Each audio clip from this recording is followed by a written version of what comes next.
Good afternoon. Today is February 24th, 2026, and this meeting, the City Council voting meeting, is now called to order. Roll call, please. Mayor Rusing? Here. Mayor Pro Tem Fruworth? Here. Councilwoman Frederickson? Here. Councilman Gambogi? I am here. Councilman Gehring? Here. Councilman Grady? Here. And Councilman Ruby? Here. All are present. Next item, please. Introductions and announcements. I do not have any. Let's move along. Thank you. I'll save a few minutes. We might get out of here by 7. Next item, we have the infogation by Pastor Rich Stoffen with Pine Rock Camp, followed by the Pledge of Allegiance by Councilman Grady. Please stand.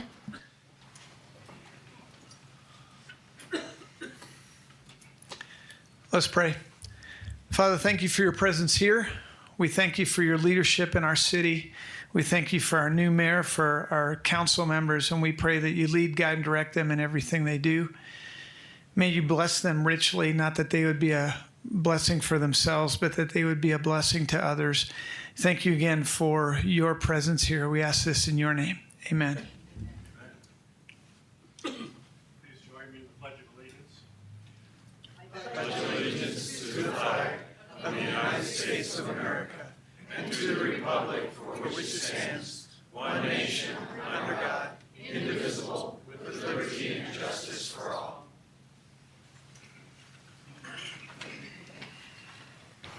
Next item. Next item is the open call to the public. The City of Prescott welcomes public engagement. Residents may comment and address the council regarding matters that are not included on the posted agenda during the call to the public. If you wish to speak, please complete a green speaker card and submit it to me prior to the meeting being convened. As a reminder, speakers are limited to 4 minutes, and the call to the public will be limited to 40 minutes in total, with the following stipulations. Citizens will be limited to addressing the council on the same topic only 4 times in total. If a topic has been addressed more than 5 times by different speakers, the mayor may limit future discussion on the topic. Topics of a primarily national concern may be limited at the discretion of the mayor, and the call to the public shall not be used to address the council on current or pending legal matters by a party or their representatives. I have 6 open call cards, and our first one is from Eric Ludwig.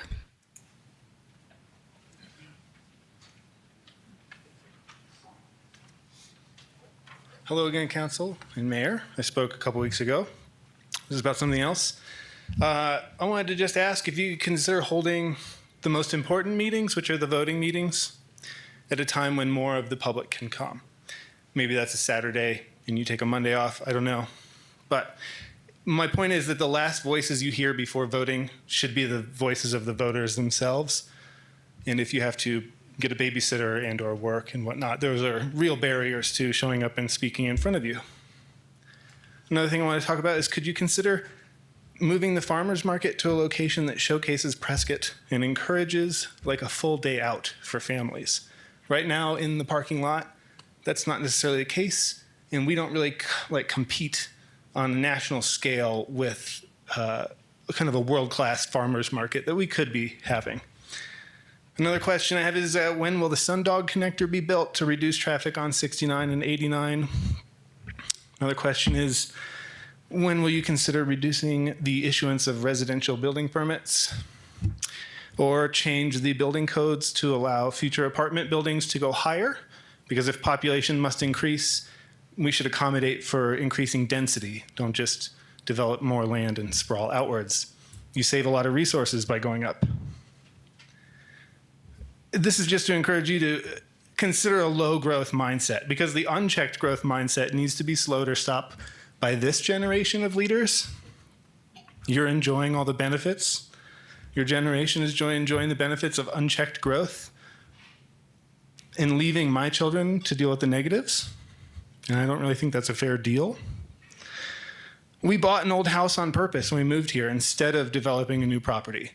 I could have built my own house again, but I just want you to know the low growth mindset does still exist, and it's okay to go back towards that.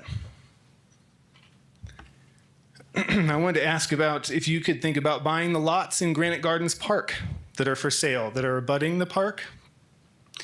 It would essentially ruin a lot of the feel of that park if you are recreating under somebody's back porch. So take a look at it. It gets gross. I live right on the creek, and it turns it into a cesspool. There is something called iron digesting bacteria, which is naturally occurring non-toxic. That's great. But it is literally so thick that like the wildlife can't get water, and it smells really gross. And one of the reasons we bought that house on the creek is because it was an asset. But when you don't flow it, occasionally it becomes just another sewage treatment area. Just a question about Granite Gardens Park. It seems like you have a very hands-off approach, and I was wondering if you could reassess that. It could use a portable toilet. There's a lot of human feces around the parking area that is kind of gross. Also, maybe patrol it, because there are still inebriated individuals in the evenings, and that scares me with having little ones, and we are one of the closest homes to that spot. The other thing I want to ask is if you're looking at building permits and issuance of that, is can we disallow extreme terraforming? Because lots of the building projects around town, when we see them, it kind of is a complete disregard for the impact of our view shed. 30 seconds. Thank you. If we wanted to stare at an unchecked hand of human growth, we would live near a mine. And on that note, I just appreciate your time, and I'll speak again later. So thank you. Thank you, Eric. Lee Boudlong.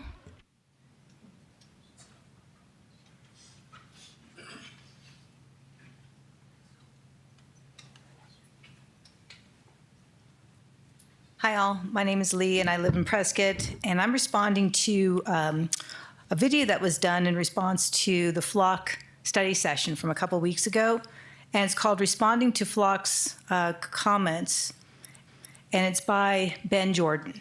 And if you haven't seen it, I think you should. It's a fantastic rebuttal, and for those who were there at the meeting, it really was a very one-sided affair as far as what was discussed. But in this video, he goes through where things were not covered and what was wrong. And so it's out to the public, people can see it. But for instance, the comment that Flock does not sell data, he rebuts that. He talks about AI and how you can get control of Amazon Web Services. So really the stuff in the cloud isn't really that protected. And he does talk about Social Security numbers and being able to locate them through this system. So all things beyond a license plate, and I want to bring that up and again encourage you to consider or reconsider your contract with Flock. This has not been done with a city council meeting for voting, and so it seems to me you have the power to also take it away without having a voting session. And that's all I have to say. Thanks. Thank you. Truly Bracken.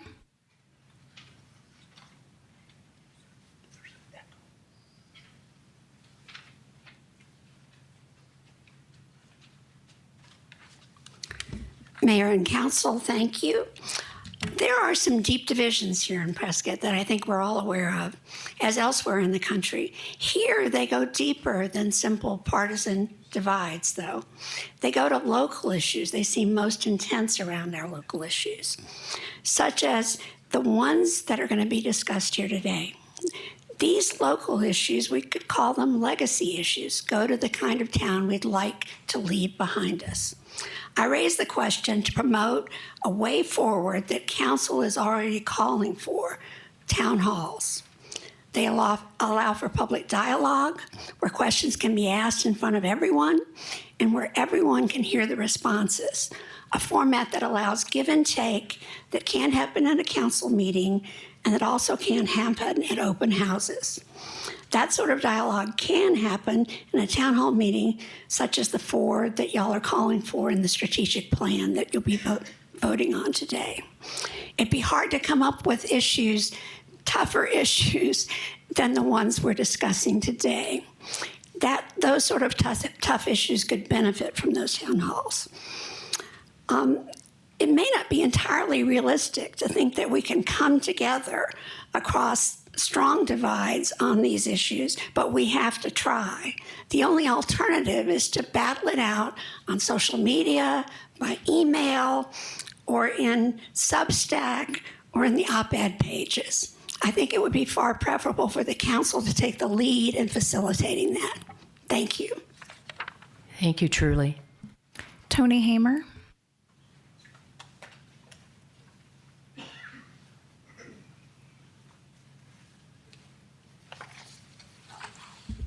Mayor and Council, thank you for the opportunity. I stand here representing myself, but also Ion Prescott, and you may have heard of our new show, Tony Talks. In the last 4 council meetings, there have been significant inconsistencies in apparently how to govern relative to rules and governing debate and discussion. Under Resolution 2022-1828, the rules are quite clear, and we as the public would like you to adopt those rules and live by those rules. Under Robert's Rules of Order, newly revised, the presiding officer, the mayor, must act impartially, and that hasn't been seen in practice to date. Rules adopted by the body must be applied equally and should be publicized better than they are right now. The chair cannot selectively enforce or waive rules for preferred individuals, yet we have seen that in 2 meetings so far. Time limits are allowed, of course, under Robert's rules, and the rules must be content neutral. Rules must be viewpoint neutral.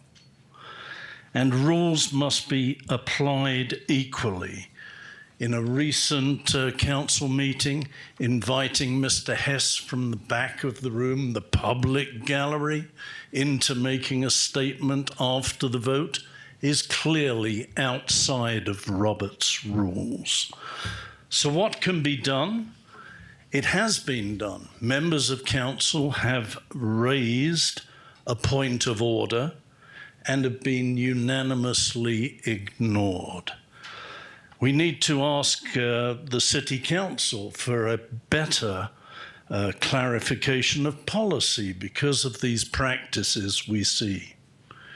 Let's be uniform in terms of the 3-minute rule, and I'm going to get off in a minute, Kathy. Equal extension options should be available to all, not just those preferred, and clear criteria for group representation should be acknowledged. We as citizens expect you to live up to the rules that you have put in place. Please do that. Thank you. Ralph Hess.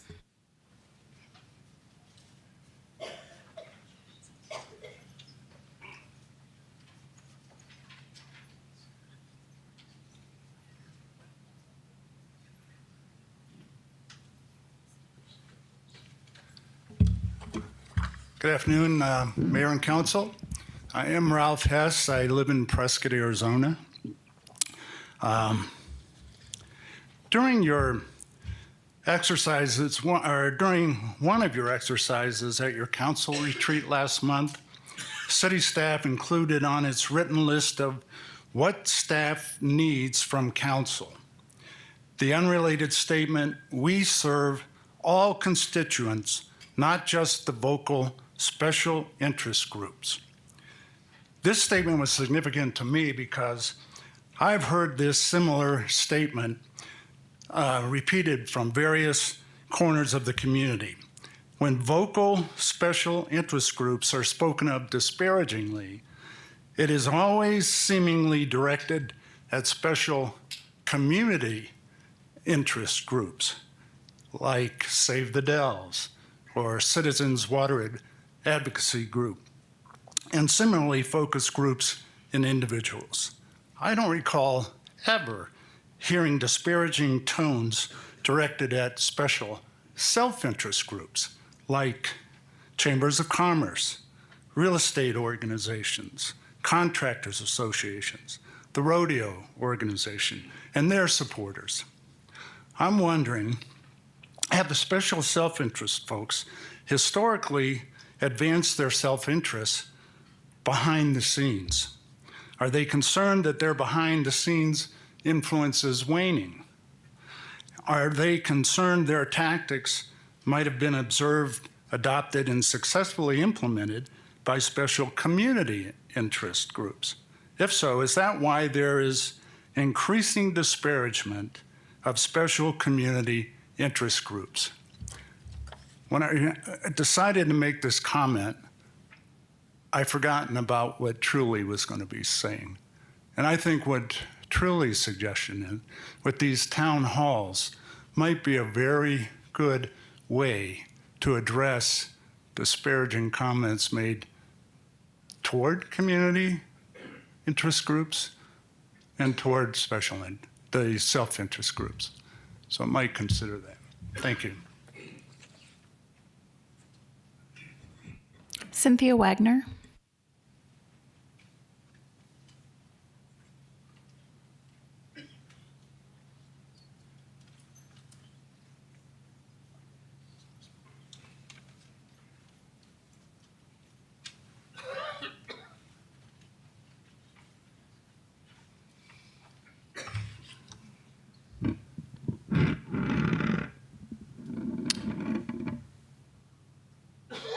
Mayor Rusing, Pro Tem Mayor, and council members.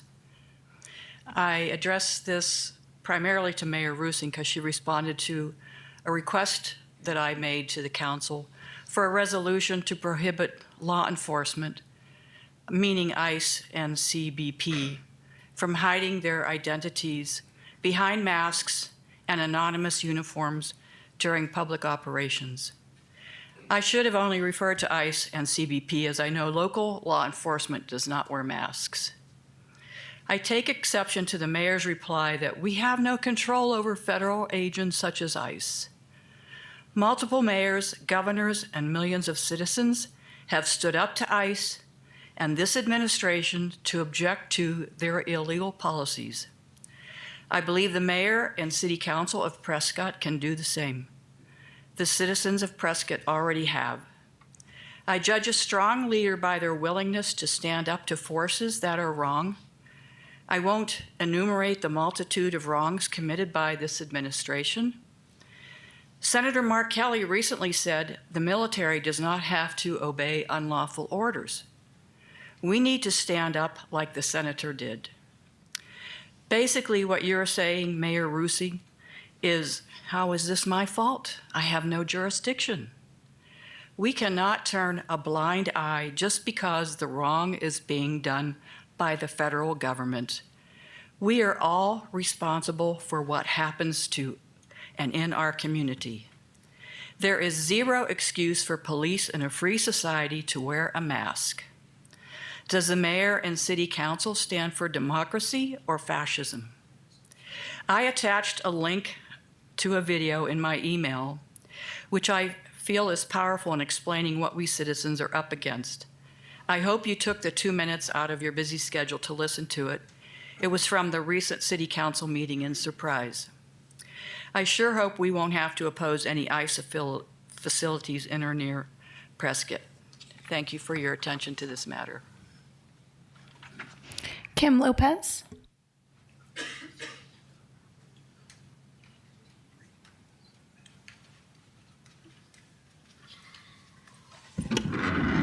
Good morning, or I guess afternoon, Mayor and Council. I'm going to end this whole section on something extremely positive for everybody. Sarah, if you want to hand those out. Oh, perfect. We at the Rodeo were actually given a proclamation that I would like to read to you from the governor. And so I'm going to end this on a very positive for you.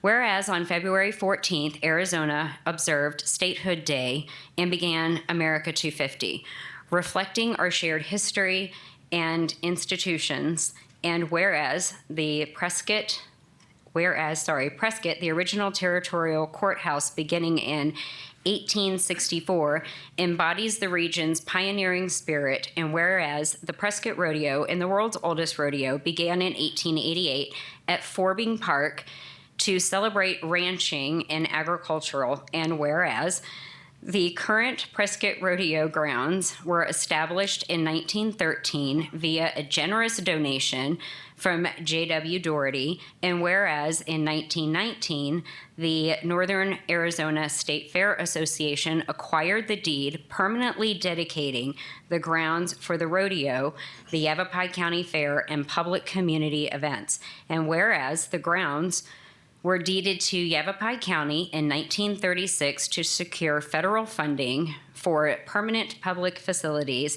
solidifying its community role, and whereas for 1913 forward, the Prescott Rodeo grounds have continuously served the public for historic rodeo fair and community uses, cementing the status as a crucial cultural landmark. And whereas in 2006, Prescott City Manager Steve Norwood and City Council members Lamerson, Suttles, and it should say Blair, not Bell, affirmed that preserving the historical rodeo's presence in Prescott was the city's priority.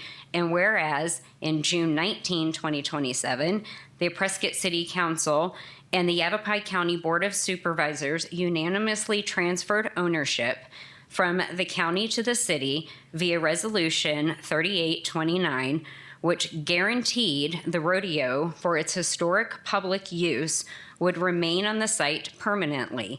And whereas this crucial agreement executed by Mayor Rollie P. Simmons and Chairman Chip Davis symbolizes the enduring civic commitment to preserve the Prescott Rodeo grounds. Now, therefore, I, Katie Hobbs, Governor of the State of Arizona, do hereby recognize and honor the Prescott Rodeo grounds for the historic public purpose and preserved its benefits for the broader community and future generations. Thank you. Thank you. And that's all, Mayor. Next item. Our next item is the consent agenda. I've not heard from any members of the council that wanted to pull anything as of yet. I'm sorry. I would like to pull item D as in dog. Any other items to be pulled? Okay. Madam Mayor, I move to approve the consent agenda 7A, B, C, and E. Second. Please vote.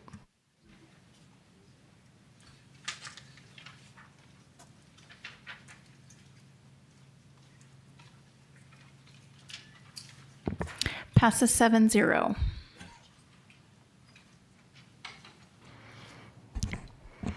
I'm sorry to Public Works. I had so much on my mind. This was quite a meaty agenda today. And I forgot to let Sarah know, so please accept my apologies. I just wanted to ask, we're talking about running an 18-inch water main underneath Pioneer Parkway for Depot Ranch. What about the sewer main? Are we going to be doing that too, or what's? There is no sewer main in that location to run across the highway there, no. So they already have sewer in place. Yes. It doesn't have to be run across. Okay, that was just my question. Okay. Thank you. No problem.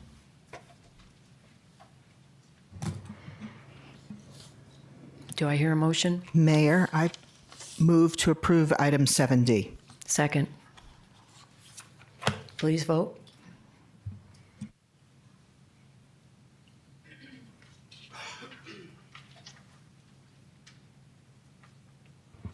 Passes 7-0. Next item. Approval of multiple items related to the City of Prescott's lease of the Rodeo Fairgrounds to Prescott Frontier Days, Inc. as follows. Adoption of resolution number 2026-1974 regarding the applicability of Resolution number 2023-1861 to any amendment to an existing lease of city-owned property, and adoption of ordinance number 2026-1934, an ordinance of the mayor and council of the city of Prescott, Yavapai County, Arizona, authorizing an amendment to the lease agreement, city contract number 2017-020A1, between the city of Prescott and Prescott Frontier Days, Inc. for the Prescott Rodeo grounds, and authorizing mayor and staff to execute any and all documents to effectuate the same. Mike or Gwen, could you grab the clicker for Joe, please?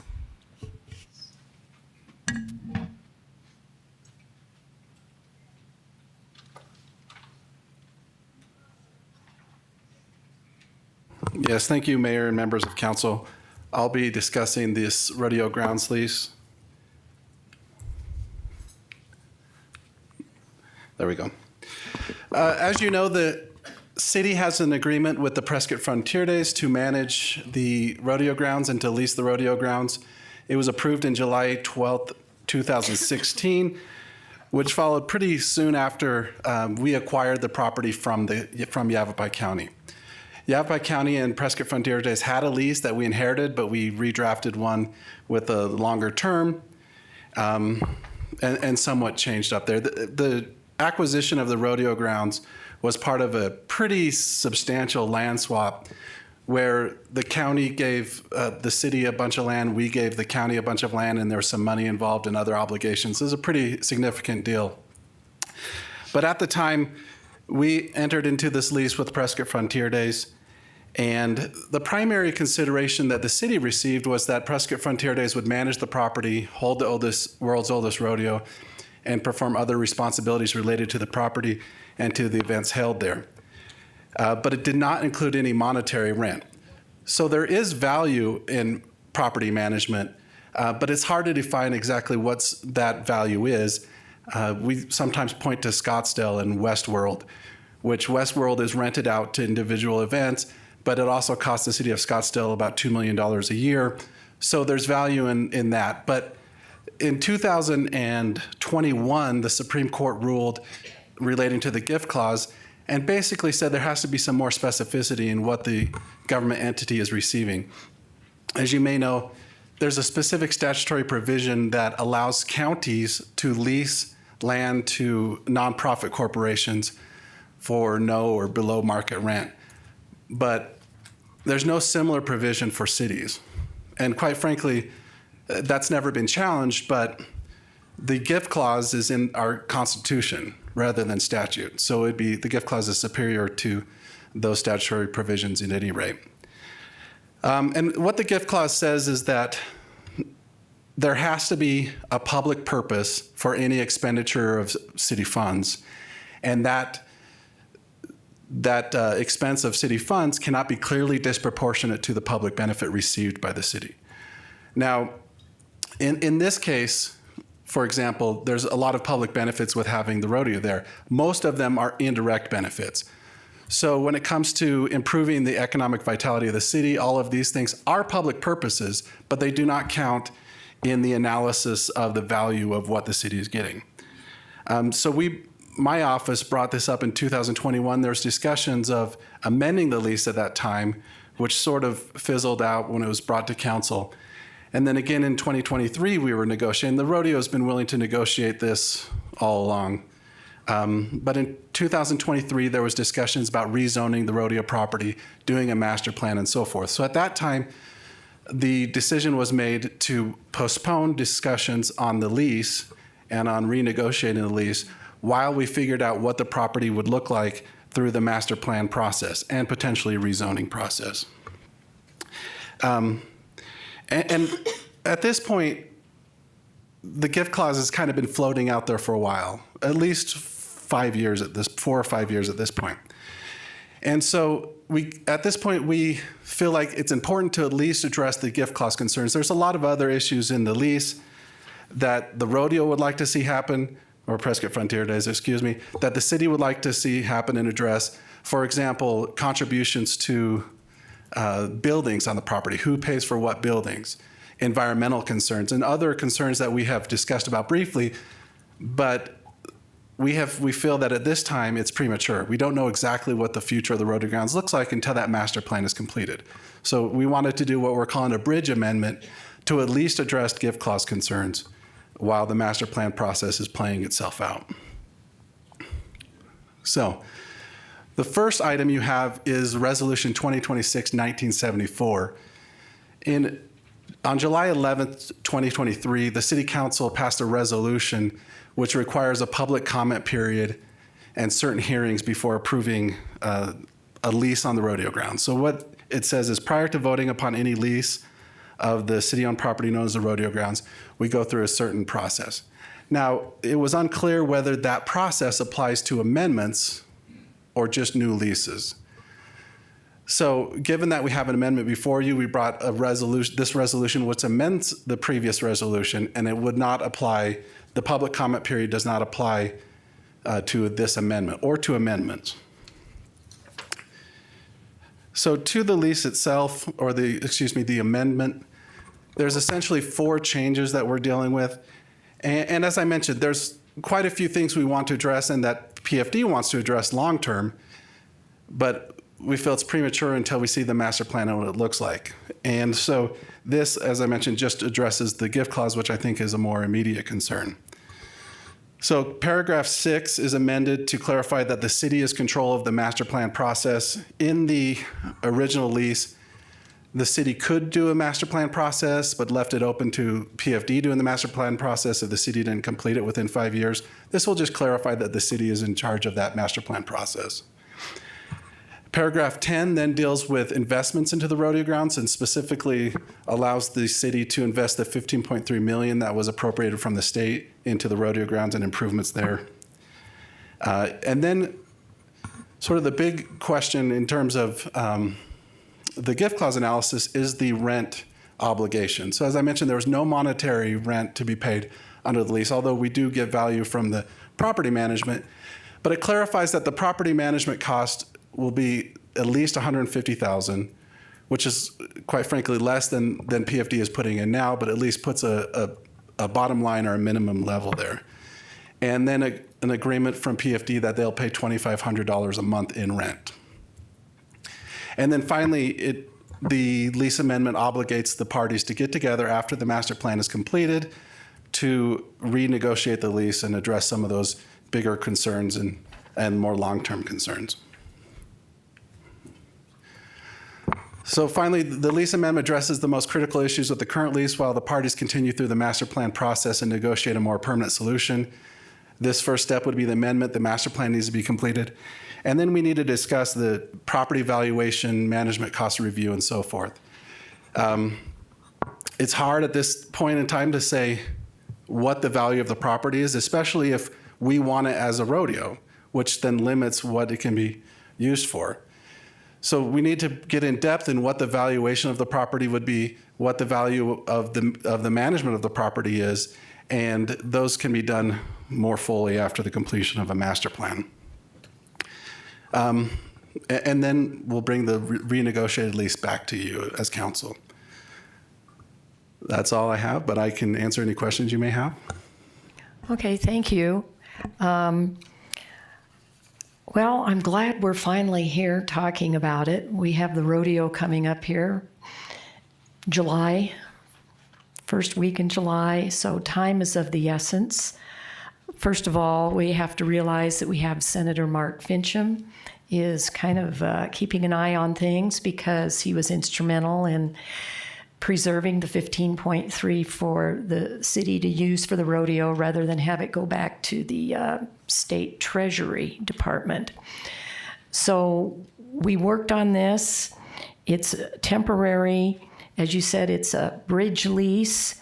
And one of the questions I have is about the $150,000 for operation and management of events. I figured this is going to go away with the permanent lease, and it's just temporary to meet the gift clause requirements. We put this in. And it's not going to capital expenses, it's going to operational, because if we had it go to capital expenses, which means like facilities, remodels, repairs, they could spend this money, and then after the master plan, they could end up tearing it all down and removing it. Right. Yes, it goes to management of the property and to the production of the events that we require them to do under our lease. And so it does not go to capital improvements, which we don't know what the capital improvements are at this time. We had discussions in 2023. The Rodeo had a number of ideas that they were willing to put into the lease in terms of things that they would construct. But again, at this point, we don't know what, if anything, is going to be constructed.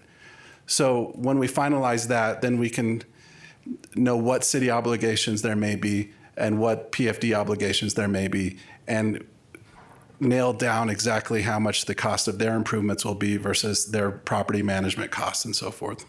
So this is to kind of set up for the next agenda item so we can actually release some funds from the 15.3 appropriation to get some of the upgrades and repairs done in time for the rodeo. Yeah, that's correct. Okay, does anyone else have any comments? Mary, and then Patrick, and then Jay. Thank you. Speaking to the resolution, and we have talked, Mr. Young, you have spoken about the bridge amendment or amendment to the lease that we have in front of us now, but the resolution speaks to any amendments, which is a concern since there's no guardrails around that as far as how many amendments, what the context of any such amendments might be, how much it alters the existing lease. That's a concern of mine as far as the resolution. I have other thoughts about the amendment itself, but just about the resolution, I am concerned that it is not merely speaking to the bridge amendment, that I understand the purpose for that. Nonetheless, the language of that resolution speaks to any amendments. That's a concern. Can you speak to that? I can. And first of all, this isn't changing a law. It's changing a previous council resolution. So the guardrails are and always will be council. So we're not changing an ordinance. We're not changing our city code in this case. We're changing a previous council's resolution to have public hearings and saying it doesn't apply in this case. Now, having said that, I heard this issue brought up, and I'll just say Councilmember Gehring brought this up to me yesterday. And the solution, if we just wanted to apply to this amendment, would be easy. I have language drafted up to where the clarification would be that it does not apply to lease amendment 2017-201A1, and it would apply specifically to this and only this. I would appreciate that, and I have heard from citizens who have also raised the concern that it's so open-ended. And I appreciate the guardrails that you mentioned as far as the council action goes, but nonetheless, the language of the resolution speaks to any amendments from this point forward not needing to apply to or take the steps for the public comment period and the 2 meetings required by that earlier resolution. So if you have language in your pocket, that'd be great. I would just need the motion to say, if it were to be approved, and if you wanted to approve the amended version, I would need the motion to say amended pursuant to our discussions to limit it to this amendment only. Thank you. I could support that, and I would vote for that with the amendments or the change in the language that you just mentioned. I don't think I could vote for this resolution as it's stated. Okay, thank you. We have Patrick. Yes, thank you, Mayor. So I'm satisfied to hear that the negotiating team is focused on establishing an independent fair market value of the property. I recognize the difficulty as it's specifically for Rodeo, and finding comps in Prescott isn't possible. So where do you look to come up with that value? But I still think it's important to be an independent fair market value, and I appreciate you addressing that.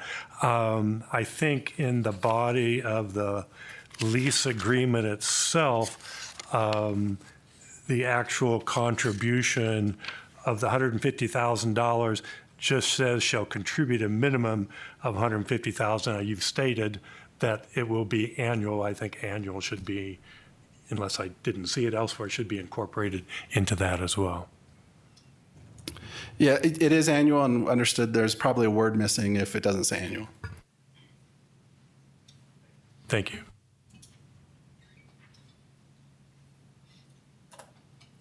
Okay, we have Mr. Ruby. Yes. Is there, in this bridge amendment, is there a sunset provision? Is there an amount of time in which this lease functions and then terminates? There's no sunset provision. There's a requirement that we renegotiate the lease when the master plan is complete. That starts the trigger date.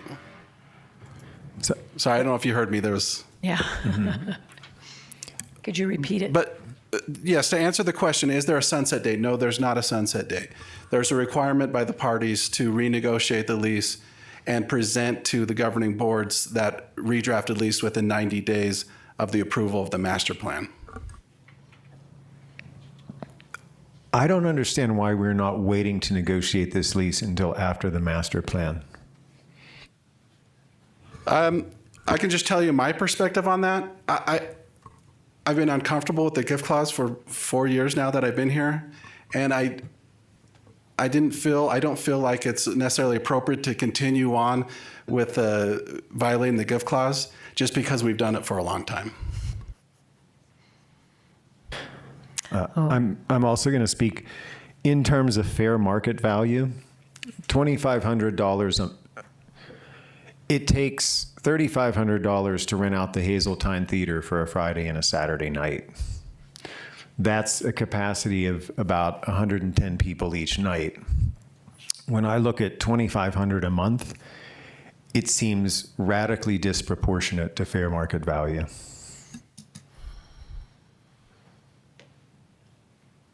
I don't have the numbers, but quite frankly, we believe that it's with both the rent amount and the management costs that are incurred in fulfilling the obligations under the contract, that it complies with, or it's roughly proportional to the value of the property given the constraints we have on the property, which includes public access for 10 months out of the year, whatever it is, obligations to put on the rodeo, to work with the county fair and so forth. We restrict the uses of the rodeo or of the rodeo grounds.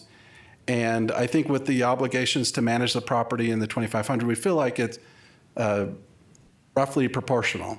But ultimately, that's kind of council's call in the vote.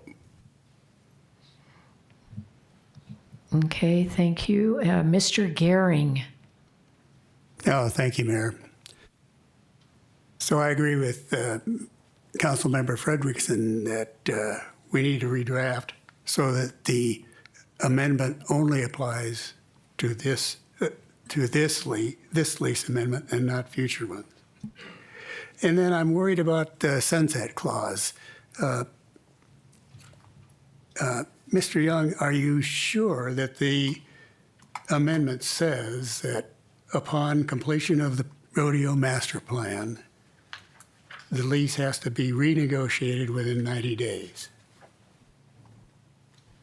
The agreement states the parties agree that within 90 days from the adoption of the master plan described in paragraph 6 of the agreement, the parties shall present an updated and redrafted version of the agreement to their governing bodies. Okay, thank you. Now, on the actual rent amount or lease amount of $2,500 plus the $150,000 annual, that's about 2.5 cents per square foot per month for the rodeo premises. And do you believe that satisfies the gift clause problem? I think that the question on the gift clause is first, is there a public purpose? And ultimately I can't be the one saying there's a public purpose. This is for you to say. But the public purpose we've heard from councils in the past, and that I think is what we're looking at is an economic driver, and a cultural event, touchstone event. And so, and then use of the facilities for other events, the fair and these other events. Now, do I think that's a public purpose? I think it meets the definition of a public purpose, but this is your determination. I can't say this is a public purpose. And then the second question is the proportionality clause. And so that's the question. What we're getting out of it is the events that we contract for, specifically the rodeo, the management of the property and the cost of managing that property and putting it on those events, and then the $2,500. Mr. Young, can you tell me what your thoughts are on the need for an independent fair market value evaluation? I think it's essential. We're going on the assumption the best information we have is that the value of the property would be about $12,000 a month. And so if you look at the $12,000 a month and the amount of money that's put into by PFD to manage the property plus the $2,500, that puts them over that $12,000 a month. But is it $12,000? That's the best information we have, but we need better information. And so that will take some time. And that's why I think and that's what the gift clause analysis cases say, is it's not good enough for the city just to claim a number. We need to go through the analysis process to see what the valuation is. Thank you. Do you think we need to do that before we approve an amendment? I don't think so, because the amendment ends when we finish the master plan and we renegotiate. As I mentioned, I don't think that $2,500 is the ultimate number. I don't think that necessarily is the perfect number that we keep forever. But I think it gets us to the next step, which is, we have a master plan. We know what this is going to look like. We can do an independent analysis. And I don't even think we can do a good independent analysis until that master plan is complete and we know exactly what that's going to look like. Okay, thank you.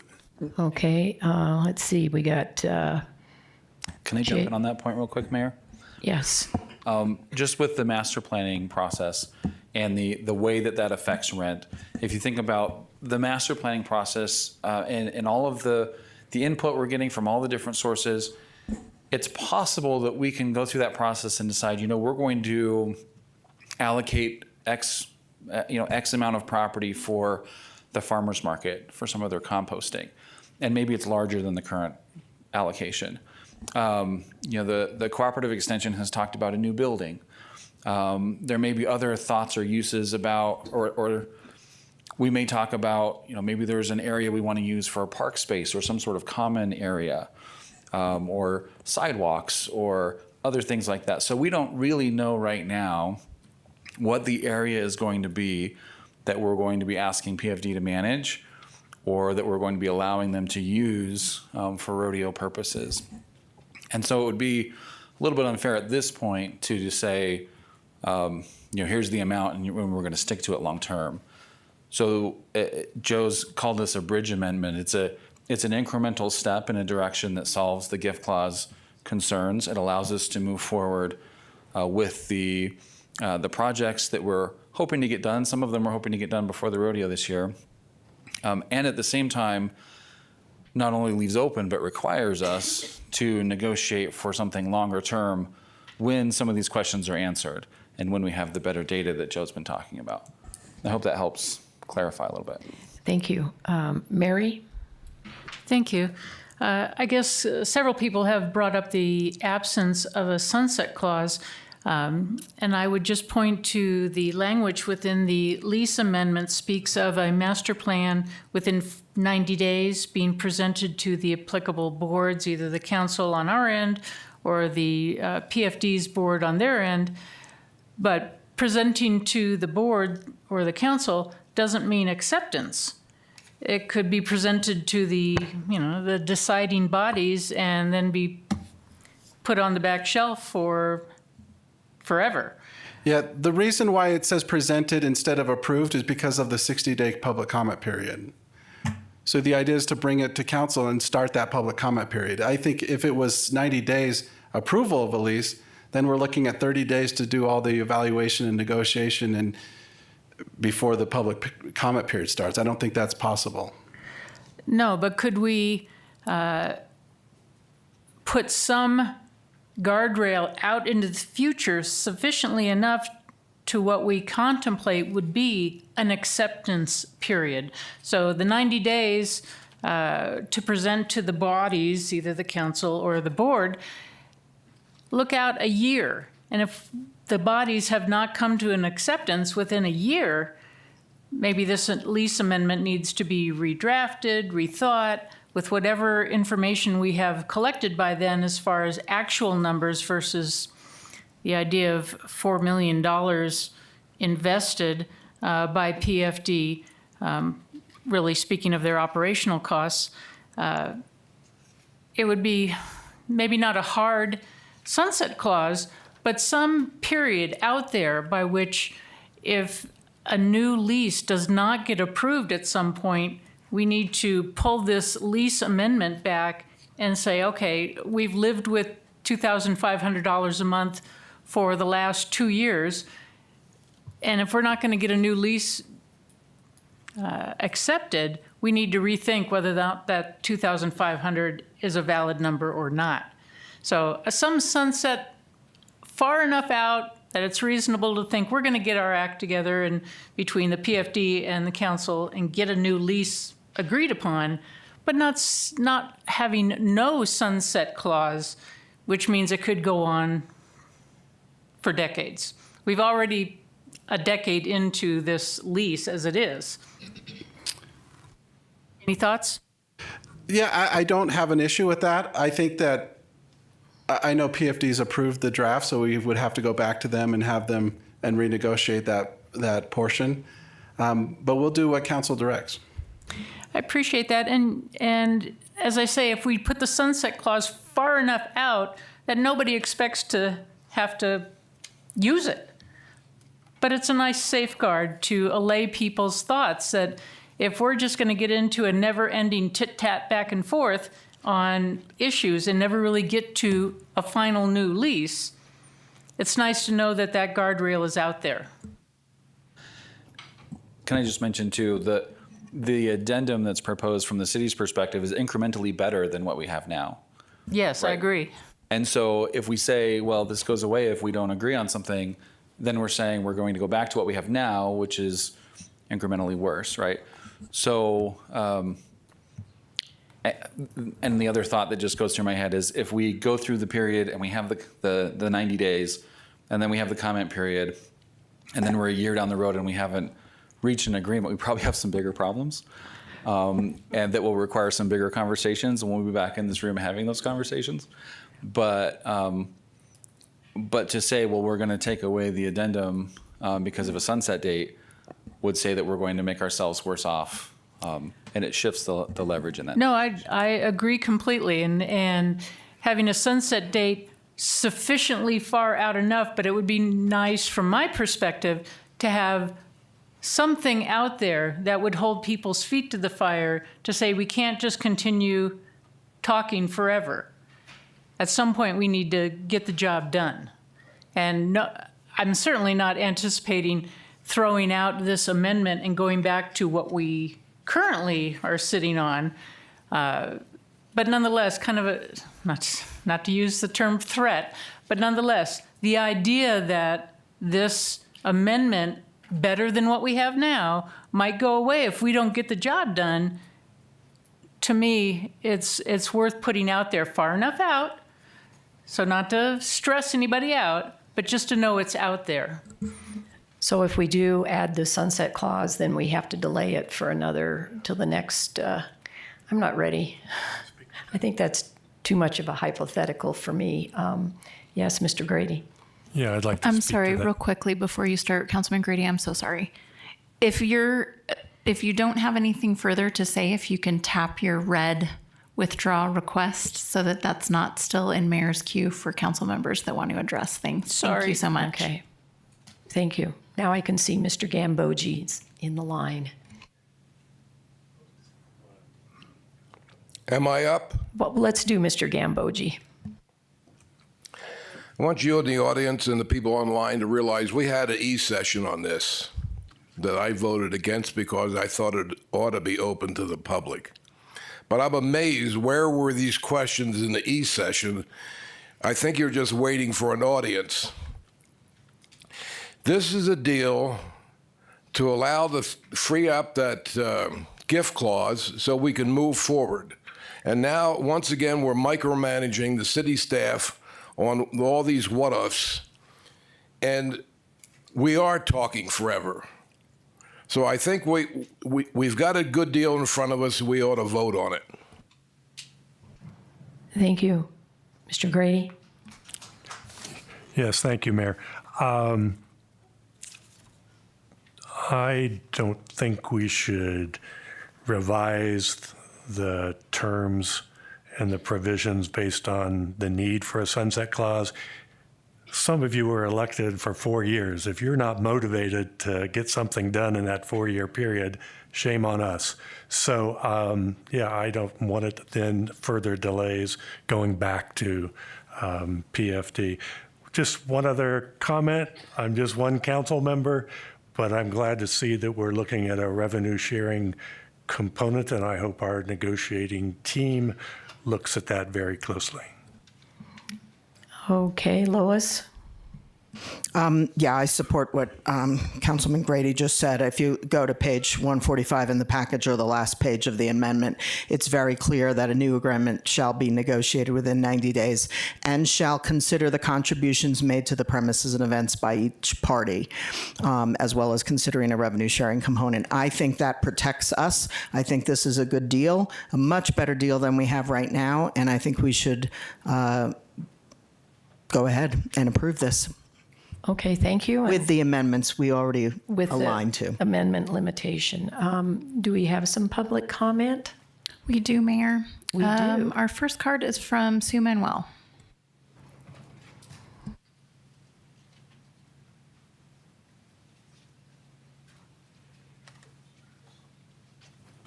And don't be cranky. I am cranky, and I'm going to be cranky. Good morning, Council, or good afternoon. My name is Sue Manuel. I've lived in Prescott my entire life, almost 68 years now. So I think, and I've lived across the street from the Fairgrounds for that entire 68 years. As for the $2,500 a month rent or $30,000 a year, that's a joke. $30,000 for 30 plus acres of prime real estate in Prescott Valley, really?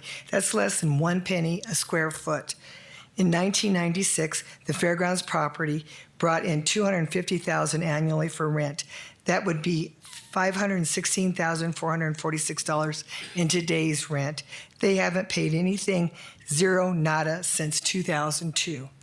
The U of A Extension is the only entity that pays rent on the Fairgrounds property, and that is $30,000 a year for a small, leaky building.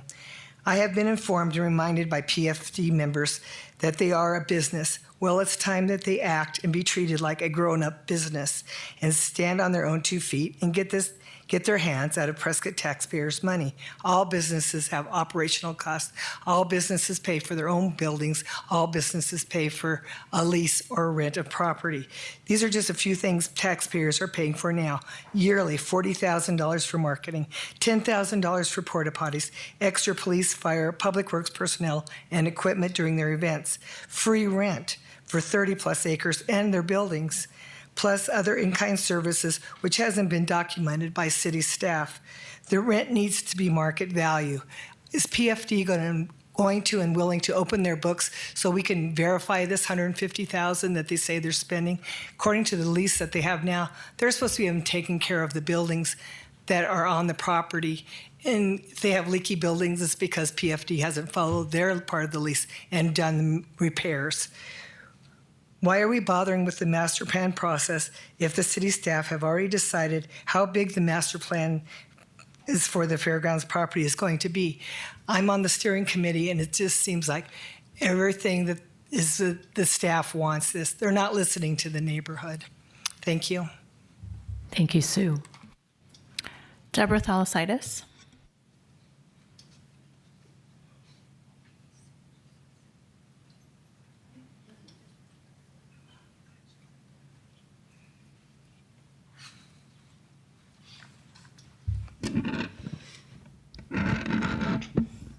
You guys don't have short people here often. Deb Thalassides, Prescott residents. You know, they say the devil is in the details. So I'm listening to what you're saying, and then I'm looking at what my eyes are seeing when I read the agreement. For example, we're talking about $4 million of investment. And in the agreement, it specifically says, see Exhibit B. Well, when I add up the numbers in Exhibit B, it comes out to $2,281,652. This agreement has mistakes, it has misstatements, it's not ready to go. The other thing in the agreement says, and the governor's resolution also says, is that this land was purchased by the city to keep the rodeo on the fairgrounds in perpetuity. I was kind of curious about that because that's been floating around the community, so I went back and I looked up the IGA, the ordinance, and the warranty deed. Not one of those makes that statement or that claim. There is no legal basis for it. That may be something you want to do, but you're sticking it in an agreement like it's already happened. My biggest concern is characterizing investments, $4 million in investments using operating expenses. There is no management agreement with PFD. You don't even know what you're getting for that $4 million. So I'm not opposed to an amendment, and I appreciate what the city attorney is trying to do, but this is not ready to go. Thank you. Thank you, Deb. Bonnie McMinn.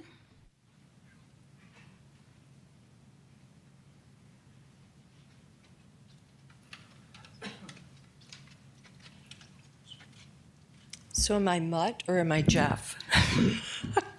Who's taller? Thank you, Mayor and Council. Bonnie McMinn, Prescott.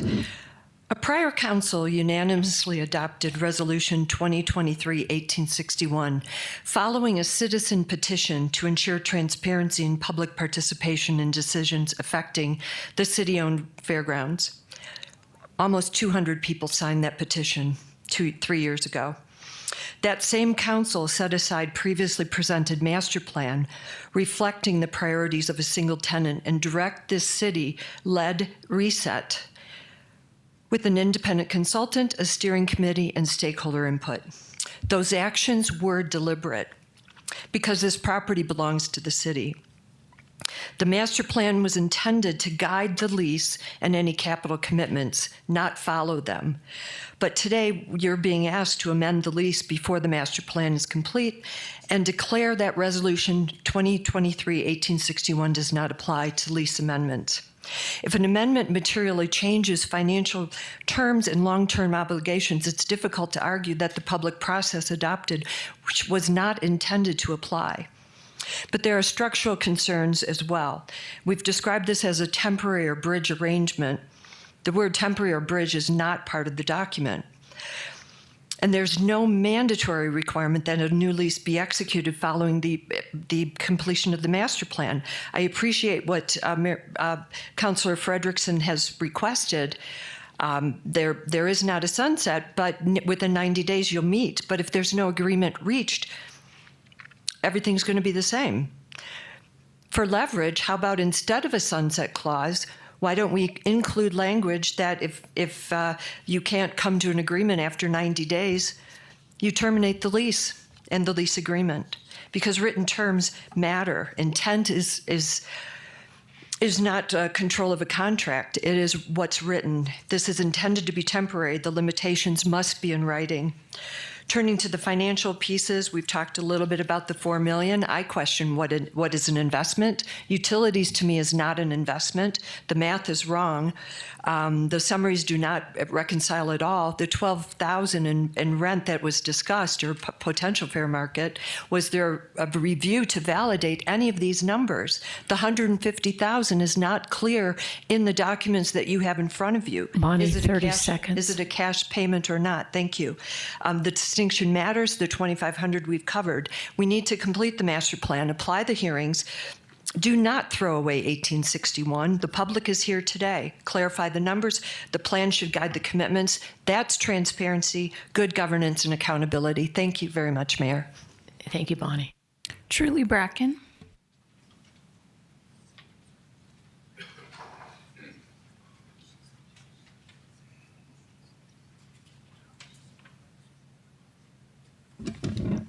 Shorter. Mayor and Council, I'm here to talk about a provision that hasn't been discussed yet today. That's the provision of the amendment under which PFD can proceed to go forward with improvements upon approval of the master plan after submitting plans and specs and getting needed permits. In contrast to that, at the open house, city staff referred to the master plan as just a conceptual plan.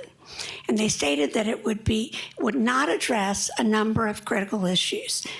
Those would be addressed only in the plan submission and permitting process. That includes the environmental issues, which are of great concern to me. As many of you are probably aware, this rodeo grounds contributes nitrogen and phosphorus to Miller Creek, which then goes into Granite Creek and into Watson Lake, where the city is remediating nitrogen and phosphorus at some expense. Those environmental concerns will only be addressed if the city staff's requests to extend and expand the pollution control facilities are accommodated. That will take space on the rodeo grounds. To be told that those concerns will not be addressed in the master planning process means that space will not be set aside and those concerns will not be addressed. The same issue arises with respect to traffic and parking, not to be addressed until plan submission and permitting occurs. We were also told that any funding from the state appropriations that might go to that additional pollution control would simply fall under the utility improvement line item. And yet, if those issues of additional pollution control are not addressed until well down the line in a permitting process, will there still be funds under the utility improvement line item, which is going to be largely absorbed by the underground infrastructure? My concern is that by making the master plan a more powerful aspect under this lease amendment and saying that it's the threshold to allow PFD to go forward with its own improvements on the site, it's not just a conceptual plan, and it needs 30 seconds. Thank you. In fact, it's impossible to conceive of a master plan that does not cite additional pollution control facilities and provide for additional parking and provide for where the entrances would be and the traffic flow. Thank you. Thank you, Truly. Ralph Hess.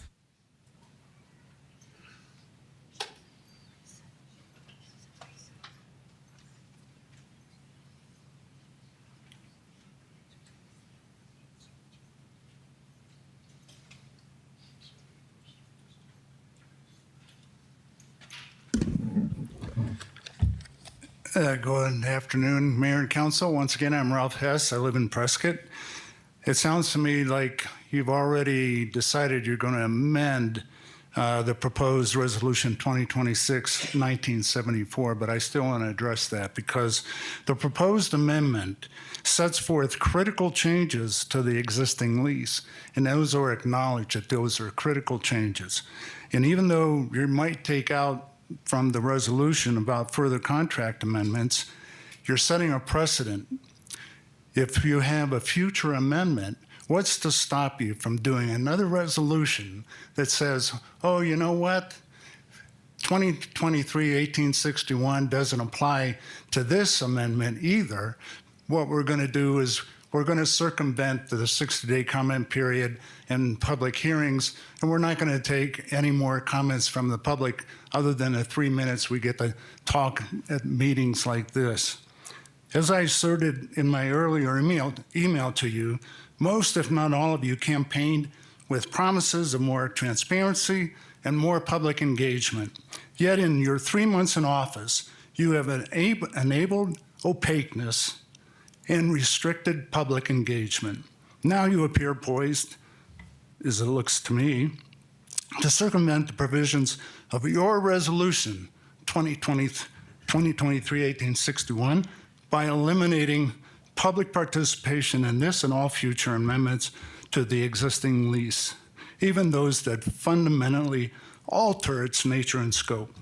Please honor your campaign promises and the resolution 2023-1861 by conducting 60-day public comment period and 2 public hearings prior to voting on any change to the terms of the existing lease related to the Prescott Rodeo grounds. I urge you to reject proposed resolution 2026 and in its entirety, whether it's amended or not. You will benefit from public comment on these matters. As for the contract, proposed lease amendment, my remaining time is insufficient for me to address all of the specific provisions that actually worsen the lease terms for the city from a gift clause analysis. Others have addressed some of them. You might hear more. That is why council needs 30 seconds, Ralph. input. Thank you. That's why council needs the public input that resolution 2023-1861 provides. The proposed amendment terms demonstrate the city and Prescott Frontier Days recognize there's no way the city can spend the $15.3 million received from state legislature to benefit Prescott Frontier Days without violating the gift clause. You just can't do it. Otherwise, you would not try to fabricate Thank you, Ralph. investments as operating expenses. Thank you. Howard Mechanic.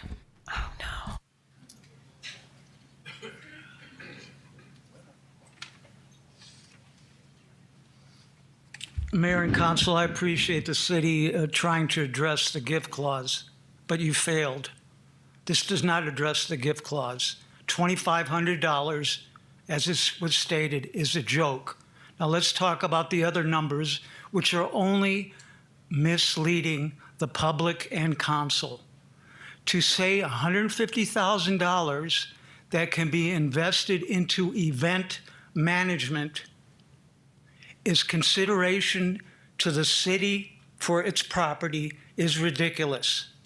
All the PFD has to do is spend $150,000 to put on a rodeo. That is not consideration. The only consideration here is $2,500 a month. Ridiculous. What about the $4 million that's misleading us? Are you saying that utilities are investments that are to benefit the public? Are you saying janitorial expenses are to benefit the public and are consideration for providing that property? Let's say the city owns a restaurant and you rent out the restaurant and you agree with the restaurant operator that you're going to lease it at market value, and they agree. And they say, okay, we're going to pay market value of $8,000 a month for a small restaurant. We're not talking about a small restaurant here. We're going to pay $8,000 a month, but we're going to deduct the cost to maintain the property for you. We're going to have janitorial. We're going to maintain that property. We're going to have utilities. Subtract that from your consideration. Do you believe this? Is this a joke? The only consideration here is $2,500 a month. This is unconstitutional. I don't know how you think this gets you off the hook. That's all you're trying to do is get off the hook? That's all it serves? We need an independent appraisal of the market value, and they have to pay something close. 30 seconds, Howard. They have to pay something close to the market value. Their janitorial does not come out of it. Their utilities and their maintenance does not come out of it. Only benefits consideration to the city. Thank you. Thank you. That's all, Mayor. Well, before we vote, I have a question for legal. Let's say we don't come to a resolution after the 90 days, come to a lease, a signed lease, then I assume the old lease is in effect. And under the old lease, the city's only responsible for anything underground. So theoretically, we could use that 15.3 for sewer mains, water mains, putting in fire hydrants, and then the rodeo would be responsible for everything else. Is that how the old lease reads? That's how I read it.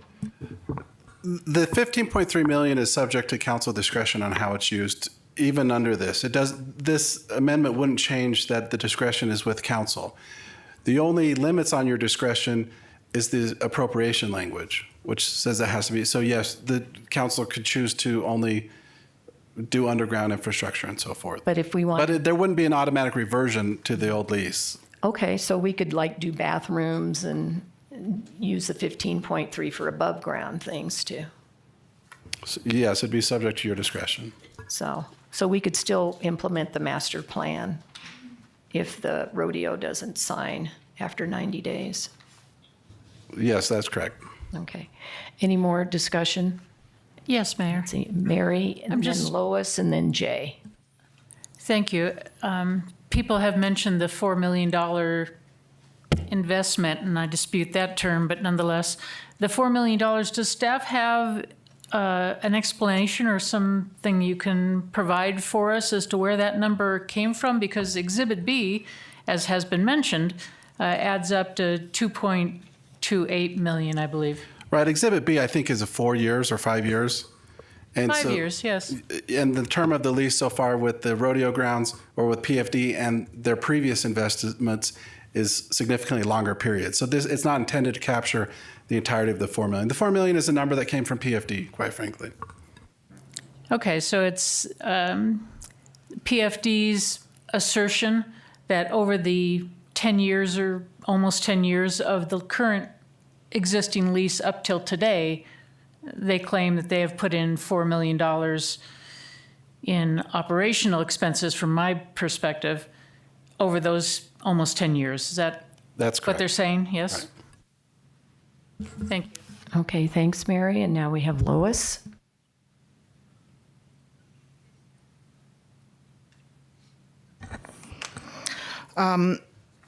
Again, I have viewed this as a bridge to a longer plan solution. The council is not involved in the master planning process, but city staff is leading that and making progress. And so some of the public comments that we heard today should be taken in by Mike into the master plan committee and address it there. It's not ours to be addressed. I do believe that, even though I'm not an attorney, so the $4 million was definitely viewed by me as not exactly right. But as I took a look at Exhibit B, and I just look at the contract labor for repairs and facility improvements, and the payroll for facilities management, which is operating it all year long, where we don't have to have city staff out there maintaining a facility, it would cost us a whole lot more than what for the last several years, is well over $150,000, well over $150,000. So if I take the $150,000 plus the $2,500 a month, do I think this is the be all end all where we want to be as a lease? No. But does this allow us to address some of the critical public safety outages that are happening right now, or public concerns that we've been hearing about for years, some of them are in the very next item to address, such as the sound system, such much as battery backup if something should happen this July, where the lights go out and we have hundreds of people stumbling around in the dark in multi-level facilities. I do believe we need to get this amendment done, and we need to operate some of the most critical things we need to get done so that we, the council, aren't, and the city isn't held responsible for safety issues that could happen that we had a chance to fix today, but got hung up in some technicalities that we will address down the road. So that's my point of view. Thank you. And Mr. Ruby. To me, this looks like a subsidy. It's a very small amount for what I think the value is. And it's hard to be pushing for a subsidy and accepting that as part of this lease. Also, there seems to me to be a false sense of urgency here. We're doing this before we have the master plan. It begins to predetermine what happens with the master plan. I would much rather have the master plan in place. Thank you. I just would like to add that the importance of Senator Mark Fincham, if we do not proceed expeditiously here, he could possibly pull the money and send it back to the Treasury. So I think we all need to keep that in mind. Also, I'd like to ask, how many people on City Council have been to the rodeo more than once? Has everyone been to the rodeo here? I go every year. Well, I don't know what the purpose of that question is. I just would like to know how many people here on council, since we're making this vote, how many people have been to the rodeo? First thing I did when I came to Prescott in 1997. I've been back about 5 times. Okay, so we've all been to the rodeo. Madam Mayor, I'd like to make a motion. Okay, yes, Ted. I move to adopt resolution number 2026-1974 and ordinance number 2026. I'm sorry, we have to do them separately. Do I have to do them separate? You can do them together if Yeah, we you can do clarify that that that's what you're doing, and you also want to make sure that you include, if it's part of your motion, the revision to the resolution Yeah. specifically. The amendment limitations. And that amendment is? To restrict the resolution to apply only to this amendment, not to all amendments. So moved. Second. Please vote.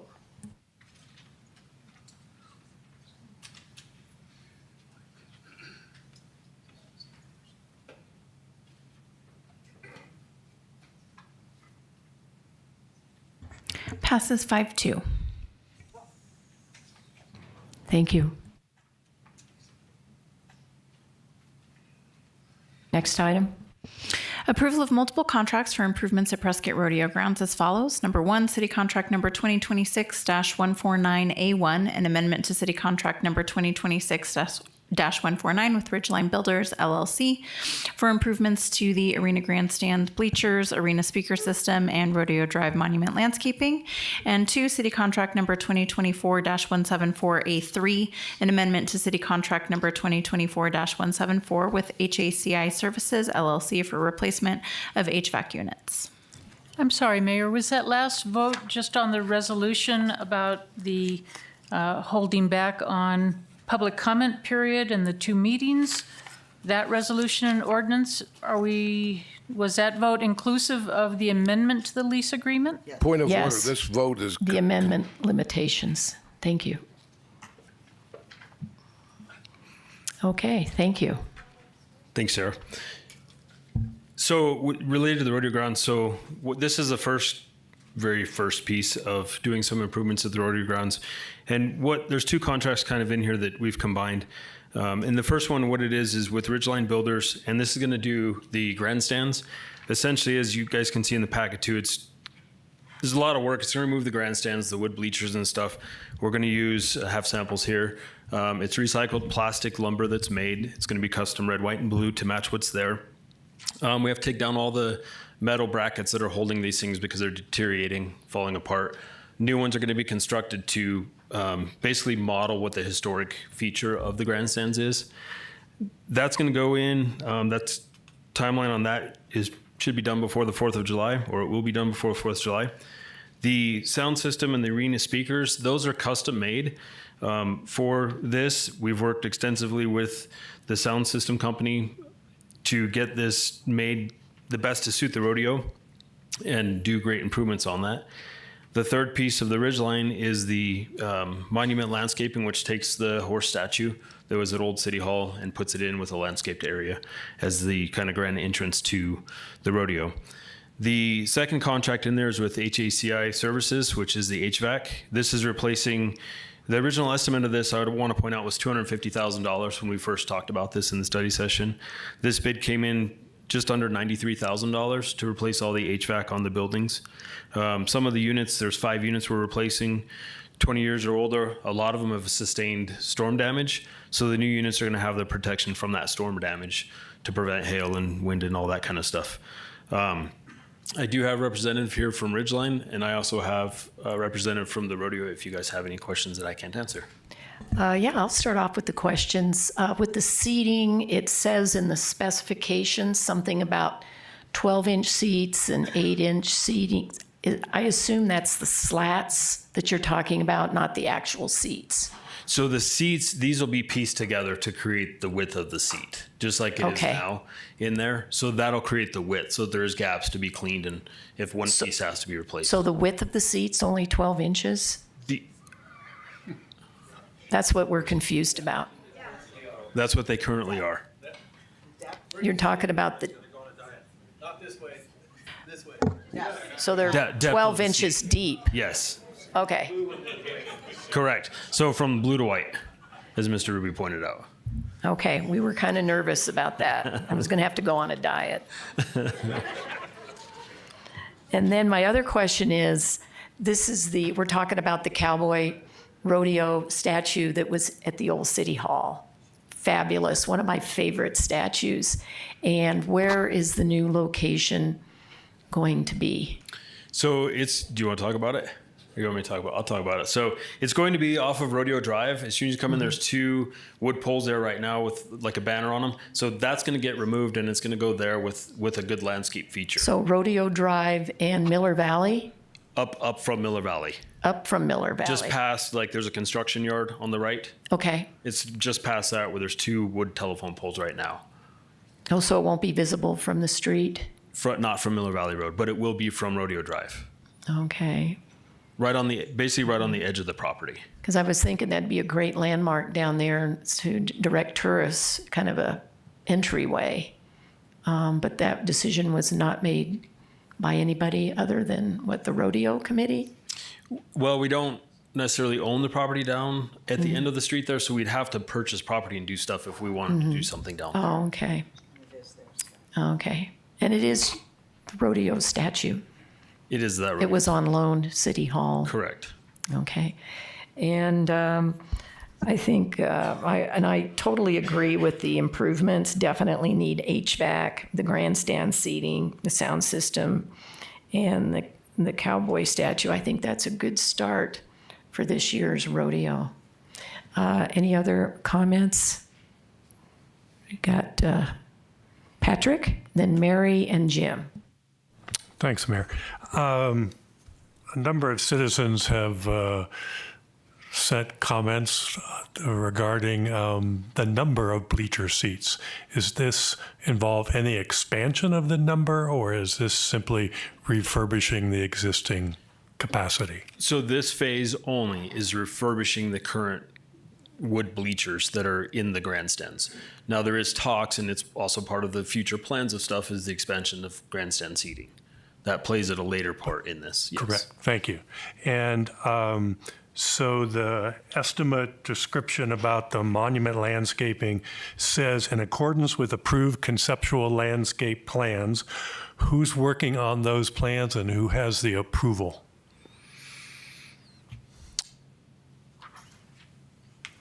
Do you want to answer that one? If I'm not mistaken, those were done by a landscape architect and then provided to PFD, and then they were reviewed by our staff. So you're saying those landscape plans are done now? Yeah, the landscape plan for that the has site? been completed. That's approved by a landscape architect.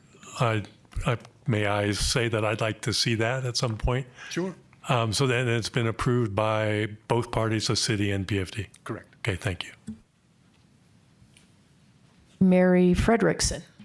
Thank you. Just as far as the cowboy statue plans go, it wasn't indicated within the initial discussion, but within the specs, it refers to 2 water features that it doesn't really say, but it sounds like it is near or around the cowboy statue? Yeah, so it's nothing, it's not like we're gonna be pumping water into it. It's more of capturing rainwater, and it has a way to flow. If you were to landscape your yard and you have a little like drainage ditch that goes through there that's got landscape rock, it's that kind of a feature in there. So that if there's rain and we get runoff from the road or any of that stuff, it can be captured and it just becomes part of that feature to help control it. Is it going to include any kind of piping or plumbing to refresh the water, top it off as it evaporates? So it's or not- it's just whatever is collected naturally? Correct, and it's not designed to withhold the water, it's designed to just help slow the water down as it flows from erosion. Thank you. Okay, Mr. Gehring. Oh, thank you, Mayor. Do we have reason to believe that these improvements are not going to affect the amount of drainage runoff from the site? Related to the statue specifically, no, it'll help improve drainage off that roadway. Bleachers and that stuff has no effect on the drainage or runoff. And do we have any reason to believe that these improvements are going to be consistent with the future master plan? They would be consistent. Yeah, if we look at what we're doing, we've already got grandstand bleachers. We're just refreshing them. We're just making them nicer. The entrance with the statue, similarly, there's not a statue there now, but we can work, the plan will work around that. That's just the entrance and the road. There's not going to be room there for a building or another amenity of any kind, so that will not interfere. And then the speaker system, same sort of thing. We've asked for equipment that if a change needs to be made, we can move this equipment into whatever the change might be.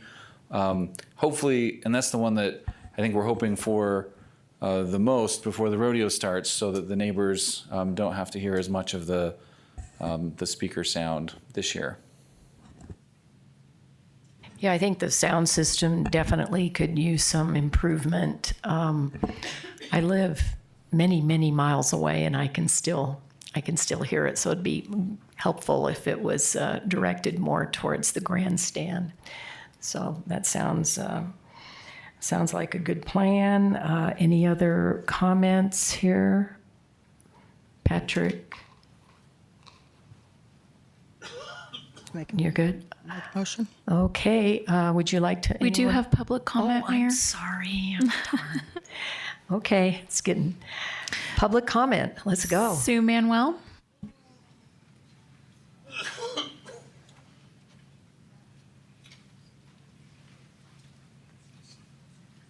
Good afternoon again, Mayor and Council.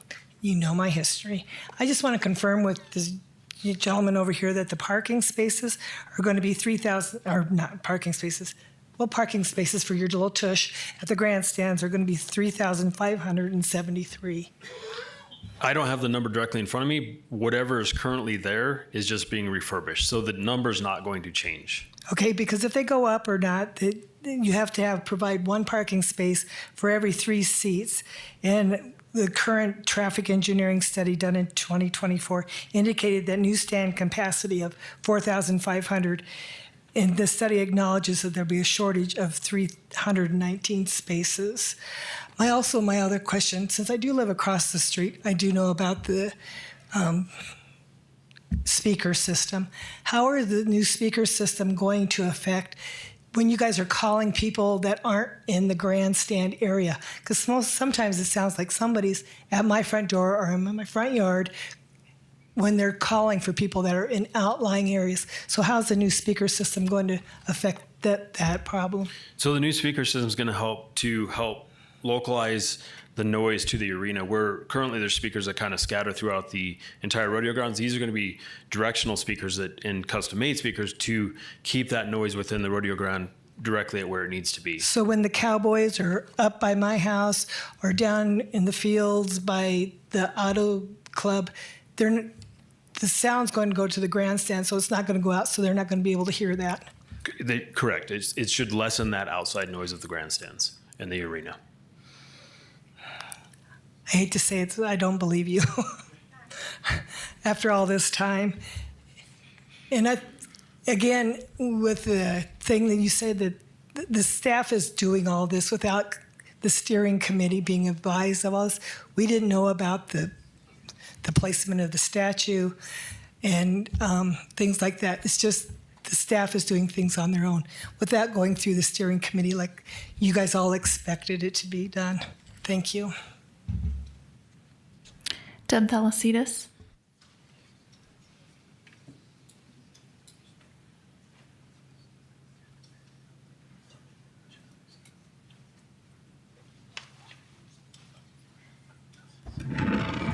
Deb Thalassides, Prescott resident. I too want to confirm that the current seating by the fire marshal is 3573. That's determined, as I understand it, by the load that the stands can support, and it looks like you're replacing the supports, not just the seats. When I read the bid, you're not just putting seats on the old supports. So I wouldn't approve this until I knew how many seats were there, because if there's more seats, which may happen, you need to deal with the parking situation, and it's already a problem. The other questions I have is the roof of the stands currently has a drainage and rainwater capture to address some of the pollution concerns and the runoff. Is that going to be affected? The other thing that I'm concerned about is there's no mention in the bid of ADA accommodations in the seating, the new seating, which I think was a primary goal, at least of the prior council, to make ADA arrangements. And the last question I have is the placement of the statue. Again, because it didn't go through the steering committee and no one's actually seen it, the design except for PFD and city staff, will the placement of the statue preclude consideration of a Miller Valley entrance as part of the master plan? I think these are unanswered questions that we have. And I don't know if you guys are getting the drift here. We're not saying no to these things. We're just saying there's too many unanswered questions. Thank you. Ralph Hess.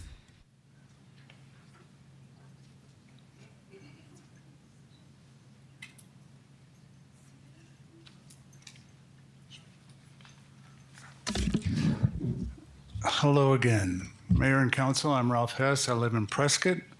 I understand Council Member Frederickson's question about the prior vote, because the inartful discussion between Councilman Gambogi and the clerk, city clerk, at the time that the motion was being made, it's unclear as to whether you just voted to approve the adopted resolution or the amendment.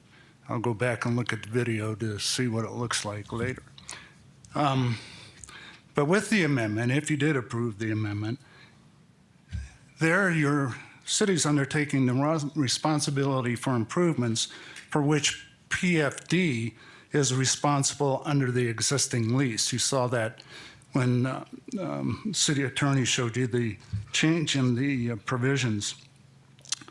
And what it looks like to me now, if my arithmetic is correct, that you're looking at two contracts in which the city agrees to spend $1,641,287.60. And that's for improvements that are mostly exclusive use by Prescott Frontier Days. And PFD is going to begin paying $2,500 a month, beginning April 1st. And again, if my arithmetic is correct, that exchange alone will require 54.7 years before PFD's rent covers the city's expense. Mayor stated that you're being pressured to spend the $15.3 million appropriation from the state. That appropriation requires you to spend the money on the rodeo grounds, not on Prescott Frontier Days, and not on the premises which are leased by Prescott Frontier Days, which is smaller than the total rodeo grounds. The state legislature did the city no favor by passing a judicially blocked, unconstitutional gift of Prescott Frontier Days onto the city to face the same dilemma.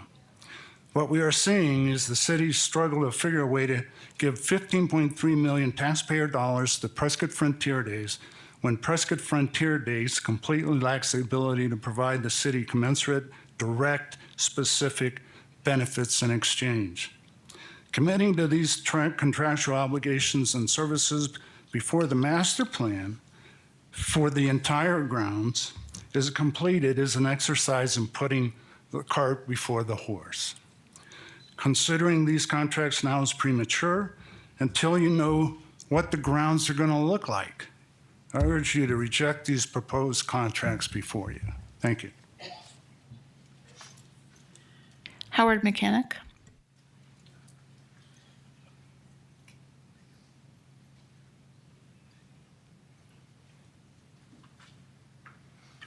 Mayor and Council, Mayor, you mentioned something about pressure from Senator Fincham, and I've heard this in the past. Is this a rumor or is this a fact? Does the city have the funds? We had a meeting in October, last October. There was a question about when the state funds would come into the city. It's never been officially acknowledged. My understanding is the funds came in even before that meeting to the city treasury. But let's get it clear here. Does the city have the $15.3 million? Yes or no? If we have that money and there was nothing in that state legislation that had a time limit as far as when that money has to be spent, are you saying Senator Fincham's going to come down here and hold up the city?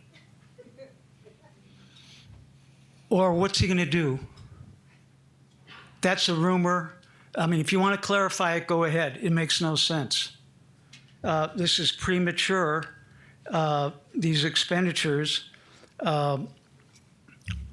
You just passed a lease for $2,500 a month. Let's say you found a small bungalow in town that you could afford $2,500 for a small bungalow. You go to the owner and say, okay, I'll pay the $2,500. And then the owner, 5 minutes later, after you sign the lease, says, I'm going to put in $1.6 million on that bungalow property that you just leased. Would you say, well, thank you for that gift? I just signed a lease. You said it was worth $2,500, and now you're investing $1.6 million, and you're not asking for me to pay any more money? What kind of shell game is this? Thank you. Truly Bracken.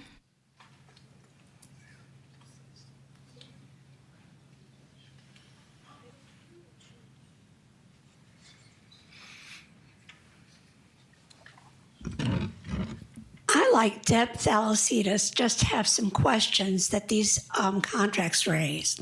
The first is, we have a master planning process already underway.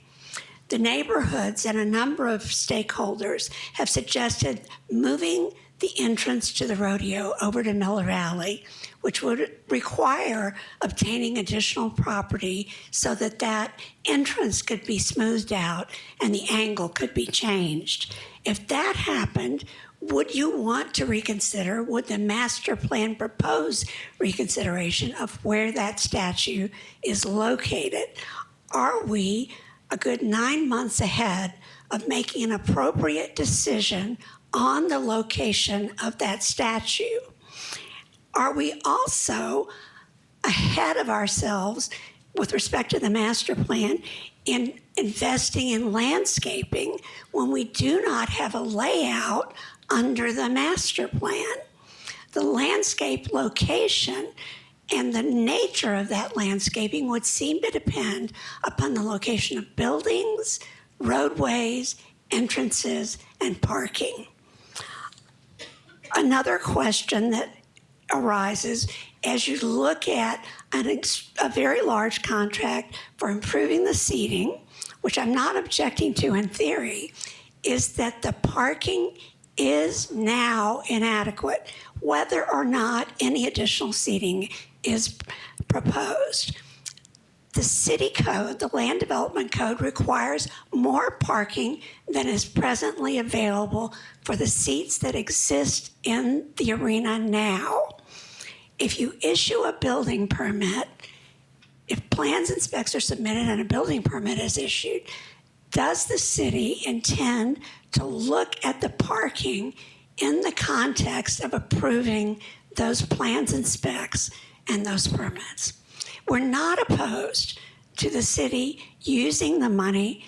We are asking questions about these other aspects. Thank you. Thank you, Truly. Bonnie McMinn. Thank you.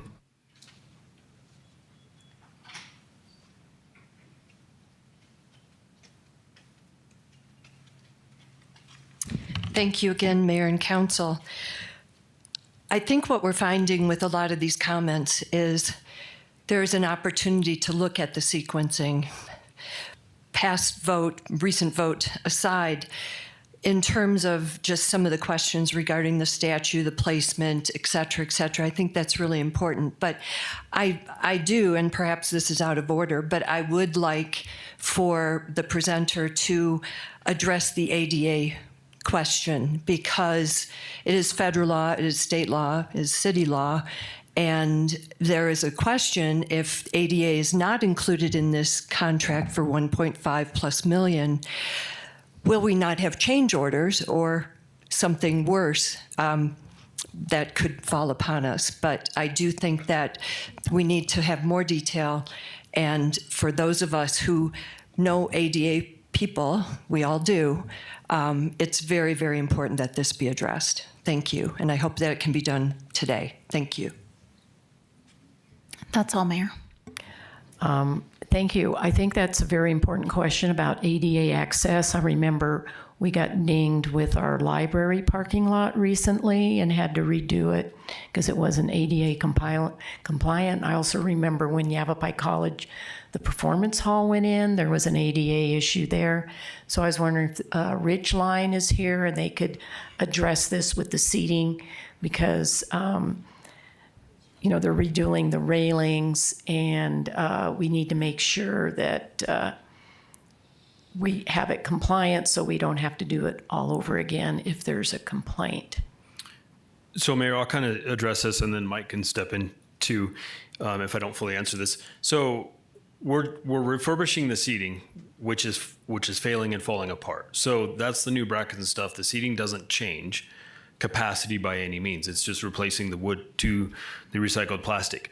As far as ADA access, that's a very broad statement. Are we talking about getting into the rodeo grounds, getting into seating? The handrails and stuff will become conformant with the current standards that meet accessibilities for helping people get downstairs and stuff. This is not addressing directly the stairs as they're historic. So there's different rules we have to follow, and I'd refer to Mr. Young for that one. But it does address the hand railing, which is a big issue there. The what? The hand railing. Hand railing. Because they vary in heights and sizes and widths and stuff. Because currently, can people in wheelchairs that are mobility impaired, can they enjoy the rodeo? I believe they can get to the top, yes. Through the top row? Yeah. Yeah.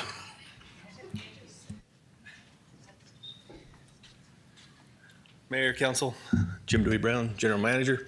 So yes, we are in compliance with handicap ADA. We've actually just expanded the section. I believe it's section K. It'd be the top. It's actually the closest to the MACD bathrooms, second closest. Section L is closest, but it's in the sun some of the part of the days. So we've moved it to section K. That entire back row, we've moved the vendors out of the way. We've got the space for the wheelchairs and those mobility, as well as a couple of years ago, we put in the lower boxes, and there's 2 ADA accessible boxes down there. So. Thank you. Good. Thanks. Okay, and before we vote, do we have any more comments? Lois, do you have a comment? Yeah, I wanted to address the discussion about, one of the public comments was about landscaping. And per the bid in our package, landscaping only relates to the area around the monument. So it's not like we're putting landscaping all throughout the grounds that will have to be ripped up and changed in relation to the location of the monument. I don't believe, well, we haven't made any decision about changing of the entry or any of that because we haven't gotten an update yet from the master plan committee. So I would assume you all have figured out that no matter what, this landscape monument pedestal will be in a place that the rodeo will control and that will not obstruct any movement of cars into or out of the facility if they come up Rodeo Drive. So given that, and 2 people saying yes, now, would you like to speak, Deputy Chief? I'm going to say that, yes, that the master plan will look at future entrances of some kind, but this is a location that would not be affected by that, and it was chosen there intentionally. Okay. So I am good with the ADA, and you're also testifying that we're going to have no new seating. This is strictly a replacement of the seating as I'm reading here in the... Correct. Okay, thank you. Okay, thank you. And Mr. Ruby. There are a number of issues here. First of all, I think we should take a look at where did this money come from? This came from the previous administration that went to Arizona, the state of Arizona, during COVID. The state legislature couldn't figure out what to do with it. It got split up. One side of the aisle put it towards education, and the other side turned it into local projects. Some of that money came to Prescott, unbeknownst to the city council at the time, to the Prescott Frontier Days. That money is from all of us. And as such, I think that full community input should be part of how it gets spent. Senator Fincham is working on a bill to preserve public hearings for real estate transactions. I can't see how he would be upset about having full community input into how this money is spent in our community. I don't like a false sense of urgency because when you invest in infrastructure before the agreed upon plan, you are predetermining the result. You're saying this is what's going to get built here, this is what's going to get built there. I think we need full citizen input. And that is something that I've seen shrinking. And so I'm like, do we really have the urgency to have to get this done so fast? I mean, will the rodeo not happen this year if some of these repairs aren't made? Thank you. Lois, could you give me a copy of the bill there? That was actually what I was just about to read. Well, you're louder than me, so why don't let me you read this. it? This is SB 1735. This was the appropriation language. The state treasurer shall distribute, to the city of Prescott to improve and refurbish the rodeo grounds owned by the city. The monies shall be promptly spent. We have been asked to provide weekly or bi-weekly updates to the legislatures to keep them posted on the work that we're doing and doing also here today. Shall be promptly spent to promote use of the rodeo grounds, including landscaping, hardscaping, drainage and the replacement, improvement, and increased capacity of aging water and sewer infrastructure, for upgrades to the main arena sound system and bleacher system, and then ultimately for construction of new restrooms facility to accommodate large crowds during events and for other site improvements improvements that support the economic and tourism activity generated by the year-round use of the grounds. So today we've got contracts before us for a new sound system. Check, it's here in the bill. We have requests about hardscape and landscaping regarding the statue monument. Check, it's in the bill. And we also have requests about the infrastructure and specifically the, where is it? The seats, the grandstands. And, oh, yes, and bleacher seating. Check, it's in the bill. So we are not doing anything that's not in the bill that we weren't asked to do, and that says will be promptly spent. And regarding the master plan, the affordability of this city to move the grandstand, move it, is not even feasible. So we're going to be working the grandstand. There might be other aspects of the rodeo grounds that might be part of it, but the grandstand itself, which is iconic and historic and part of our heritage here, we are just restoring it partially to meet the intent of the bill. So I have no problems with the few requests today. I think a lot of the money is being saved and will happen as part of the master plan, and we have the money to do the most important things for me is the underground utilities that the city owes to be done. So I'm in alignment with what's going on here today. Yeah, and therefore I move to approve city contract 2026-149A1 and 2024-174A3. Second. Please vote.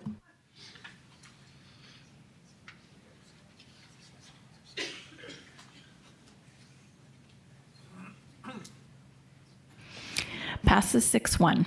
Let's rodeo. We're going to take a 10 or 15 minute break. It's 5 o'clock now. And maybe if somebody wants, they can order pizza for us. And so we'll see you here in about 10 or 15 minutes. Get some blood back in our legs. Thank you.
Continued item for discussion and action regarding adoption of retroactive ordinance number 2026-1935, an ordinance of the mayor and council of the city of Prescott, Yavapai County, Arizona, vacating and abandoning a certain municipal right-of-way which consists of the westerly 25 feet of South Marina Street and selling convey to Veronica Grace and Daryl Ivan Brown, and authorizing the mayor and city staff to take all the necessary steps to effectuate said vacation and abandonment, and discussion regarding petitioner request to be satisfied by separate agreement between petitioner, HOA, and property owner.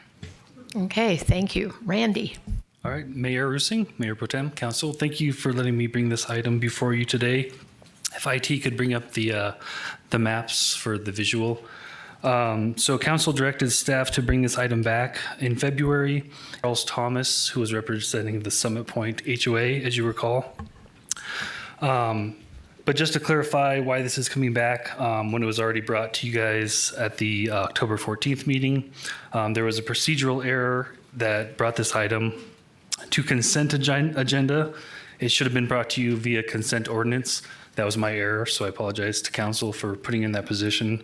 And that's why this is coming back now as an ordinance. But to address the second item, the petition was from Mr. Thomas in relation to the trail access. So as you can see on the map, Summit Point has a utility easement and an overlaid egress easement that connects Wilderness Point with Marina Street. So as these abandonments were being contemplated and moving forward through council, their concern is that the trail access that they'd been utilizing to go down Marina Street and into the downtown area would be blocked or inhibited. And so they brought this petition to council. We subsequently met with the original applicants, the owners of 534 and 536 Marina Street, to inform them of this petition and try to work out a resolution. So there was multiple options in terms of resolving this. One option that was presented was to overlay an ingress-egress easement over the two abandonment areas. If you go to the third map,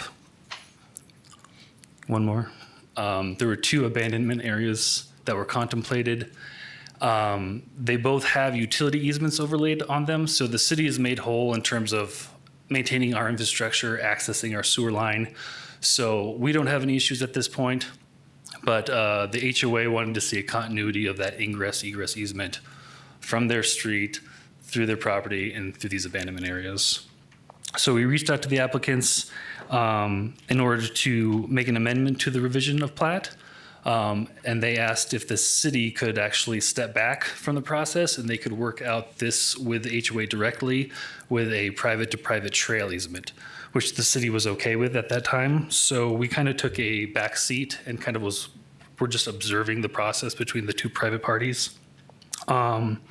Things were moving forward. They were asking us for feedback. I know some emails were sent to Joe Young, our city attorney. Some emails were sent to me. Can you look at this easement language? Is the city okay with this? And we were giving them feedback.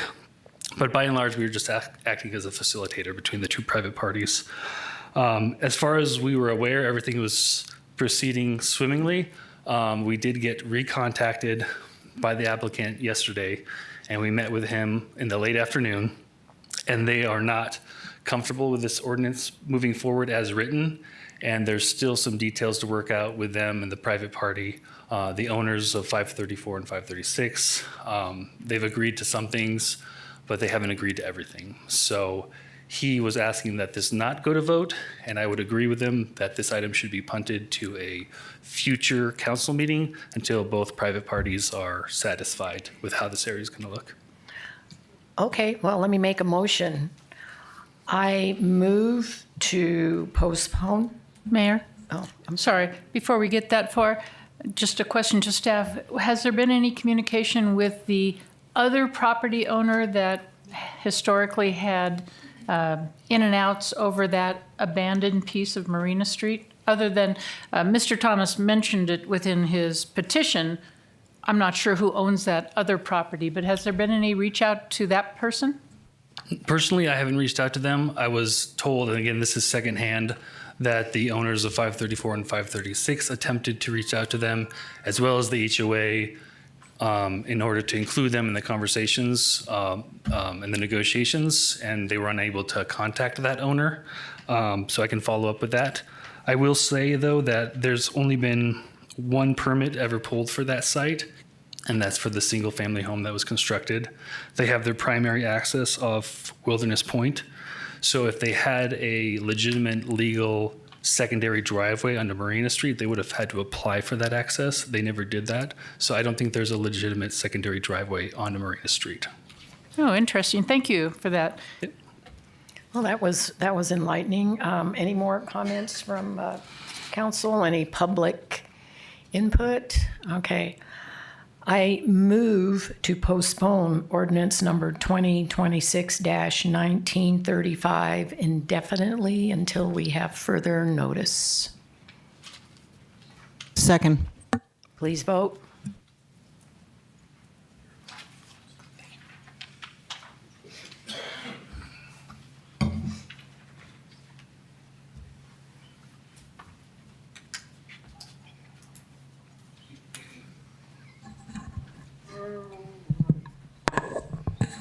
Councilman Ruby, if you'd like to just give me yours verbally, that's fine. So it's to table the discussion on this item or approval. That's fine. If you want to just let me know if you're in favor of tabling or not, that would be great. Thank you. Passes 7-0. Next item, the one we've all been waiting for. Continued item, approval of city contract number 2025-066A2, an amendment to city contract number 2025-066 with Kimley-Horn and Associates LLC for final design services for the Effluent and Wastewater Pipeline and SR 89 Improvements Project. Good evening. Gwen Rowich, Public Works Director. Here to present with me this evening is Steve Olfers, our City Utilities Manager, Tim Sherwood, our Capital Project Manager, and Ian Mattingly, our Transportation Manager / Traffic Engineer for the City of Prescott. We do have a PowerPoint presentation. It's relatively short, but it's mostly in response to the comments that we heard 2 weeks ago. This is probably our 8th or 9th PowerPoint, so you'll see some things that are repetitive because we presented them previously, but you'll also see some new things. We had some new questions come up in our last meeting. So I'm just going to proceed through it. Please ask questions if you have questions as we go along. So we were asked to define the problem. So this is about as simple as I can tell you. The first issue is the utility, which is the driving issue for this project. It is comprised of two components, a failing effluent line and additional sewer capacity for centralization.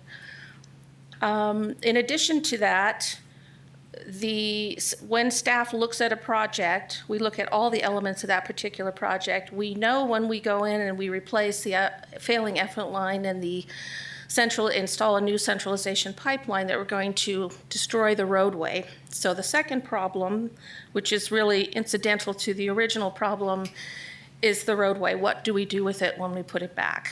So several things have been discussed. The life cycle, the expected life cycle of any new roadway is 20 to 30 years with proper maintenance. The level of service of this particular roadway by the year 2034 would result in a reduced life cycle of the installation of a new surface of the road at least.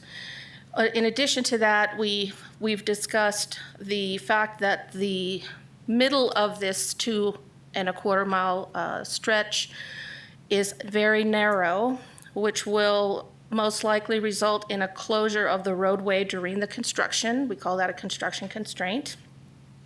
The estimate from the engineers 3.5 to 5 months for a potential closure and the ongoing traffic disruption that would be a result of that. So at the meeting on February 10th, we put this illustration up to show what the potential types of equipment, the placement of the pipes within the right-of-way, and to illustrate that there would be no additional space remaining for a road closure, or to avoid a road closure, I apologize. I'd also like to mention, it's not on this slide, but one of the comments that we received was that when we come back later to widen the road at some point in the future, that removal of the rocks would damage the pipe after it was installed. I've discussed this with several engineers, including my own staff, and we don't agree with that statement. The pipes will be somewhere between 6 and 8 feet below the surface, as well as the type of material that we will be using. We do not believe that that is a concern, which is why staff did not bring that up in our presentations. We do not believe that that is an issue.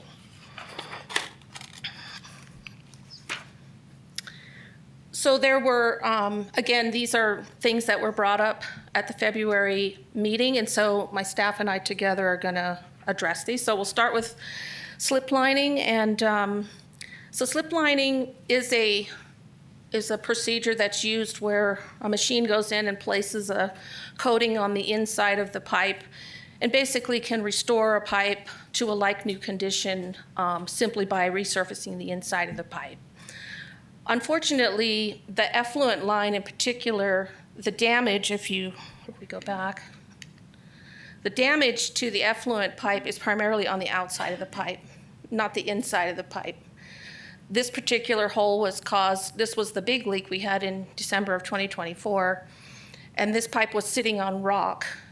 Whether it was installed that way or whether that evolved over time, when water leaks from a pipe, unfortunately, one of the big kinds of damages it does is it removes the bedding and shading that the pipe sits on that protects it. And we had several pipe failures in this area, and so we don't know if the fact that there was no bedding and shading here was because of this leak or other leaks, but nonetheless, the damage to the pipe is primarily from the outside, not from the inside. In addition to that, if we were to line this pipe, we would have to put manholes in it in order to use it for gravity for the raw wastewater that would go down it, which it has no manholes at this time because it's being used for effluent. In addition, those would have to be maintained regularly. In addition to that, with only 2 weeks to really think about this, or a very short time, we really don't believe that we have the grade that is necessary to convert this pipe to from force main to gravity. So the other thing that was brought up, and I'm going to skip ahead to the illustration because I think that will help, was the use of the Peavine Trail potentially for the sewer and the effluent pipes. So you can see here on the map, I have to find it, it kind of just appears. There we go. You can see here on the map that we've added a green line. So this green line is the Peavine Trail. And up here, this blue line, and then this is the space that we're talking about. This is a pipe we're talking about building here. And then it connects to existing sewer pipe that's already been built. So the top line is the alignment that staff is currently following as part of centralization. We did look at the potential for using the Peavine Trail. A couple of things about that. The Peavine Trail is protected open space under Proposition 484. However, Proposition 484 does allow utility uses within that protected open space as well as recreation uses. It would require a force main, which is more expensive to operate. It's basically a force main is a line that is under pressure, and it would require lift stations as well in order to push the sewer in this direction. In addition to that, Tim, do you want to come up and talk some more about this? Talk about the gravity? Yeah, good afternoon, Mayor and Council. Tim Scher with Public Works. So one of the things we looked at, and I looked at a couple different ways to look at it through existing topography, and I even used our Peavine trail map to kind of look at the slope and stuff there. So the slope on the Peavine Trail is very inconsistent. So it would be probably a combination of lift stations or force mains, lift stations, and then some small areas where you get gravity. The other thing is the trail is not very wide. So to put 2 pipes in there, we're not even nearly as wide as we are in the narrowest part of the dells. So that would be difficult as well. There would be 2 road crossings that would have to be contemplated, Prescott Lakes Parkway as well as SR 89A. So Prescott Lake Parkway, potentially you could kind of go around, go under the bridge and come back up. Again, you're creating a dip in the pipe where you're gonna have to pump out of it. SR89, probably the only way to get across there is a bore, a jack and bore situation to get underneath the roadway for 2 pipes. The infrastructure at Sundog right now is not plumbed out to accommodate that, so we'd have to replumb everything at the Sundog lift station to accommodate this. It would also involve a crossing of Granite Creek at the very at the far north end, and you can see where the green line intersects the yellow line. We'd have to cross Granite Creek there twice with 2 pipes, which right now everything's already on the west side of Granite Creek, so we wouldn't have to do that. As well as you can see the green line intersects the yellow line, so the gravity lane fundamentally could get to where it needs to go. The nearest effluent line in this scenario is over off Larry Caldwell and Corsair. So we would have to find a way to get the effluent line from the point where it kind of ends now over to the existing effluent line, where right now it's already connected in the dells itself. So we're looking at an area of 32,000 plus feet versus the 8,000 feet and change that we have left to connect inside the dells. And the estimate for that 32,000 feet is about $35 million, and it does not include any junction structures or lift stations for the Peavine Trail that we were asked to take a look at.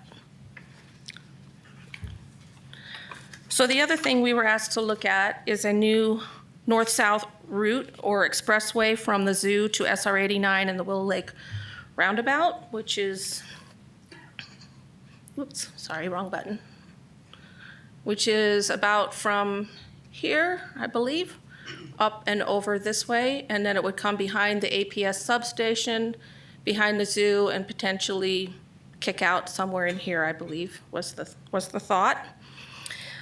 So the areas that you see in green here on this map are either protected open space through Proposition 484, which would include the Peavine Trail. That's the brown line here. This is the Peavine Trail right here. The red outline is the extent of the Granite Dells rocks. So those are your rock outcroppings that we're trying to find our way through. The green areas are protected open space. Now, the difference between the lands that were included in Proposition 484 and Willow and Watson Lake is that Willow and Watson Lake were acquired in 1998. And at that time, they were put into the charter. So they were not included in Proposition 484 because they were already protected by charter. But the language in the charter as it relates to Willow and Watson Lake is slightly different in that it says that the land uses are limited to open space, water supply, and recreational only. So in order to put a roadway of any kind along this route would require a charter amendment by the voters of the city of Prescott. Unlike Proposition 484, which limited the uses to open space, utilities, and recreation. So they're slightly different. So that's one of the things we wanted to let you know. In addition to that, we did look at putting a cost estimate. It's a very high level look at that. It came in around $36 to $40 million for a roadway of that type. It would include at least one either low water crossing, as well as 2 traffic control devices and approximately 4 miles of roadway. So that's where we landed with that. Are there any questions about those Lois? things? Yeah, just so far in the work that we're doing on a sewer main, we're spending a lot of money because you're also crossing Native American lands, right? And we're having to follow the law. And this would dramatically wrap around the lake, potentially running into a lot more of that. Would you? I'm sorry, I'm not quite following. Archaeological The site. archaeological issues that we're running into today on only a tiny section of this route? Those are right here. Yep, and we're at about close to $2 million in mitigation on archaeological. Yes, ma'am. Are there any other questions about this? Mr. Ruby. Yeah. Could you go back to the P-vine diagram? I can. This one? Yeah. The 1,800 feet, what is the cost, anticipated cost between the blue line and the yellow line? So that's what we're talking about today, somewhere between 25 million and 39 million, depending on the roadway widening, the option that you choose.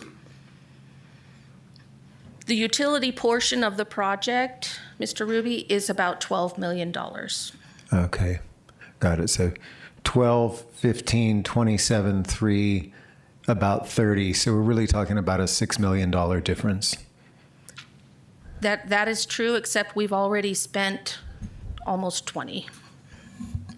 All the pieces that you see Like in the northern route there, those are all built already. The blue and the yellow, that would have to be in a way discarded for this project. It would still be used, but not to the capacity that was built for. Got it. What would it be used for in that case? You want to answer that? It would still, there still is existing gravity main that goes through the narrow corridors right now from Lillian Lane and connects where that yellow line ends at the end of that 8,025. So that line would still function. But the airport trunk main lines that were built out there are 36 and 48 inch pipe. They were built to accommodate ultimate build out and centralization. So they would not function at remotely near their capacity. In the way that they were intended. Exactly. Got it. If you could go to the roadways, yeah, that one. So I went out with Mike, and first of all, thank you for putting this together. I know this is sort of the time that you spent was on account of me making this suggestion, so I just want to thank you both. I think it's important that the community understand the options and their cost. On this one, there was a couple other items that could become expensive on this. As it gets near the Watson Lake roundabout, if you can point to that, yeah, right there. The private property tightens up to the road quite a bit, and I don't know if there's enough space. It might require purchasing. No, there's enough space? Yes, sir. Okay. Well, then I had negatively looked at it. Thank you. All in all, it's possible the archaeological site, something that Mike said is you might be able to like merge with the existing roadway that's there. But all of the current archaeological digs are kind of on the outside of the bend on the lakeside. Yeah, they're like right here. Yeah. Happening right there at that corner. So it might be possible to come to the inside there. And he talked about a frontage road along Willow Lake Road and that being feasible as well. I think what we're looking at, though, is like the genuine cost of an alternative. And I think that's important for the public to see. So really, thank you for the work that you put into preparing that.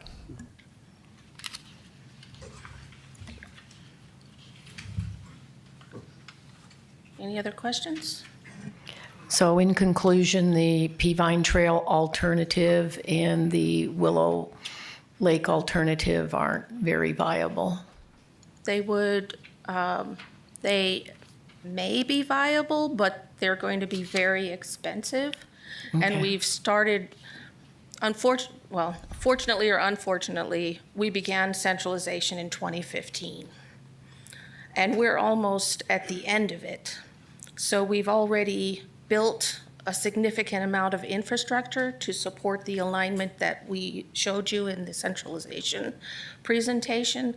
So I don't believe these costs, unless it's the policy decision by the council, it would result in a significant amount of new cost to then redesign either the centralization portion or the roadway portion. I had another question, Gwen, which is when you talked about, I wrote it down, it would have to go through charter amendment as opposed to a citizens initiative for change, because open space has to go through a citizens initiative, correct? Correct. And this wouldn't have to do that. It would go through the charter review committee. I think Joe can probably answer that better. Yeah, no, I'm not sure if I understood your question exactly, but if we're talking about uses of that protected open space, it doesn't have to go through the charter to change it, but does have to go to the voters. The charter allows for things to go to the voters for other uses. So but it's not a charter amendment. So it would still have to go to the voters. It could just be prepared through the charter committee rather than a citizen initiative. Well, it could go through the charter committee. It could, but this wouldn't be a charter change, so it would just go through council. It would be council would have to vote to send it to the voters, and then it would go to the voters. Thank you.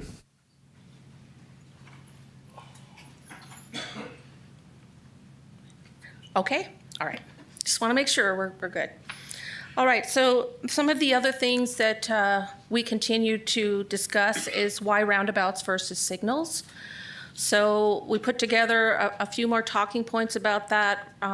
Roundabouts promote continuous flow in multiple directions under a yield condition, not a stop condition. Whereas a signal light, when it turns red, everybody hopefully stops, right? And what we have seen historically on this road in particular is that when there was a light at Willow Lake and SR 89, many, many years ago, there were significant traffic backups to the north in the morning and to the south in the afternoon because signals stop traffic, whereas roundabouts promote continuous flow. In terms of speed, some of the reasons why, not all of the reasons, but some of the reasons why the consultant and staff are promoting the use of roundabouts is because they do slow down traffic. And we heard a significant amount of comment from the people who live in the corridor that if we widen this road, it would become a speedway or a freeway like I-17. Roundabouts, you have to slow down to drive through them. It would be one of the things that would promote slower, more consistent speeds in the corridor. Also, when you have signals, people try to beat the yellow or beat the red. I'm sure we've all seen it, I know I have, where people are running red lights or they're jockeying to get in position for when the light turns green. Those are more dangerous movements, whereas, again, roundabouts promote slower speeds and more consistent speeds. Roundabouts also can be used as a turnaround so that people don't have to go the entire length of the 2-mile corridor in order to turn around if they're trying to go the other way. With a light, you have to stop, wait for opposing traffic, and wait for your turn.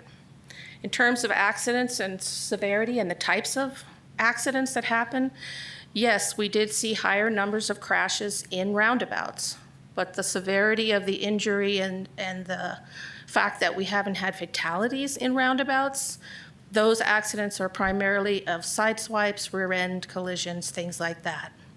Whereas you do tend to see more higher severity injuries and even fatalities at signal lights, those people being T-boned or being hit in a left turn configuration.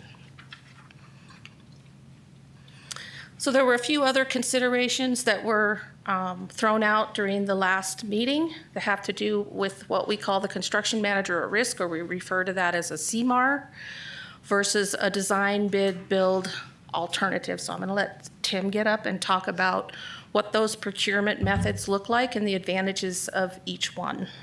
So typically a CMAR or construction manager at risk, they're typically reserved for more complex horizontal construction. Horizontal construction refers to pipelines, roadways, et cetera. Your contractor is selected based off qualifications. They submit a statement of qualifications. It's reviewed by a committee per ARS standards. And that's how the top ranked firm is selected. And they're brought in typically around 30% design. So they're part of the design process.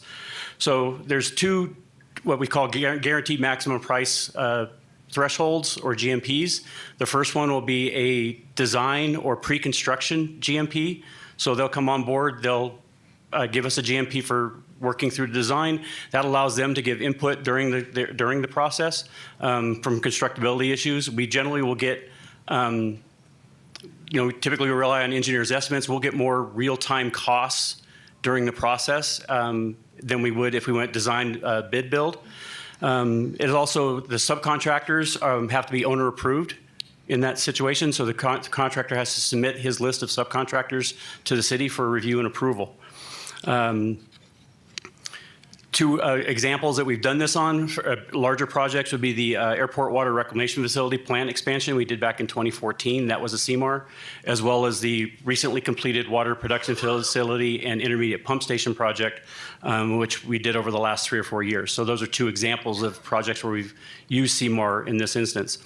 So for a project, if this was going to be widened, the complexity of the project obviously gets more significant. So it's not just a utility project any longer. It's also obviously a major roadway project with a lot of rock removal and things like that. So a construction manager at risk would probably be the preferred method to do this, to have somebody on board from the get-go. If council chooses not to widen the road, I think staff has thought about this. Probably just a standard design bid build contract would be the best. It's fundamentally a utility project. We do utility projects with low bid all the time. Most city projects use this procurement method. It's typically selected on the lowest price. Now, it doesn't mean that just because you submit the lowest price, you're going to automatically get the bid.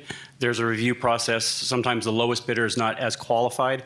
In this instance, because of the pipe materials we'd be using, we would have a lot of restrictions in the contract language for previous experience using the different type of pipe materials that we're installing. So it just couldn't be, just because somebody's the lowest bid doesn't necessarily mean they're the most qualified bidder to do the project. And a CMAR bidder could apply for the RFP for the regular process? Yeah, that would be, like I said, there's 2 steps. The CMAR contractor submits like I said, we talked about a pre-construction services contract and then a construction GMP as we get closer to what would be typically the 100% plans. As if you were going out to bid, they would submit a construction GMP for the construction project. And I'll give you an example. Both the Airport Water Reclamation Facility and the Water Production IPS projects came in under their guaranteed maximum prices for both projects. Okay. Right, thank you. Mm-hmm. Oh, Lois? So my question is, regardless of whether it's CMAR or a design build contract, how will city staff in your department or others ensure that all the new lines are installed properly, are graded properly, and can withstand all the stresses of the construction process, including avoiding underground rocks from rubbing against our brand new pipes? I will say our construction standards, even statewide MAG construction standards, are much more strict than they were 40 years ago, much more observation. We have a crew of 6 public works inspectors on staff that watch our capital projects. There's a capital project manager assigned to the project. The engineer of record will have a representative on site because they have to certify that the lines have been installed correctly to ADEQ. So there's going to be a lot of eyes on this to make sure that it's installed correctly the first time. Does that include someone like a full-time, always an inspector on while this is going on, whatever time of day? Typically a project of this magnitude, yes, we'll have a full-time inspector because there could be activities going on at different areas of the project. If it gets, depending on what the contractor's means and methods are, if they're working in 2 different locations, it's obviously a long corridor, we may assign 2 inspectors to it. Mm-hmm. I have a question. When I went to the open house last fall, I talked to a representative from Lion Engineering that has done a lot of city work designing the wastewater treatment lines. And he had some charts, and I spoke to him about if we could do this without closing the road. And he had beautiful posters that showed that you didn't have to close the road. And I've asked for him to be here today and also 2 weeks ago. Was he able to make it to? He had a previous commitment this afternoon. I'm sorry, Mayor. So he hasn't been able to come to any of the meetings because we're kind of getting 2 stories. I mean, here was an engineer at our own open house who told me that he has all the posters here, that we could keep one lane open. And then I'm hearing that, no, it's got to be closed for several months. So there's kind of a disconnect there, and unfortunately, he can't come, so that we could talk to him in person about it to get some more details. You can always call him.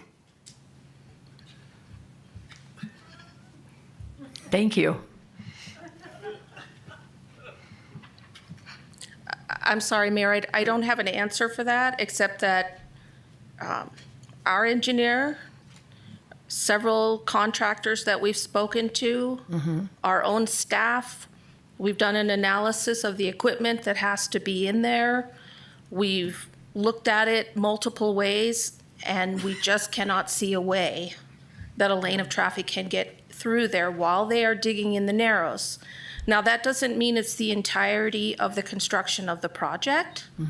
When we're outside of that 1,400 feet of area where we only have 40 feet of pavement, we can absolutely keep the lanes open. But they're telling us it will take them 3.5 to 5 months. And that can be some of the questions that we ask during the, we can talk about during the pre-bid process before anyone bids on it for construction. We can look at that a little bit more as we continue through the design process, because remember, we're only at a 15% design concept right now. We have a lot more plan set to create.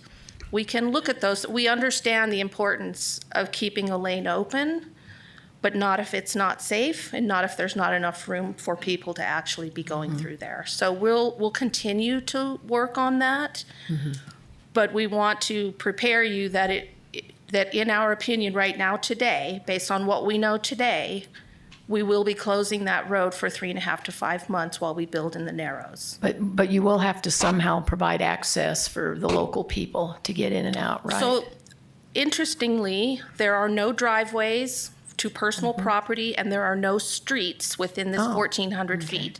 So the residents who live on either end will have access to their properties during the entirety of construction.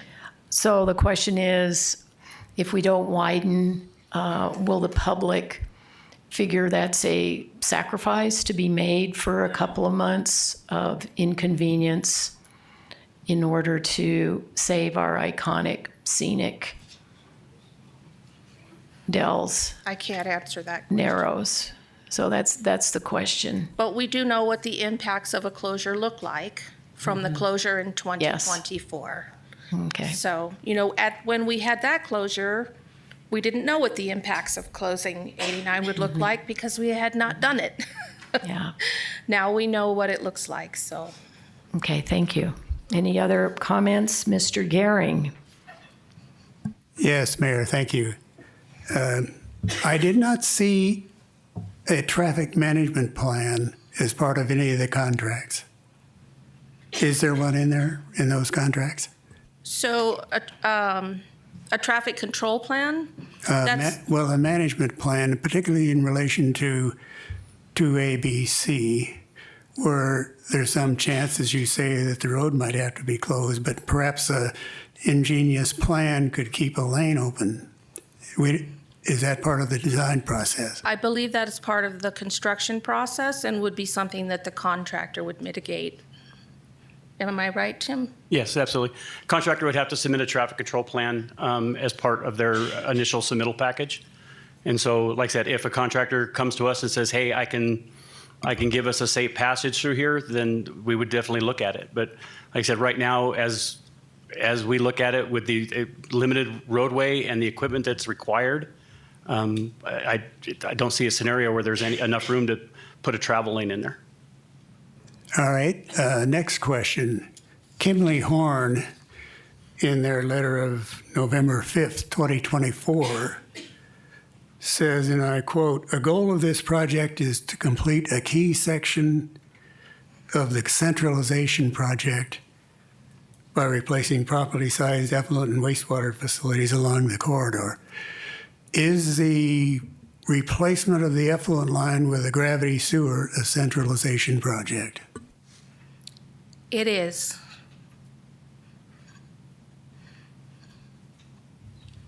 Okay, any other comments? Mr. Ruby, do you have a comment? Yeah, this goes back to the P-vine idea. And it's actually a related question, does travel on top of a road, I mean, you said like somehow like I don't think of pipes actually moving against rock, and yet that happened. Is that increased by roadway vibrations? I wouldn't necessarily say so, no. Especially if the pipe's installed correctly. If you get enough bedding below the pipe, beside the pipe, and on top, no, I don't think you wouldn't see that. Okay. Especially at the depths we're talking about. Okay, so what was the depth of the effluent line that broke? It varies. I actually pulled up the as-built on that last week as I was doing some research for the P-Vine Trail option. It varies. Some places it's 5 or 6 feet deep. There's other places where it's 13 to 15 feet deep. Okay. So it's like I said, it depends on what location you're looking at. And the grade's not very consistent either as far as how it was installed. Got it. My question is like, if we have a future break under 89, who knows, one way or the other, but it can happen, obviously. What would the cost of ripping up the road be at that moment in time versus doing it on the P-Vine? Like I said, you're talking about removing asphalt, traffic impacts that you would not see on the P-Vine. I think one of the P-Vine's biggest constraints would be, from a maintenance standpoint, would be accessibility. If a break happened 5,000 to 6,000 feet from the P-Vine trailhead, it's just that much more difficult to get back there. And I believe there's also some areas that are just not wide enough for the equipment or the area to install 2 pipes side by side. Thank you. Mm-hmm. I have a question. Can any of the old trenches be reused? Or do you have to have all new trenches? So Mayor, that I believe is very similar to Councilman Gehring's question. The current effluent line, the alignment where the ditch is, we are going to replace that with a gravity main. And then we will build a new effluent line on the west side of the road. Okay, thank you. So yes, we will be using an existing alignment. That'll save a lot of time. And rocks, yes. Okay, any other comments? Mary? Thank you. Mr. Sherwood, you mentioned, should we stick with the non-widening option, one of the 3? One of the things that you might, at least there's the potential that a designer, the builder, could come forward and say, hey, I've figured out a way to do the work in the narrows and still maintain a traffic lane. That's a possibility. And I think, I don't remember what meeting it was, but I brought up the thought about night work. If in fact we need to shut down during that portion of the construction in the narrows at 1,400 feet, if that was done at night, obviously that very much abbreviates the impact on Willow Creek Road, also Glassford Hill Road, because there's not that much traffic at night. That's correct. Are there constraints? I'm sure it's less positive to work at night versus work in the day, but if it is a matter of avoiding the big impact on Willow Lake Road, it seems like a fair trade-off. What do you think about that? It is absolutely a possibility. And when the existing gravity main that's in there now, the 24-inch line that's on the west side of the road, when that was put in, it was all put in at night. And so they did full closure at night while they were working, and then they would open it back up during the daytime. It significantly impact the construction schedule because part of every shift will be setting up traffic control, taking traffic control down at the end of every shift. So while it's a possibility, like I said, there's a couple different options there. The full closure obviously speeds up the construction process. A night closure would lengthen it out some. So it's schedule impacts. Okay, a trade-off then. Yes. If the schedule gets extended because it's at night work, and yet on the other hand, to balance against that, it's reducing the impact of traffic flow on Willow Lake. Right. But it does increase the impacts to the people that live within the corridor. as far as people that live near the road, just the noise and lights and things like that. So noise and lights. Another trade-off, yes. Right, exactly. Thank you. And you said there weren't any driveways or anything along that area? From Twisted Trail to, and I always forget the name of this road, but the name of the street that Granite Gate Resort sits at. Between those two, there are no other intersections in that area. No streets, no driveways. No streets, no driveways. So there probably aren't too many people living along there, and the natural rocks would kind of be a sound barrier anyway, and the lights. I wouldn't say it's a sound barrier as much as you're in kind of a low area, almost like in a valley, much like you can hear the rodeo speakers from across town. You'll get the same kind of echoing effect with the construction equipment. Okay. Thank you. Let's see. Any other comments before we proceed? Mr. Gehring? Mayor, I have a number of lengthy questions, and I'm wondering if it's time for me to do that. Maybe after the presentation, after Gwen's done? At your pleasure, Mayor. However Okay, you'd like. all right. Fire away, Mr. Gehring. Do you agree that Consent Order WS03-23 has nothing to do with the effluent main? So here's what let me show you. Let me just go further here.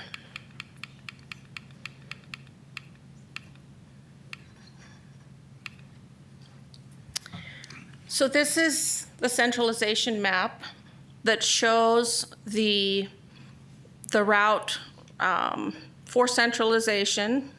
And this green line right here is where the overflow took place in 2023. So It's in Granite Creek Park? In Granite Creek Park, that's where the overflow took place. So the yellow line down here, this has not been built yet. We'll be bringing a construction contract for this portion of centralization, which we refer to as C3, in April, I believe. That's almost completed its design. This piece right here has been built. This is the piece we're talking about right now, right here. And then this piece from the green on all the way, I hate this clicker, I'm sorry. It's kind of a pain. Okay, and this green piece here down is all been built. So the consent order was issued when we had the rainstorms and the pipe overflowed right here, which in the consent order they refer to as the root cause of the consent order that was issued. And wasn't that because there was a 16-inch diameter pipe? So we have an undersized pipe here, thank you, Mayor. That was joining a larger pipe. That is correct. However, and the consent order, if you read further into the consent order, it says that what we violated was, I have it right here, let me just read it to you. In the consent order itself,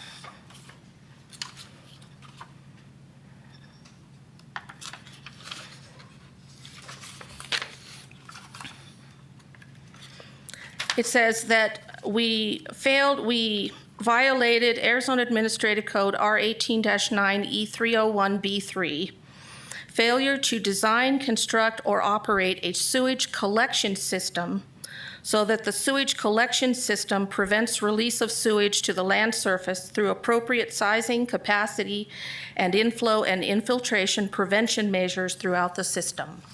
So what happened is our daily demands flow just fine in this 16-inch pipe, but when we have storms, we have what's called infill and infiltration into the system, where storm water comes into the pipe. And that's what happened in 2023.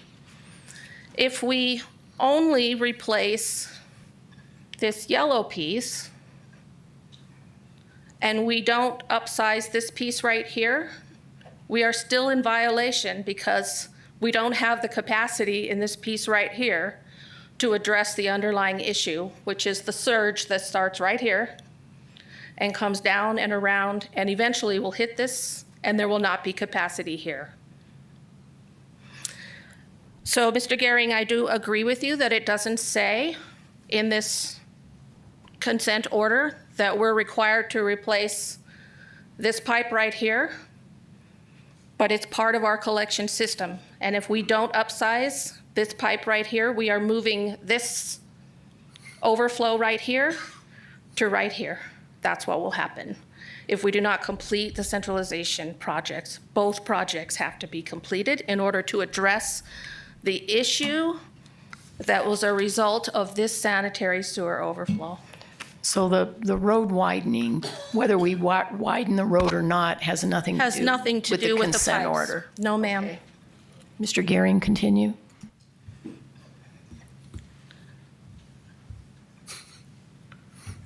I have the benefit of having seen a number of public records requests dealing with the effluent main. And I'm amazed at what stars our wastewater collection people are when they repaired the effluent main, because they didn't just fix the leak. They ran a camera through all the Narrows area, identified potential future leak areas, and then they went in and repaired all those. And then they ran a camera through again to make sure that they had repaired all those areas. And at the time of completion of that project, the opinion of the wastewater superintendent was that video observation showed the pipe to be in good condition. And of course, they'd repaired all the potential future leaks. So one begins to wonder why we need to replace the effluent main at this point. Now, you could leave the effluent main in service since it is in good shape, according to your own superintendent, and only place the gravity sewer through that stretch in a non-narrowing option. Is that correct? Do you want to address that, Steve? Yeah. Steve Olfers, Utilities Manager. Mr. Gehring, the problem is not within the pipe, it's outside the pipe. The outside of the pipe touches the rocks, and so every time there's a vibration, that's where we have a failure. The inside of the pipe looks great, but we cannot inspect the outside of the pipe, and that's where the failures are occurring. So why are there rocks on the pipe? Wasn't it shaded? I can't 'Cause the speak to pipe- that because I wasn't there when they did it, but what we see now is not. There is no shading. There's been a number of different situations where we've had water run through that trench and through other breaks. So certainly we could have washed all that away. Because that seems to be a constant problem with our water mains in town when they were plastic PVC pipes, and we've had numerous breaks. And we'll look and see that there was no shading, that the broken rock was dug out of the trench, the pipe put in, and then the broken rock put back on the pipe. So this seems to be a constant problem with no shading, and it's running into millions of dollars for us to try to fix and replace. So we are clearly dealing with a centralization element as part of the project. And we do not have a Proposition 401 analysis of centralization as yet. And yet, the city's own figures show that centralization is in excess of the spending limits set forth in Proposition 401 without a vote of the people. So where are we on the 401 analysis for centralization? We're looking at you, Joe. I know that Gwen's people's putting together the analysis. I'll tell you, I don't know that it applies here necessarily. We have three elements to this project, and the effluent replacement doesn't trigger Prop 401. The centralization element is for the pipeline, the increase in the size, which is required under the consent order. And then any road-related work, whether it's widening or not widening, which is not related to centralization. I think we have three separate elements, one of which relates to centralization, but is under a consent order which exempts us from Prop 401. So I don't think the analysis as it relates to this part is really implicated. But I know we are putting together the numbers for the broader picture. And while I have you, Mr. Young, I do recall, and correct me if I'm wrong, that the city council is the final arbiter as to whether or not we have a Prop 401 vote. That's correct. In a situation like this, it's going to be complex. This is an example of it. This is a project with 3 separate elements, none of which would trigger the Prop 401. And that is sort of the case in each project that happened. And that's why I think when we introduced centralization, Gwen talked about it, it was not as a project, but as an overarching goal as we did other projects. So defining what should be applied to the centralization versus what is just replacement of pipes, which is exempt from Prop 401, is going to be a pretty big deal. And they're pulling together numbers, but that will take some time. I have a spreadsheet from our study session, January 27th, 2026, and it says here that the Sundog Phase C3 ADEQ consent order is going to be budgeted at $40 million, and then it lists like 6 other projects. And the centralization total is $143 million and change. So if you subtract the $40 million for just the consent order, we're still at $100 million, which is a very large public service, public works project, which I believe when Prop 401 was passed by the voters, it was for projects like this. Initially, it was for the Big Chino pipeline to make sure the taxpayers were on board with this. But it seems to me that this project, if it's going to be $100 million plus minus the consent order, it seems to me that, we do need to take a serious look at whether or not we need a Prop 401 on the ballot for the voters. But, we can still go ahead with the design. Well, I think that this needs to be done, and I know that it's being worked on. But the difficult portion here is what portion of each project would Prop 401 apply to? Because, for example, you replace a pipe, that's exempt from Prop 401. But what if you replace it with a bigger sized pipe so you can, as part of centralization? Well, then the increased cost for the bigger pipe would be applicable to centralization, but not the entire project cost. Mr. Young, as I read the charter, Prop 401 also asks that we include the planning costs, design costs, and 5-year operating costs of the facility. Is that your understanding? It is. There can be some design elements as you're trying to figure out what the cost would be, but yes, that all becomes part of the project cost. Okay, thank you. Any other comments here? We got Mary, are you next?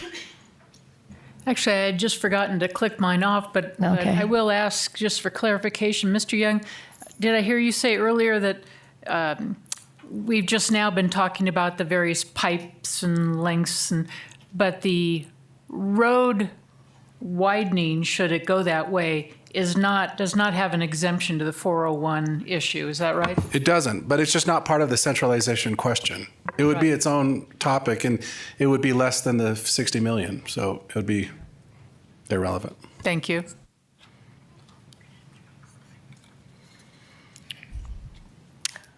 Okay, any more comments? Are we going to go to public?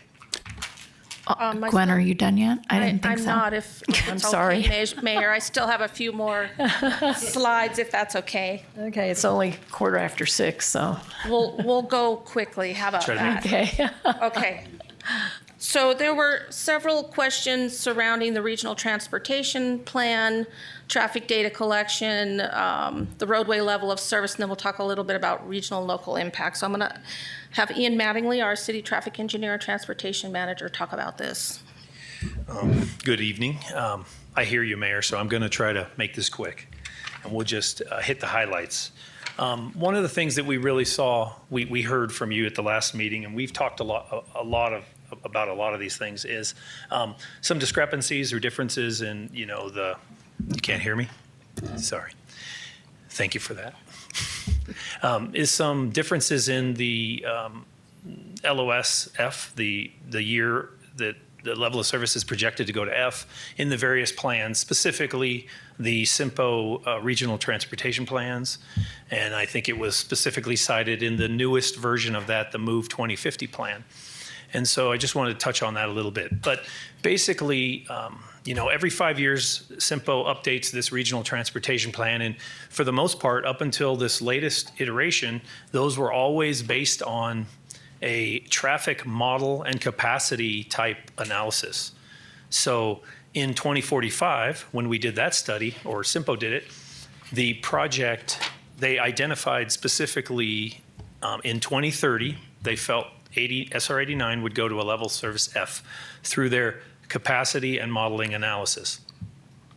Therefore, they ranked projects based on those capacity and models directly. And so they ranked the project very high priority, and that's why it was listed. That's the case in the 5 years before and the 5 years before, all the way back to the 2011 study. And I think that's at least 2 or 3 times back. Moving forward, the traffic impact analysis that was included in the Effluent and widening project also stressed primarily traffic modeling and capacity as its determining factor for when the project would reach a level of service. And we further refined that data because we had more detailed study, and that resulted in the 2034 number that we have been referencing. So SR 69 is now no longer identified to go to LOS-F by 2030, as the last plan said, the regional study, but it'll go to 2034. You talk about 69 or 89? 89. I'm sorry if I said 69, 89.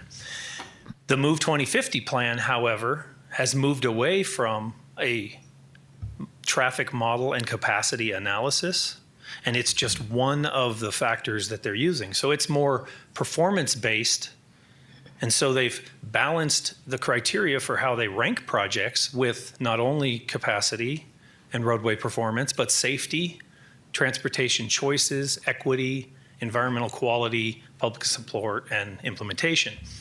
Because of that, the project fell into, obviously it ranked much different because it ranked high in certain categories and lower in other categories. And so they did that to all the projects, and it was placed in the medium priority project, not because the capacity changed or the roadway abilities changed.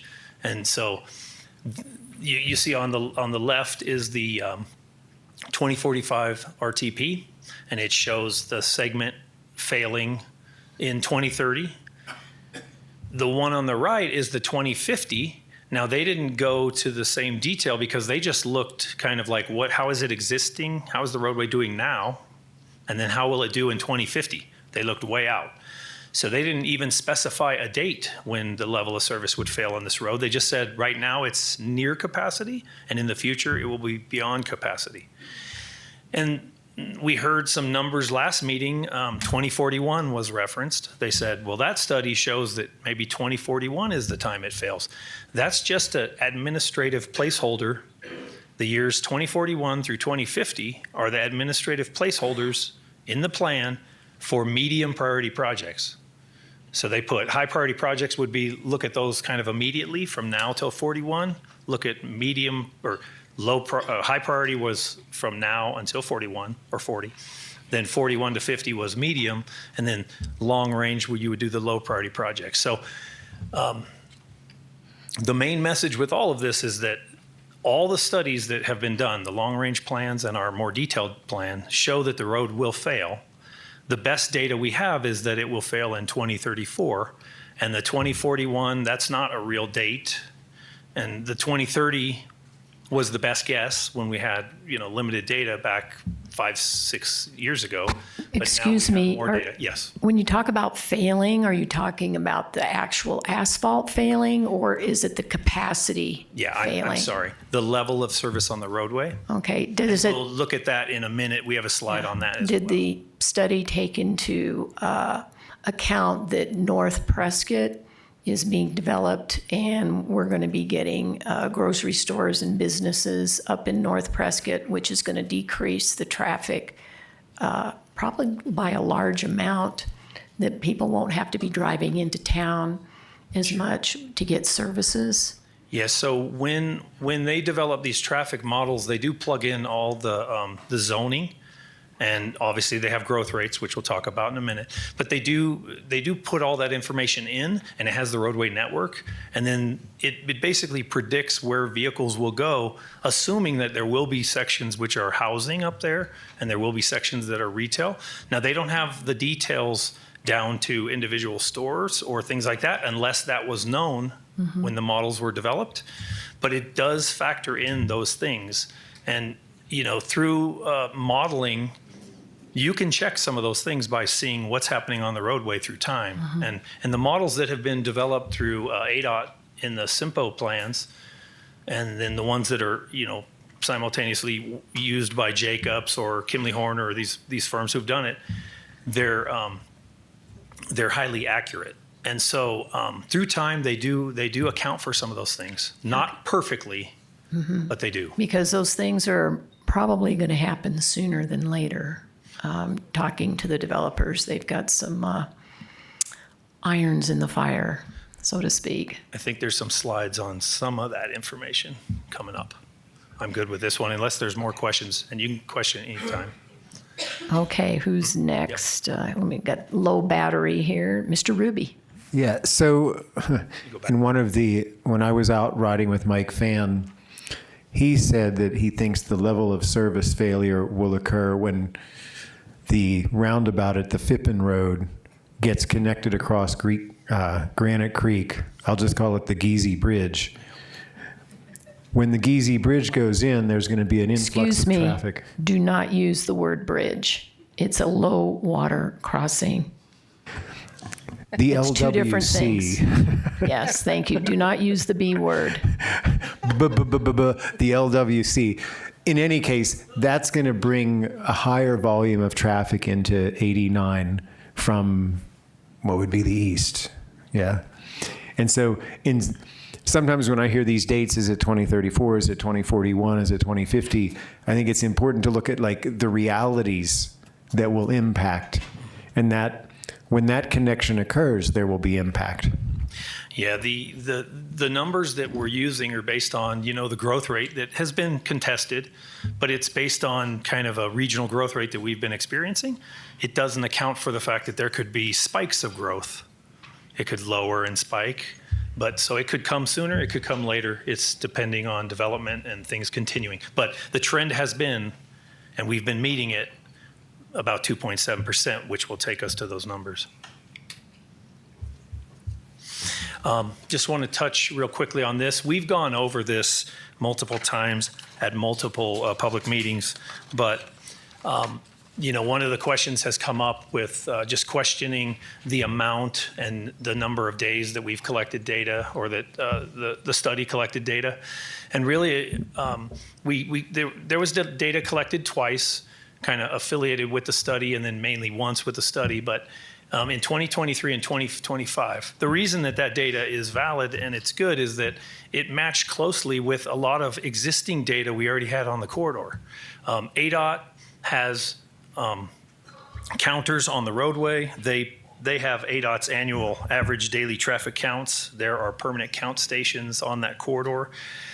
The city takes, we hire contractors to take counts in the area, and additionally, we can check it against the regional transportation plans that kind of predict what the volume should be as we move through time. And so what we saw was that when we compared the data to all these other sources, it was highly reliable. This multi-source validation ensured that the data was reliable and well supported. Another thing that's happened is that as we've gone through, in some ways, we've been beating projections of the RTP, but we're keeping more in line with the projections of the 2034 date. Additionally, there were some comments about just modeling, but there was over 100 total simulation runs done by Kimley-Horn as part of their traffic analysis, and those could be compared with the actual traffic counts on the roadway or the permanent count stations. There was a high level of, match on all these numbers.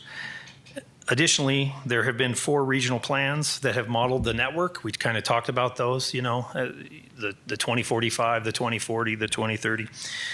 They've reinforced the study's recommendations. They were developed by professional engineers like Jacob, AECom, and Kimley-Horn. The main point is that all these studies and all these things have resulted in 2-lane roadway will at some point result in a failure of the roadway and level of service, not failure of the pavement. But just wanted to touch on that for a moment. And then we'll just go into level of service and traffic growth. So the traffic growth rate of 2.75 has been questioned. There was 3. One was a 10-year average, one was a 5-year average, and another 5-year average. They used the lowest conservative estimate. 2.75 was the lowest historic 5-year rate. It was chosen at the lowest rate. 2025, we're operating at a LOSD. We're looking to go to an F by 2034. We did throw in 41 just because that date popped up. Again, it's not a real date, but if we will have around 30,471 vehicles at that time. And what does this mean for us? At some point, we're going to have severe congestion and long delays out there, more stop and go traffic conditions, lane changes and turns will be increasingly more difficult, and we could have some impacts to collisions. A widening at some point does restore the level of service to C, and it would maintain that until 2051. I think that's our last slide on traffic. It is and for I'd you. certainly answer Any questions. questions? I haven't. May I? Oh, yes. I'm Yeah. sorry, we had some technical difficulties here. Now I'm up and running. I was running. Part and parcel of every council meeting. If we created another north-south artery, and I saw the expense earlier, Yes. would that alleviate potential, or would that increase our grading on the loss of service on 89? Yeah. Like, So I mean, I see that the Willow Lake roundabout is 5 years earlier for loss of service, which says to me that we're dealing with a lot of traffic going along Willow Lake. Yeah, that's basically the south end of the corridor is looking to fail sooner than maybe up at the Phippen roundabout area. If you could just increase the number of lanes north and south, it's all about how many north and south lanes do we have? Can we find a corridor for more? The issue with it is it could alleviate traffic in there. It could. The issue that might be, apart from the cost, apart from all these other issues, is where do you make that happen, and how do you handle the connections? We're not looking at this in detail, but that's really the issue, because in all cases, when we move traffic over to Willow Creek because of the closure, it really wasn't the 4 lanes. The 4 lanes could handle it. It was the intersections that really caused us a problem. And so any alternative is going to somehow have to connect into our existing roadway system north and south. And you're talking about Sandretto Commercial, Willow Lake, Willow Creek. Yes. Yeah. And so so- that's what caused a lot of the backup when we had the delay. Intersections cause the backup. Yes. But it could alleviate, it will draw traffic off if you could make it in a way that would work. It would. Thank you. Mary? Thank you. Just to clarify in my own head, when you're speaking of these, the gradings, and particularly F, Yes. throughout the course of a day. Yeah. So just a little bit more on that. Well, yeah, so Peak I'm hours. assuming we're not at F from No. 6 in the morning till 8 at night. No, absolutely not. When we talk about these, and that's a great clarification, we're talking about the peak hour conditions. But we have said at other meetings that we are a special community here, And so our level of service D that we're experiencing right now, it's occurring between 6 a.m. and 8 a.m., which makes sense. You're coming in from the north and you're coming down.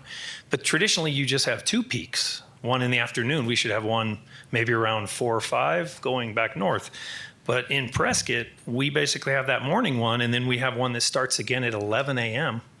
and lasts till 6. And it really, we've talked about this before, but it really comes down to the fact that we have a demographic that is a little more free from the commuting hours. And so we have a problem with midday to late afternoon as our PM peak, let's say. So yes, it's in the peak hour, but we have these spread peaks. So that corridor is probably going to have some of these level of services for 6-8 hours. And if you've gone on freeways in big communities, you know that eventually when you get into very high levels of service F, because you can hit an F by 34 and we're still in an F in 41, but there's like another 8,000 cars. It expands the peak hour. It just gets worse and worse where maybe it's only clear at 8 at night or all day it's bad. So, but good clarification. I'm sorry I didn't say that. Yeah. I have nothing more, so. Any other questions? I have a question. You know, all the open houses were very well attended, and afterwards everyone filled out a comment card. And I was hoping that in our packet there would be some information from all that input, you know, what percent was for, what percent was against the widening, and other aspects of the open house people might have commented on. Do you have any information as to what the public, because my impression is the public does not want the widening. Do you have any data from the open houses? I'm sorry, Mayor, I don't have that data with me. Those weren't questions that were asked in the last meeting, and we're only addressing. We have had that information on the website from the time we collected that data, which was very early in the process. We've also posted the Design Advisory Committee recommendations on the website. Everything we've done has been there. And yes, do you remember how many, was it 1,500, 1,300 responses? 1,300 to the first survey. And yes, they were overwhelmingly of do not widen. All right, thank you.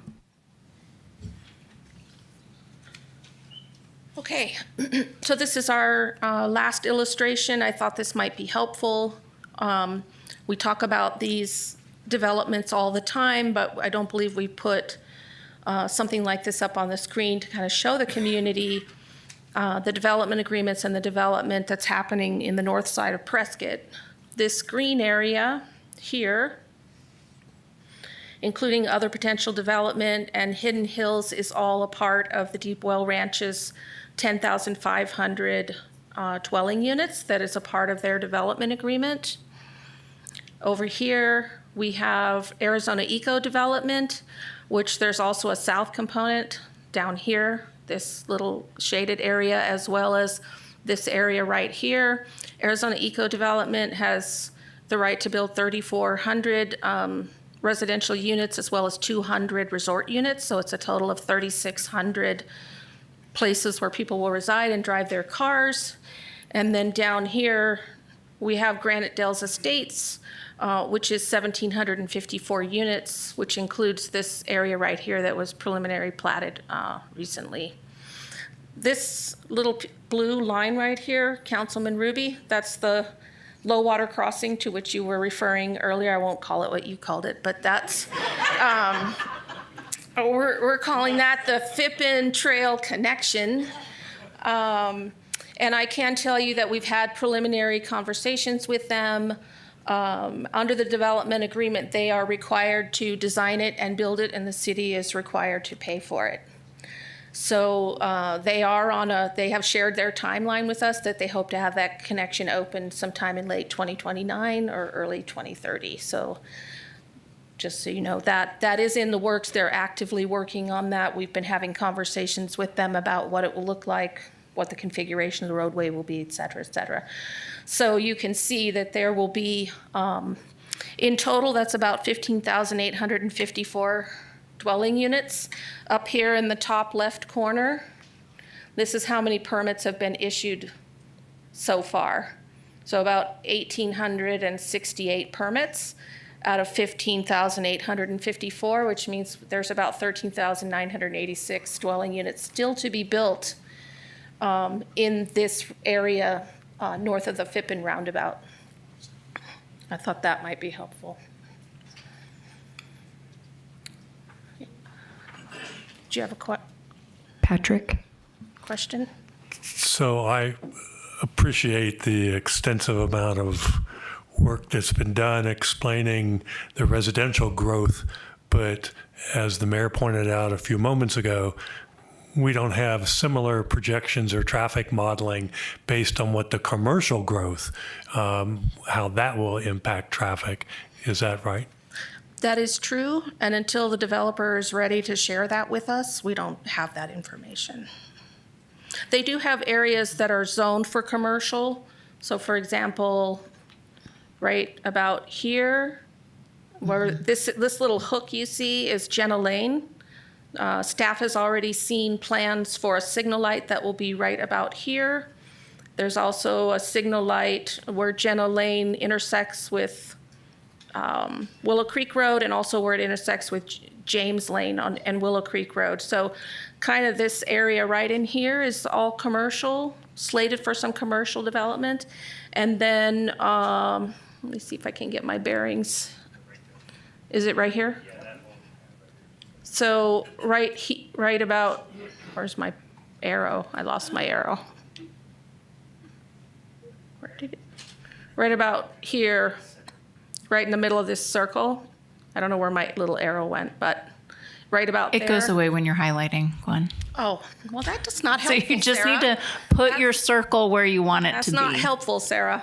Okay, so. There's only so much I can do. So right in the middle of this circle where that blue line is, there is the Granite Dells interchange, and there is commercial land that is zoned for commercial purposes there. You are correct, Councilman.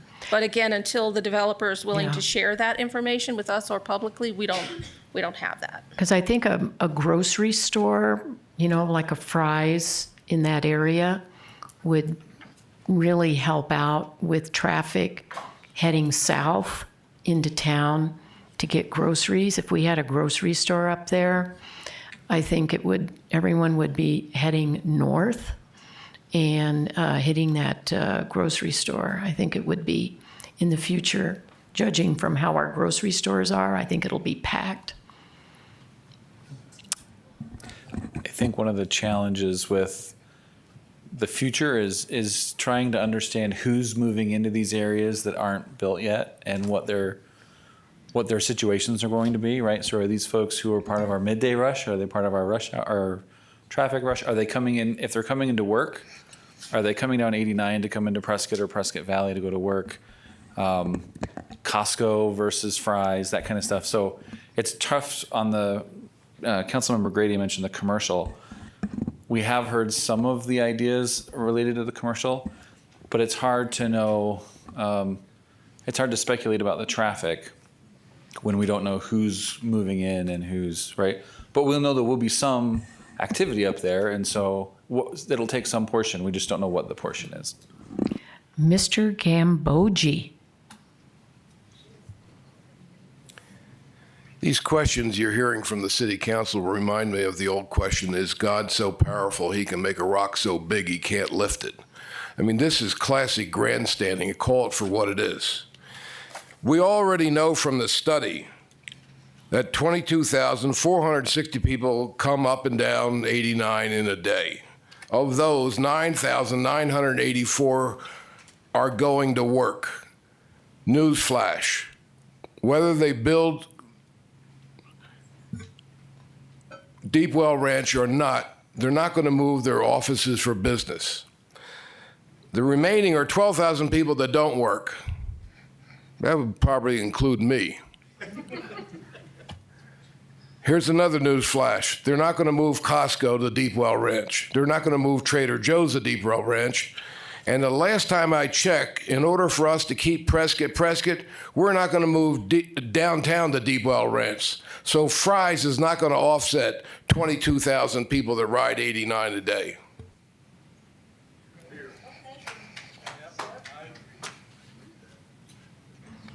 Okay, let's continue. Okay, moving on. So let's talk a little bit about the financial impacts of the project, because that's a really important component of this. So we showed this slide on February 10th. These are the non-widening alternatives, 2A, 2B, 2C, as well as the recommended alternatives of 3B and 5B. In the second column, you'll see the estimated construction cost. Again, this is based on a 15% design. This number could change as we proceed through the design. That is part of the process. In addition to the $997,000 that we spent for the design concept report, each of the alternatives will need additional monies in order to complete the design. You can see that in the third column. And then the last column is the total cost for each of the alternatives. So based on those total costs for each alternative, which you can see in the second column on the left, the third column is where will the money come from to pay for it. Wastewater rates is the primary driver for most of the alternatives. Wastewater impact fees can only be used for growth. So a portion of the wastewater cost for this project will be paid for from wastewater impact fees. The street sales tax will pay for the roadway portion, depending on the alternative that is chosen. If we do not widen, there is no growth element, so none of the 2A, 2B, or 2C options can utilize street impact fees to pay for the project. Hence, that's why the wastewater rates and impact fees are higher in the number 2 alternatives.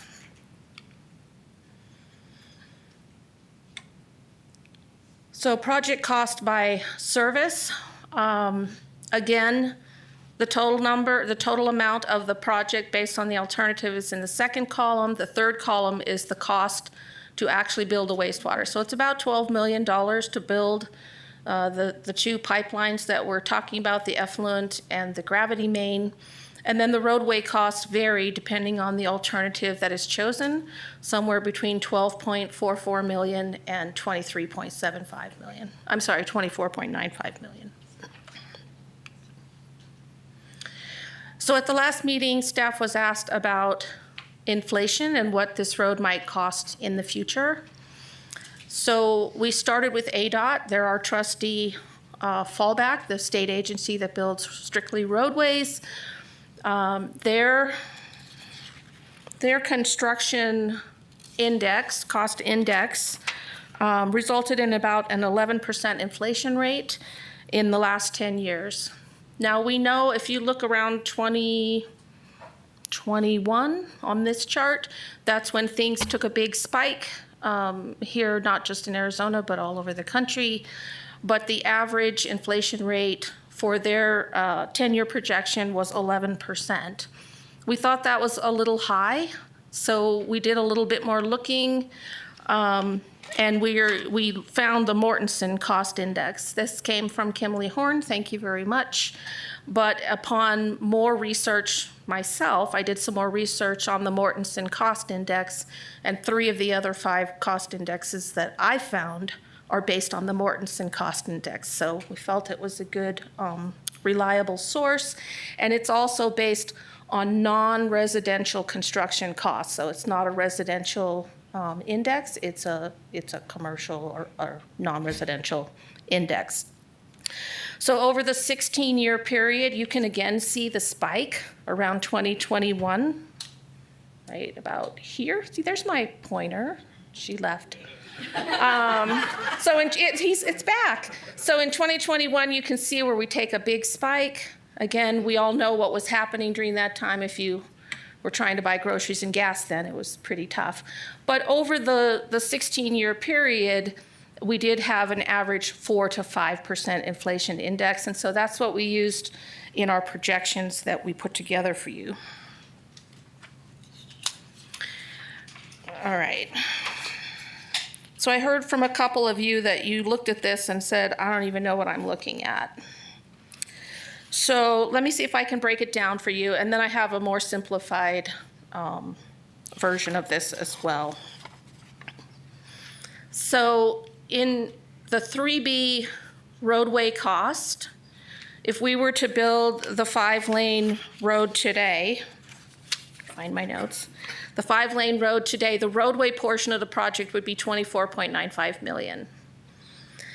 If we build the widening in 2034, we would have to replace the first 2 lanes, which is $12.44 million. In 2034 dollars for the additional lanes, it would be $21.7 million for a total of $34.15 million. So the difference between building it in 2026 is $24.9 million or $34.15 million. Additionally, we threw in the 2040 number, even though Ian says that's not a real year. The 2 lanes at $12.44 million today, plus the additional lanes, $27.47 million for a total of $39.91 million. We also included some information in your packet, an inflation table. Let me see if I can. Here's the inflation table. So it shows the $24.8 million for option 2C for the cost of the roadway. The remaining difference between 2C and 3B is $11.9 million or $11.8 million. If we have to rebuild the 2 lanes from option 2C, that's another $5.3 million. So your total inflationary number is $17 million. And in 2034, there's your $21.7 million that you saw in the previous slide. And in 2040, there's your $27.46.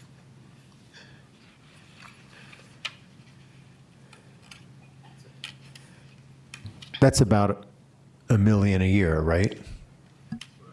What I'm seeing. Looks like it. Yeah.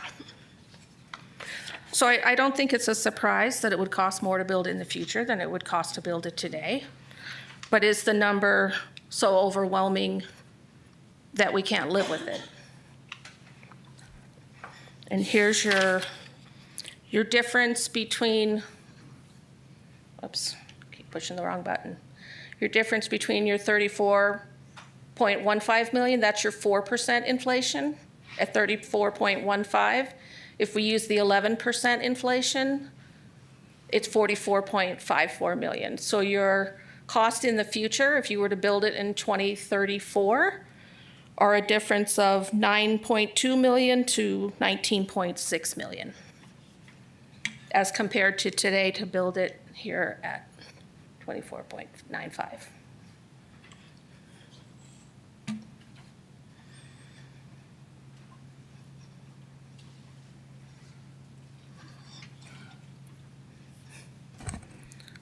So, Lois?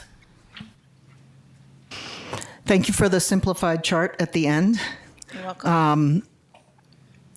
You know, I've been pretty quiet today. I asked a lot of my questions earlier and I got my answers. And so I just want to make some closing comments.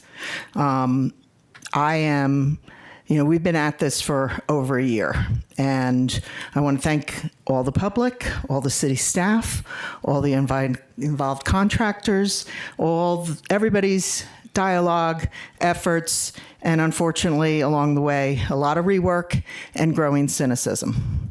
And I'm sitting here at 6:48, hungry like you all are. And those of you that have known me, I hope you've seen over the course of the last 2 years of me being on council that I've read things, I've contemplated things, I've sent my questions to staff, I've got my answers, I've read everything you all have sent. I may not have replied to you, but I read it. And I've evaluated everything that has been provided. And I have been consistent in saying over the course of the last year, because you look at the data And, with that many more houses to go, it's not a question of if someday we're going to widen. It's a matter of when, and it's a matter of how. And, the data with the development agreement says that we have about, I'm going to round things to keep them simple, is 14,000 more residents coming to North Prescott. We have a citywide average of 2 adults per resident. So that gets us to, 28,000 more people. Not every household has 2 cars, but a lot of them do. So if I do all the math, it's going to be somewhere between 20 to 28,000 more cars for those new residents coming over the next period of time. Then you take a look at already where we're at, that we're already hitting level of service F. As those homes come in, as the low water crossing comes in and it becomes even more easier for people to come across and into that corridor, I get very worried. I do absolutely believe economic development is going to happen in the north. And we'll get more residential services up north. But as Ted articulated, these residents are still going to travel south because they still have health care concerns. They're going to be coming down to the hospital. They still have business needs like accountants and everybody else that helps them out. And they are primarily down in the downtown area. And they still have entertainment services because, damn it, downtown rocks. And everybody wants to be part of it when you're retired. So while I didn't personally approve any of these development agreements, I think it's our responsibility to figure out how are we going to deal with this. I did campaign back in 23 with a priority that we need to invest in infrastructure and public service. And that is right at the top of my card. And I said, fire, police, and roads. We have absolutely worked, thanks to all of you, on fire and police, and that is coming. But these are the kind of things with roads that I said I would do. And I've been questioned publicly in the newspaper about who my promises are to. And I can assure you that I promised on what was going to be best for the long-term health and vibrancy of this town. And I promised I'd bring my business skills to City Council. And I can't look at numbers like I just saw and say that this is a situation that we're going to be able to skate by and not have to deal with. So last year, the Sundog was largely turned down because it was $150 million. Okay, we're talking dramatically bigger numbers than what we are here. And I do believe we need more road capacity, not only for all the daily living, but also in the face of our natural environment. I spent 2017, my first few months post-retirement, in Santa Rosa helping my sister dig out from the fires. Okay, so I have seen what happens and how close the lady across the street from her didn't get out in time, and she died. So fire is really an important thing in this community, and I yesterday when I saw the smoke, and I was like, thank God for the Prescott National Forest, yet more burning going on. But these are all things that weigh on me. So today the decision is not about wastewater. The decision today is about road width. The incremental cost to widen the road between 2C and 3B today is a $13 million decision. In the best case with the 4% inflation, it's $34 million. And in 14 years, which no one has a reason to believe that it's going to be 2040 from everything our experts, are saying, it's going to be $40 million. And if at the 11% future inflation, the numbers are insane. And so for me, it's like, do we do it now or do we do it later? If we can get $5 million now from Y-Plan and the state legislature, which is in their prioritized appropriation, if we can get the county and other stakeholders to throw in a couple of million more, we're coming today to a decision between $3 to $8 million to get this headache done once and for all, and it'll last for 20 to 30 years, which we just saw on a previous slide. We're going to be level of service C all the way until 23 years from now, and roads fail in 20 to 30 years, so we'll have to repave down the road. But I just cannot imagine, after living through this for a year with you all, I can't imagine that what we saw firsthand in December 24, when the road was down for only a week or so, this whole city came to gridlock, especially the north half of the town. And I can't imagine what's going to happen over 3.5 to 5 months of potential shutdown. And even if we were go to the night, I couldn't imagine living in the homes around there listening to pounding all night long, because I actually listened to pounding across the street from me, and I couldn't get out of Dodge fast enough every weekend to retain my sanity. So I am going to support 3B now. I, though, want to ask staff to seriously reconsider the 2 additional roundabouts. That, for me, we have 4 roundabouts in 2.5 miles, and the roundabouts that are really failing us right now are not in the scope of this project. So I really would like to see, particularly the Watson Lake roundabout, all the modeling Andrew showed us. The problems always stem from going into or coming out of the Watson Lake roundabout. I think we really have to take a look at that. And then the other thing is through some of the sections, especially around the Narrows where there's no homes around, I don't understand why we won't look at and evaluate smart lights, center turn lanes, things that we don't have to add all of these roundabouts that I already told you that when I'm 70 years old, I'm going to come with my cane and whack you all across the head, that I have to drive through 4 roundabouts in 2.5 miles. So that's where we're coming from. I think we can improve public safety. And for me, this is realistically about an $8 million decision, because I think we will get the money from some of the other groups that want to fund the extra capacity. So that's where I'm coming out. Thank you.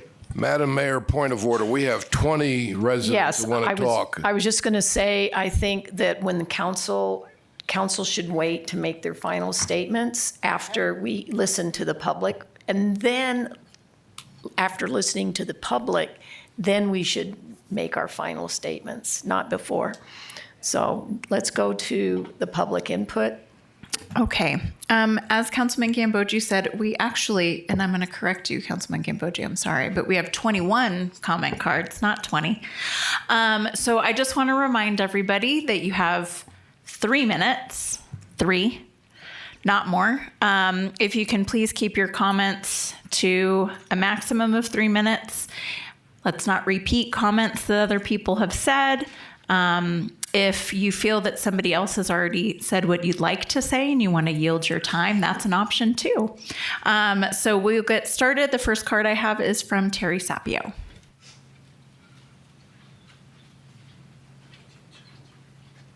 Now I'm going to correct you. You have 22. 22, yeah.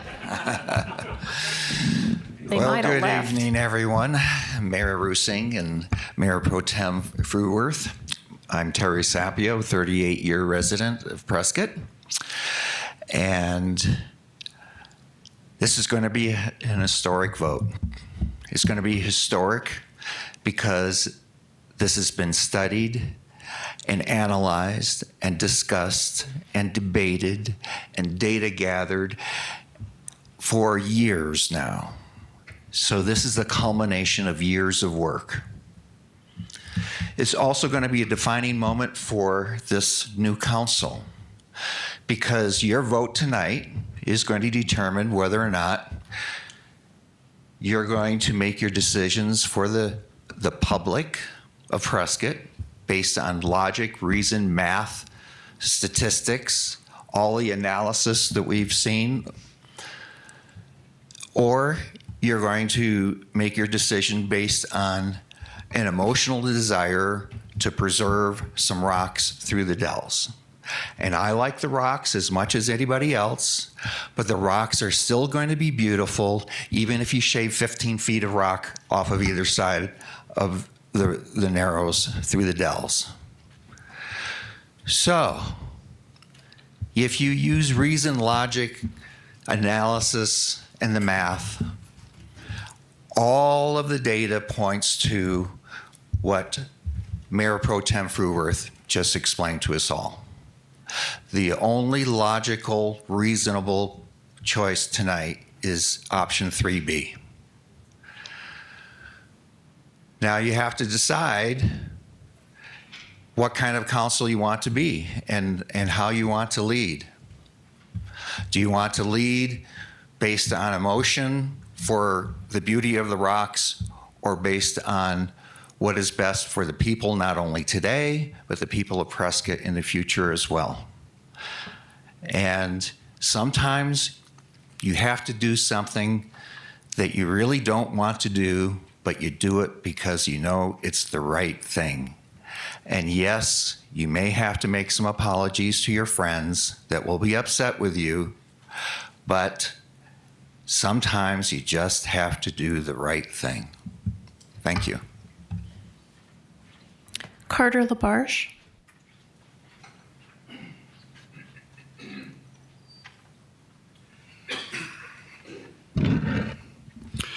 Mayor, Council, during the study session on 26 August last year, Gwen Rowich, after describing the opportunity that fell into their hands with the unfortunate continuous failure of the effluent line, they were able to strategically move roadwork schedules forward 5 to 10 years. That being said, Gwen further stated in her presentation to the council at that time that the number one priority is the effluent pipe. What we do with the roadway is a community decision, and that the staff will respect that decision. Well, the community has overwhelmingly stated in letters, signs, newspapers, Facebook, personal pleas to this and past councils every 2 to 4 weeks for the last 30 months. Please fix the effluent line and confirm what size pipes we actually require. Period. Too much of our staff and consultants' time has been working on making a $24 million pipeline project into a $37 or $40 million multi-lane road project. And this is a misplaced priority. As you can tell, everyone has a dog in this fight, and I think we've chewed this bone to the marrow. One of the final proposals does in fact leave 89 a 2-lane road and preserves our scenic highway. Please vote option 2C today. Put the roadbed back as it was, and let's move on.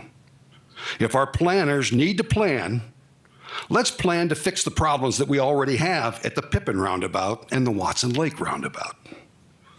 And when the pipelines are laid, let's plan an inspector to ensure that the bed is correct, that the fill is sized and compacted to specifications, because not having done that correctly when these pipes were originally laid probably caused the present failures and reduced a 100-year pipeline service life to 25 or 30 years. So let's learn from our mistakes and let's move this pipeline replacement project forward, and let's just do the pipe, period, and move on. Thank you.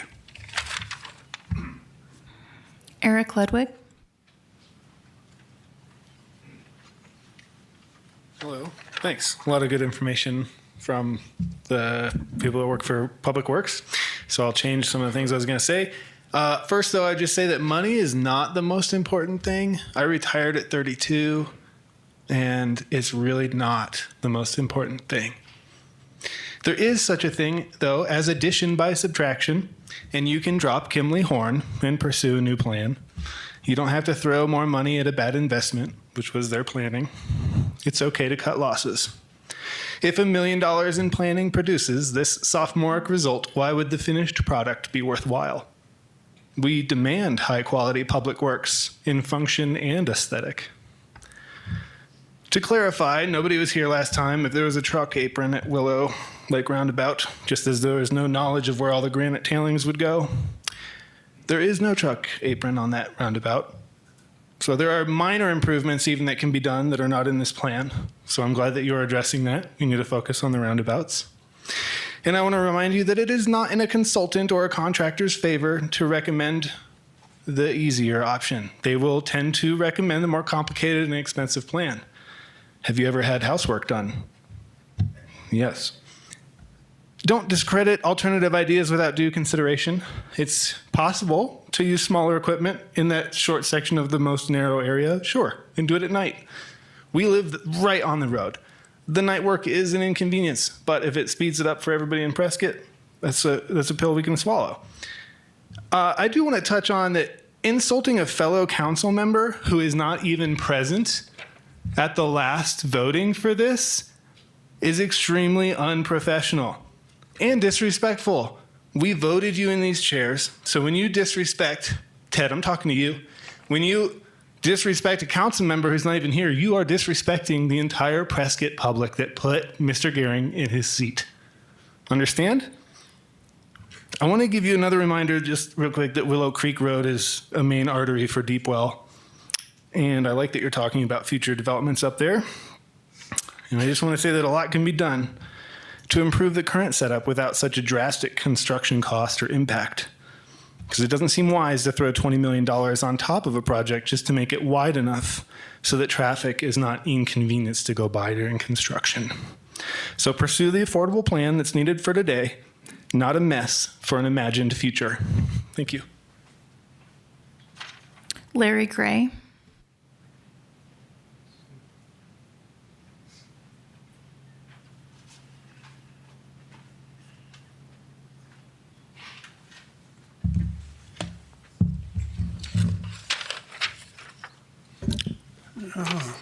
Got to tilt my head back to get the glasses to work correctly.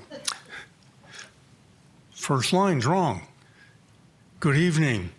My name is Larry Gray. I reside in Prescott. I'm the committee chair for Southview Firewise.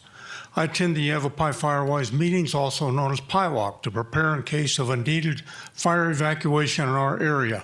We don't want to be faced with the position of Paradise, California, or the recent devastation in 2 California communities.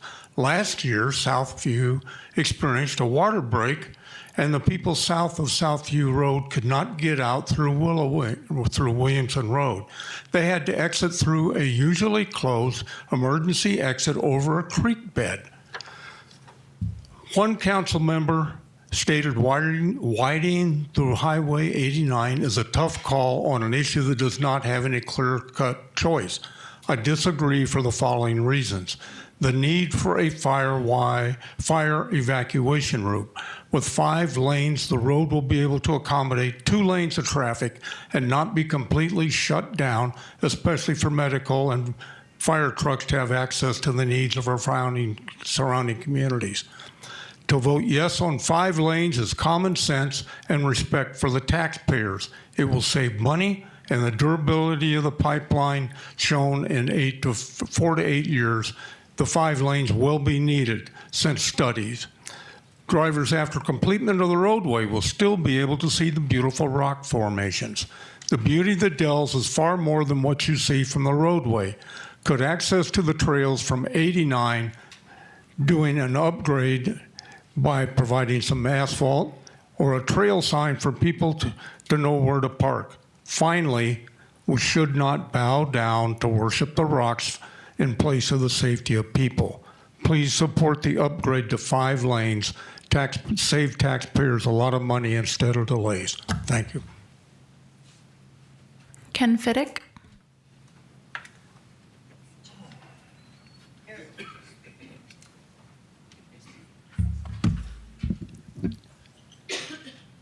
Good evening, and it is evening. We're going to set a record. I thought the record was last time. Mayor Rusing, Mayor Pro Tems, fellow city council members.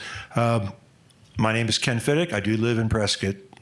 I've been up here at least 2 or 3 times on this one subject, plus the open house, plus whatever else. So some of the comments have already been made. I'll just say this. I'm not an attorney. I'm not an engineer. I'm a taxpayer. I'm a voter. We vote you folks on council for a reason, to represent us well. This is an important strategic business decision. Return on investment, the best value for the buck. I'm not going to say widen or not widen. You folks figure that out. I'd need to spend another 3 days going through all the documents to make sure I knew which was the right answer. But it's extremely important that at least 5 of you vote the same alternative. There was a 5-2 vote on something today. There was a 6-1 vote on something today. There was 7-0 on some of the easier issues. If it's 4-3, you're going to really disrupt this community who won't have faith in you going forward. So I suggest you get your heads together and at least 5 of you agree on one of these alternatives, preferably 6 or all 7. Grandstanding, yes. Going into the weeds today, way too long. We spent 2 hours just on this topic after 2 or more hours or more on the rodeo. So it's after 7. Make a wise decision for the community. No more tap dancing, no more meetings on this. Get her done tonight. Thank you. Ann Moore.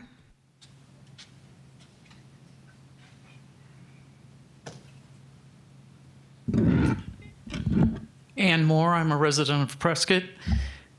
My feelings, very simply, expand it, get all the work done at once. You know what 22,000 cars going in different directions is going to do to the local community if you just do the effluent lines first and all by themselves and then dig up the road later at a much higher cost. Get it done now. And Mayor Pro Tem, I agree with you on the roundabouts. Make it 5 lanes, make it turn-off lanes, right and left. Everything should merge just fine. Make your vote, get it done for the people. I love the rocks too. I hike in the granite dells. I don't hike along the road, I'm back in the rocks. 15 feet, 20 feet, 25 feet. It's not gonna make that much difference. Thank you. Perry Haddon. I hope I said that right. I'm sorry if I didn't.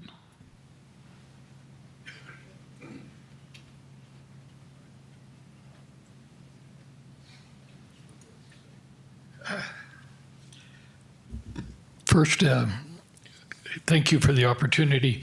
I just want you to know that I was a councilman 45 years ago. And there's been, I remember when Willow Creek Road at the top of the hill there by the water tank, it was dirt road from there on. The reason I bring that up is that time is going to go by so fast. You guys are going to be in my shoes someday, and you're going to either be proud of what you did today or you're going to regret what you did today. I will tell you that after all these years, 45 years later, I have many, many good things that I can think of that we did. We extended Montezuma to Whipple. We did the Gil Gardner Road, and I was privileged to name the Gil Gardner Road. Those are highlights. The number one regret that I have is that one time I told other council members that I would vote a certain way. And then I heard in the meeting that we were voting some things that changed my mind. I didn't have a chance to go back to those councilmen and say, hey, I'm changed my mind. I voted, they were jarred and looked at me and like I betrayed them.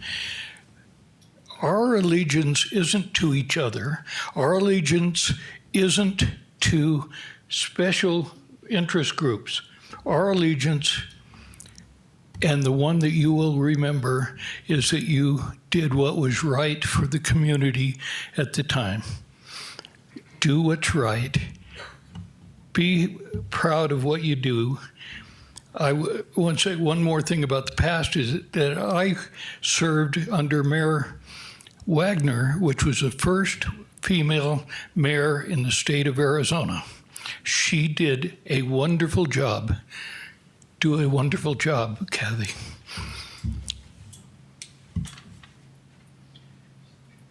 Steve Sischka.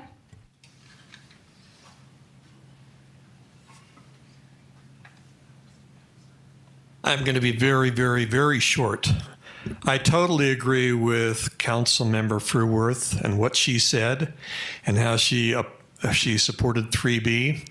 And please don't let political expediency take the place of common sense. So thank you very much, and maybe I'll get penny wise and pound foolish right this time. Thank you. Deb Thalassides.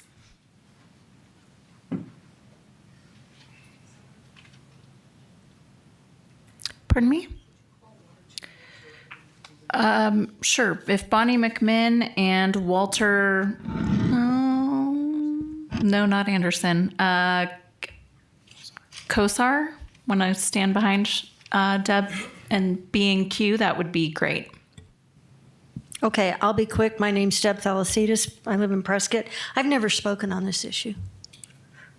Aren't you surprised?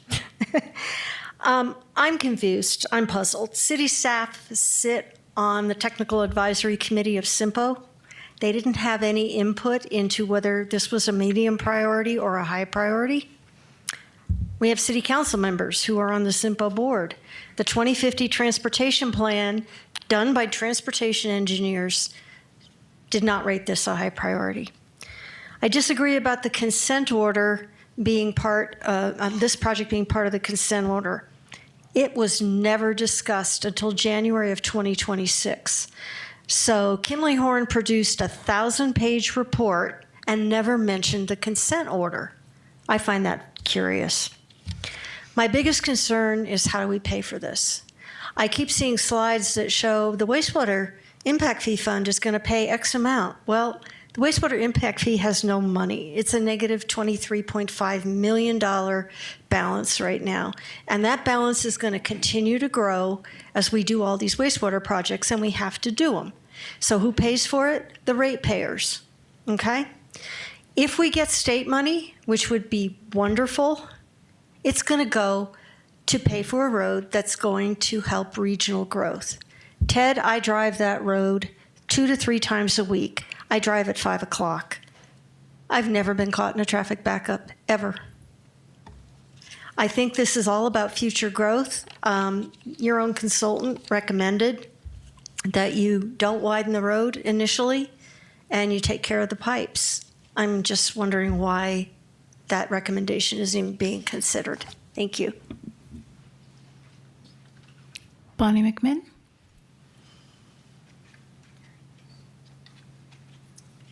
Raise the mic.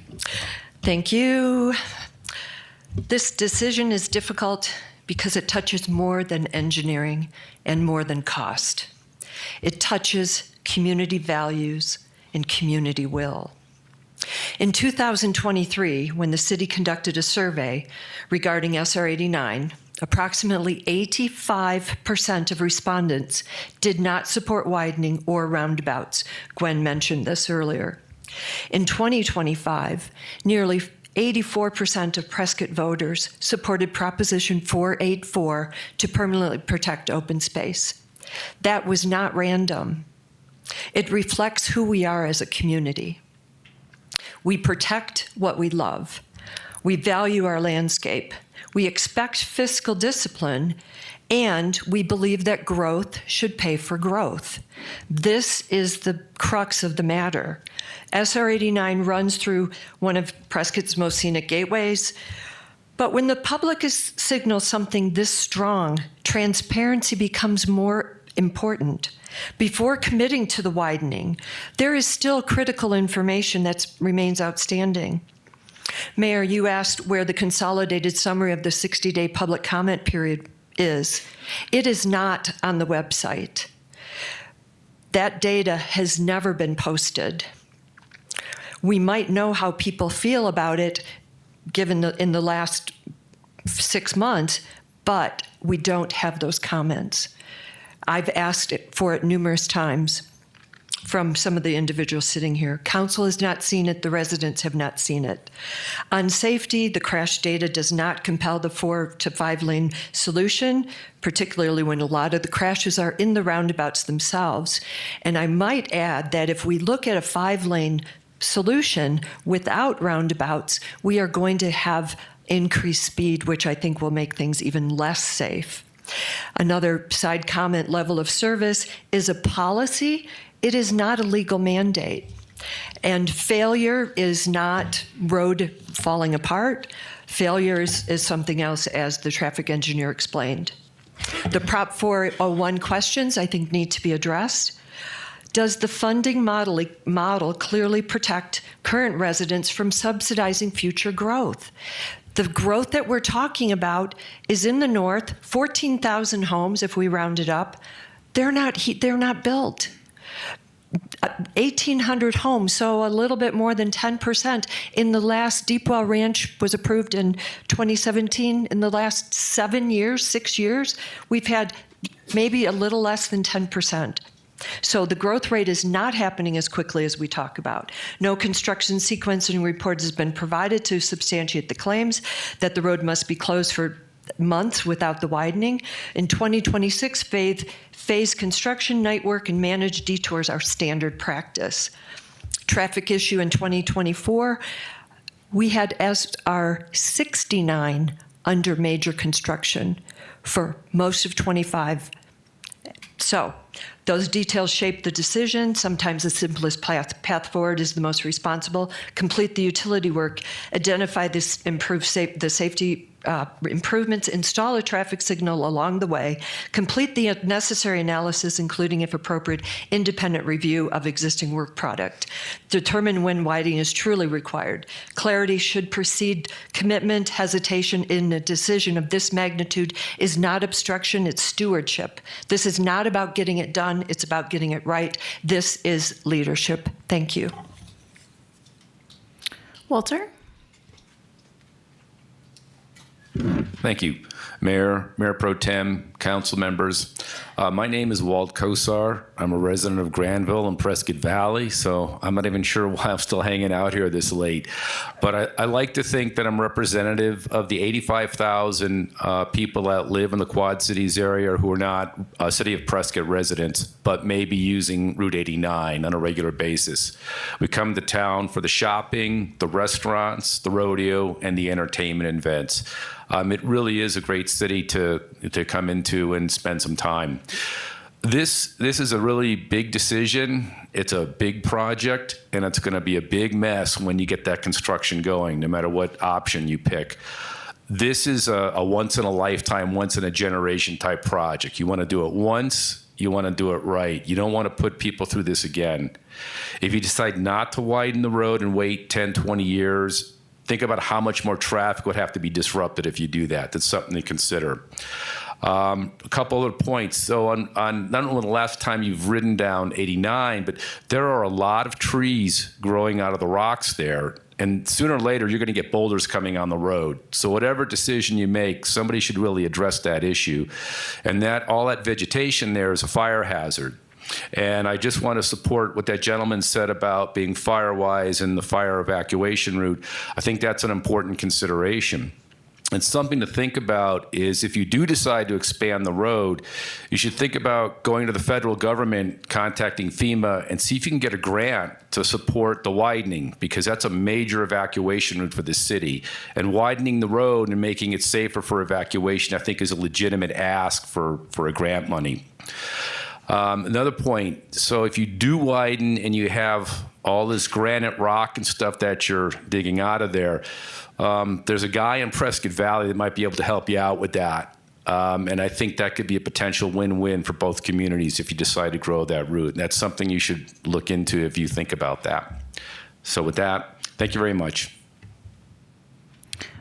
I've got Michael Kofi, Damon Myers, and then Rod, so you don't need to move, Rod. Good evening. Before I get started, I just simply want to say I live at the edge of the Narrows for 30 years. I lived there at the 2007 widening that Mike Van did. It was night work. I slept through it. It was fine. By dawn, there were old pipes piled up in a big pile and a nice graded one lane for the traffic to go through. It's possible to do it. So I've got to speak very fast now. You need to decide whether to widen or not. It's an easy decision if, with 100% confidence, you know that you must widen now. But there are a bunch of inconvenient truths getting in the way. These center on how confident you can be with the conflicting traffic growth projections. The first inconvenient truth, there is not a general consensus that you got to widen. It's not a no-brainer. And the silent majority has not been silenced. For 2 years, the city has promoted widening. Twice the surveys said no way to widening. Widening was a major issue in the recent election. Did the silent majority know how to vote? Or did they know what they were voting for? They did. Big thumbs down to widening. The next inconvenience truth, the $1 million consultant. Their growth projection for the next 25 years is a failure. With high school algebra, they took the last 5 years of traffic and declared it accurate to predict the next 25. The newspaper science guy proclaimed, quote, "The science of traffic analysis tells us the traffic volumes will continue to increase," unquote. But it wasn't science. It was back of the napkin opinion. The real science, the 4 weeks of origin destination analysis that the city asked for, was the one thing that Kimley-Horn did not do. The next inconvenience truth, the city doesn't believe simple. Simple put, the widening, as you've heard, 16 out of 27 medium priority to be addressed 15 to 20 years in the future. They are a planning agency. They know what they're doing. Or do you ignore that their prioritization is to help member cities determine where they should, quote, focus resources to make the most effective investments, unquote. That's ROI. The last inconvenient truth is not trusting your own common sense. Do you really think that Prescott's growth is not to the north? Do you really think that these Chino, Paulden, North Prescottonians are not going to continue driving to the old Costco, the old Walmart? Traffic growth may well plateau. Okay, if you're still not sure what to believe, how about just trusting the voters? They sent you a pretty clear message. Thank you. Damon Myers. Hi, I'm Damon Myers. Been in Prescott for 40 years. I've been in the Dells for about 11 years. In the last council meeting, the engineers said it would take an additional 4 to 6 months for a widening compared to a non-widening project, and there is no way. This project will be disruptive regardless of what option is selected. Widening will require massive ground moving to widen the earth, as well as the destruction of the rocks, which will be a brutal process for people living along the corridor. This also raises questions about the budget differences shown between widening and non-widening options. The cost differences seem insufficient to me, as well as the time to complete the projects. Prescott citizens were polled about widening 89, and they said no. You were talking about preemptively widening for potential future residents, but most current and long-term Prescottonians do not want this. Most of us who live in the Dells definitely do not, and maybe it has to happen, even though we don't want it. I get it. And that is for the city and time to determine. But if widening happens now or in the future, there needs to be full transparency. At the last council meeting, one of Kimley-Horn's representatives said they would not be blasting, that they have a shearing machine. In the 52 pages of meeting files for this agenda item under 2.2 SR 89 full roadway widening improvements, quote, there are also differences in the level of effort for reviewing construction documents and preparing specifications and for the constructability review, which entails horizontal drilling and blasting for the full widening alternative. On page 37, item 222, the horizontal blast method proposed will need to be optimized with respect to the surrounding land uses. CNI would encourage an off-site test blasting demonstration before test blasting is accomplished within the site limits. Therefore, Kimley-Horn's proposal is incomplete and inconsistent as pertains to widening methods. At best, Kimley-Horn does not seem to have their story straight, and at worst, they are being openly deceptive about their plans in front of the council. Therefore, the council cannot vote in good faith on any of the road widening options as currently presented. I'm not saying that widening will not happen, or even that this is not the time, but this is not good business. We need more clarity, or we need to be conservative in our decision tonight. Along with the data, please consider the will of Prescott's longtime residents and the future of the Granite Dells and their residents. Thank you. Rod Moyer. Thank you, Mayor and Council. In concert with Sarah's admonition that I might yield some of my time to others who've spoken before me, I will. I'll make it really brief. One thing I definitely agree with that an earlier speaker said is, please get it done tonight. I'm tired. The one thing I'd say that I've said before on this subject is that, and I heard this tonight, that one of the roundabouts at least is going to fail service level wise long before the road itself. And fixing that is going to be very expensive. So you might consider taking that widening money and fixing the Watson Lake roundabout instead. Thank you. I've got Lucy Mason, Truly Bracken, and then Stacy Brown.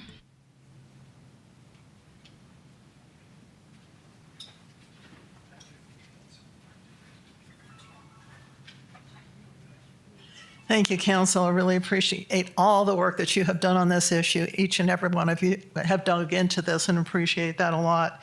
I am Lucy Mason, and I have been in your shoes, so I I understand what you've been going through. But to this issue, let me just say really briefly, we have talked about this so long, and we've got to get this thing done, the vote done tonight.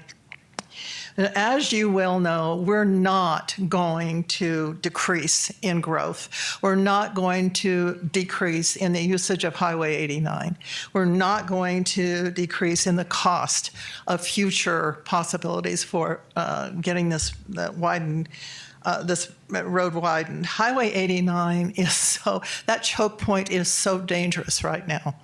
And it's because of the growth that we're seeing in all three of our cities right close, Chino Valley and Prescott, we're going to see increase. So it's not just about the city of Prescott that we're talking about, even though we're responsible for widening or not widening that road right now.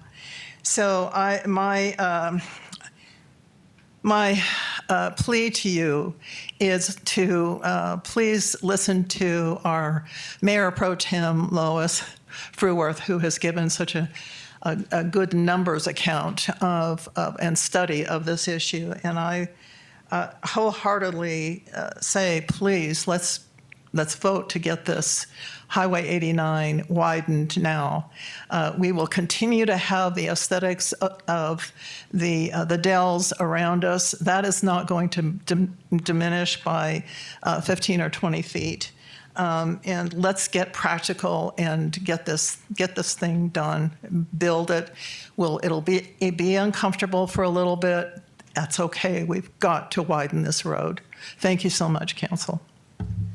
Truly Bracken. I'm not going to repeat what has been said by other people, but I will say that Rod and Mike and Bonnie and Deb speak for me.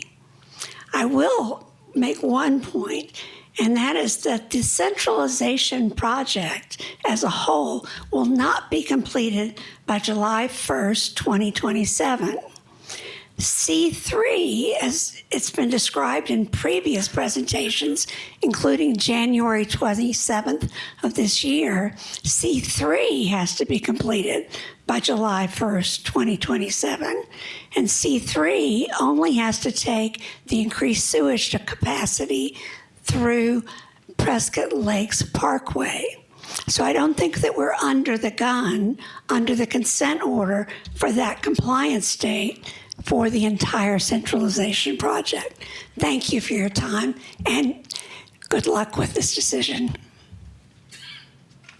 Stacy Brown.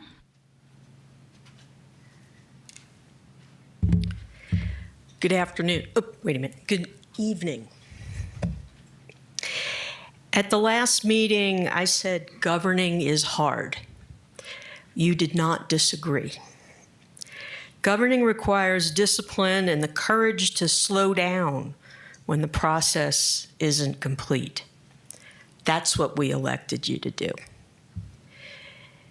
I also talked about defining the problem we're trying to solve, and I very much appreciated the updated slides that kind of talk about the utility project and the road widening.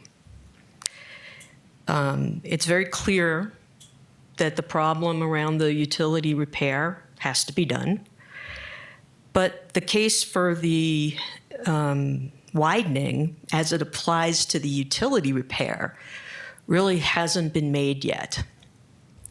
The staff presentation you've received is not a clear recommendation grounded in rigorous analysis. It's a menu of 5 options. And you're not here to score alternatives like judges in a beauty pageant. You're here to challenge assumptions, ensure the process is complete, and insist on a defensible recommendation supported by evidence. As an example, developer impact fees are cited as a source of funding for widening, but those fees are collected until permits are issued, potentially years from now. So where's the cash flow analysis? Where's the financing plan explaining how tens of millions of dollars would be funded today without shifting risk to current taxpayers? This is not about popularity, it's about process. The public will not lose confidence because you select one alternative over another. Confidence is lost when tens of millions in taxpayer dollars are authorized through an incomplete and unjustified process. We did not elect beauty pageant judges. We elected representatives. Representatives charged with protecting taxpayer dollars and ensuring decisions are transparent, defensible, and financially sound. You are the decision makers. You are not required to choose one of these 5 options. You can advance the utility repair design and direct staff to return with the complete analysis and a clear recommendation on widening SR 89 so that any decision on widening is fully justified. That's what governing looks like. Godspeed. Okay, next I have Jeff Meyer, Michael Marchand, and Catherine Wiley.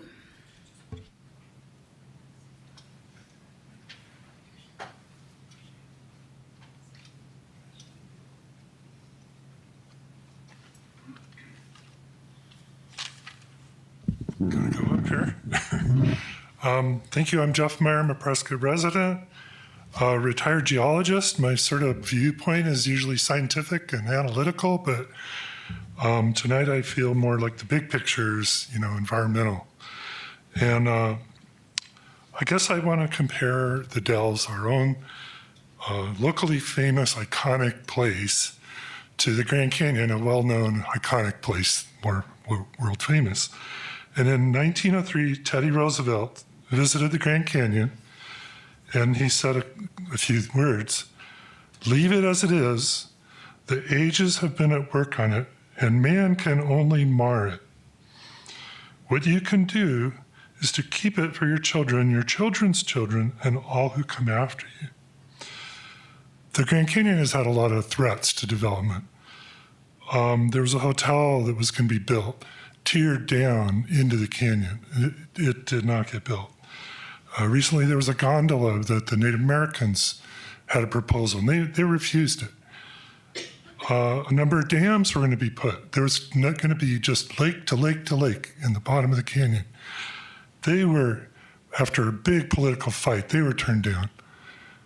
And I think almost everybody in the room would look at those 3 things and say, I'm glad they weren't carried out. I'm glad somebody voted those down. And I think we're at a similar point now on a smaller scale here in Prescott. The Dells are literally in the way of progress, right? They are between the north and the south, they're in the way. And there's a lot of pressure and good reasons to build a road or to improve on the road. Safety and monetary and all these other reasons. But I think you have to look at how it's going to be perceived in a generation or two. And how are people going to look back at this? Somehow we got by in the Grand Canyon without a bunch of lakes, without a gondola, with 45-mile-an-hour speed limits on 2-lane roads all throughout national parks. There's ways to work around it. And somehow that can be done. And people 2 or 3 generations from now will look back and say, I'm glad that they saved the Dells. So consider how it will look. That's all I say. That's all I have to say. Think about the big picture and how people are going to look back on this. I don't think they're going to be thankful that you guys voted to make a 4-lane highway, but I think they will look back on it and be thankful that you saved the Dells. It's not just 15 feet of rock. It's way more than that. So thank you. Michael Marchand.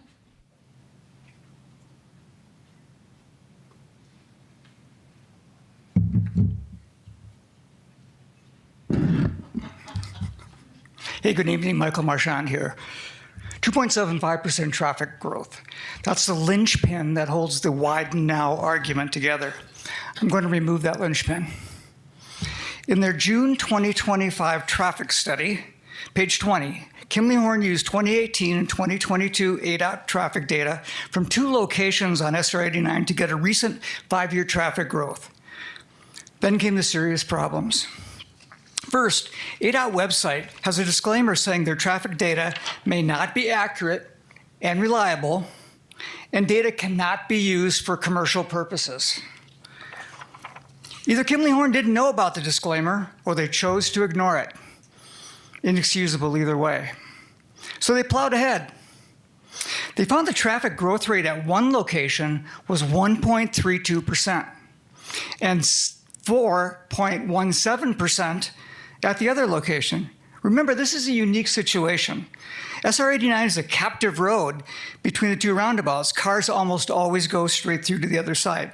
Again, 1.32% growth, 4.17% growth. 3 times difference on a captive road. So what did Kimley-Horn do with this crazy data? They didn't know what to do, so they just averaged the unreliable, inaccurate ADOT data together to get the mythical 2.75%. Rigorous engineering? Hardly. It gets better.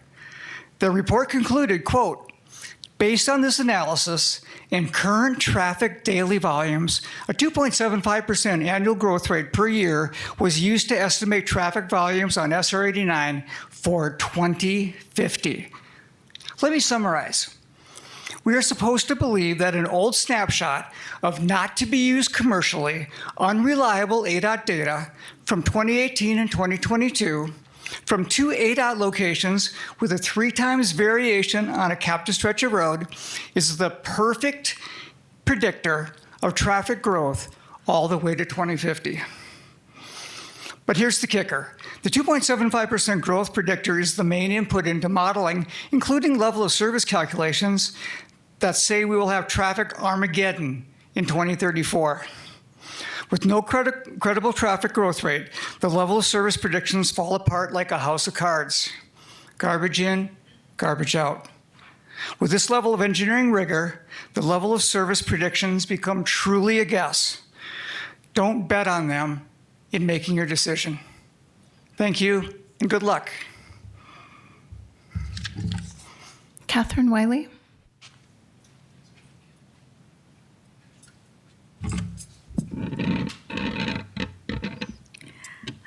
Hello again, Council. I spoke 2 weeks ago. And thank you, Mayor Rusing, and I'm going to make some of the repeats and some comments about things that I heard 2 weeks ago. I'm again speaking for the many residents who live along the corridor that is involved. Yes, there are no driveways in and out of that particular Narrows, but to widen this to 4 lanes would be like having Los Angeles plopped into the middle of our front porch for the people who live. And all along this corridor, all along 89, there are many small communities of just working class people, and we would like to have a voice in what happens to this, even though we were outside the city limits. I want to thank Councilwoman Fruworth for her disdain for roundabouts. I see the main problems because I live in between those 2 roundabouts that you mentioned. And to go with 3B and add 2 more roundabouts would just be insanity.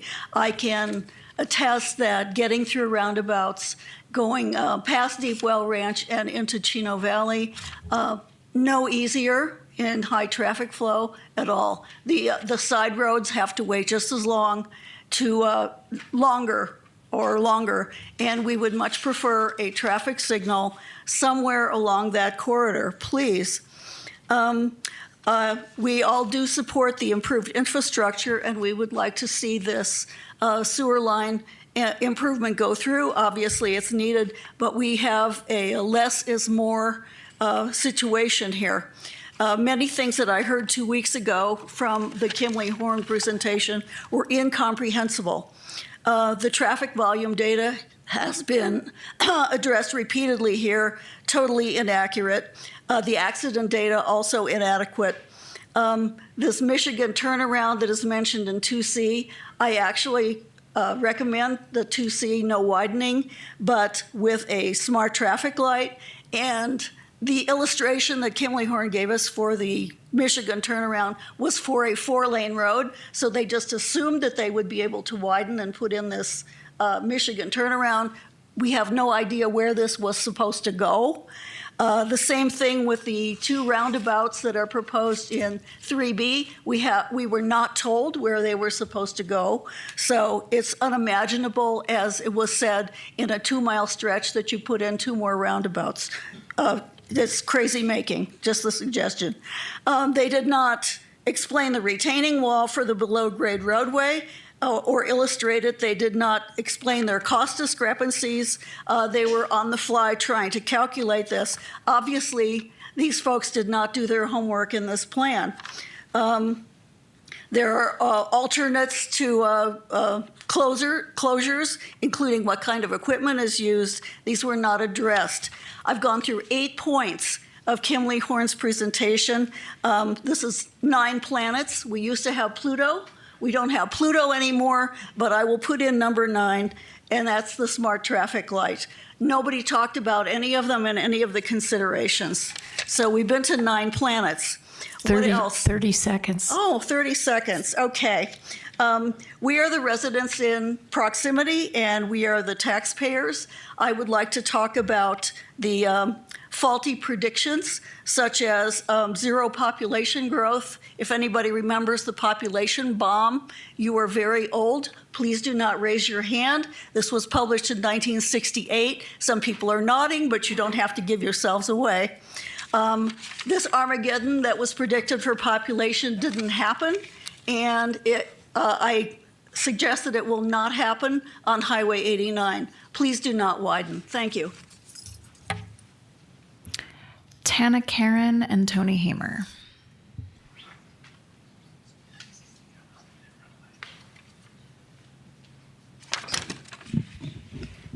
Mayor and Council, thank you for hearing us. In the end of August to September, when Phil Good was still in council then, mayor then, I did a 1-month traffic stakeout. And I did it between Pippin and through the Narrows and down to Watson Lake roundabout. And then I also added on another 4 days down at the traffic lights to see where it comes down from the parkway, to see what was happening there. The numbers that you got from Kimley-Horn are completely skewed.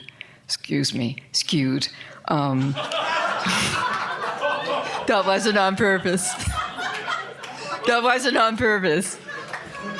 but I could say things privately. Anyway, the numbers every day were between 13,850 to 14,350. I rounded it out to the tens. Vehicles per day. In that time, there was only one car that ever sped, and it was the same black two-door, coupe by a 20-year-old guy. Surprise, surprise. In the afternoons, I wrote these last minute. In the morning, the traffic always flowed really, really smoothly. There were no accidents. Roundabouts, everybody went through within about 15 seconds, except for trucks that had trailers or big RVs, because the beginning of it was part of the summer season. So the tourist RVs would come down from that park up on top, and they would go through at 30 to 45 seconds, usually those latter two. So there was a stable flow through the whole time. There were no gridlocks, no traffic jams, safe speed at all the times. The vehicles I also counted from residents coming off from the Granite Dells in different areas, usually got on in about 15 seconds was average, and the maximum at that morning rush hour was 45 seconds, although I would advise to put traffic, little traffic lane, ingress traffic lanes on there. Since Kimley-Horn did a one-day study instead of the mandated 4-week study, we have to completely discount their studies. Now, 50% of Arizona, never mind Prescott, are baby boomers. We're all going to be gone by the time those come, and everybody that's coming in are also baby boomers. They're retirees. Everybody that comes here pretty well is retirees. We have trouble getting workers. So this isn't about traffic hour numbers even, which are fine, which are below fine. They're not C's or D's or E's or F's. They're A's at this point.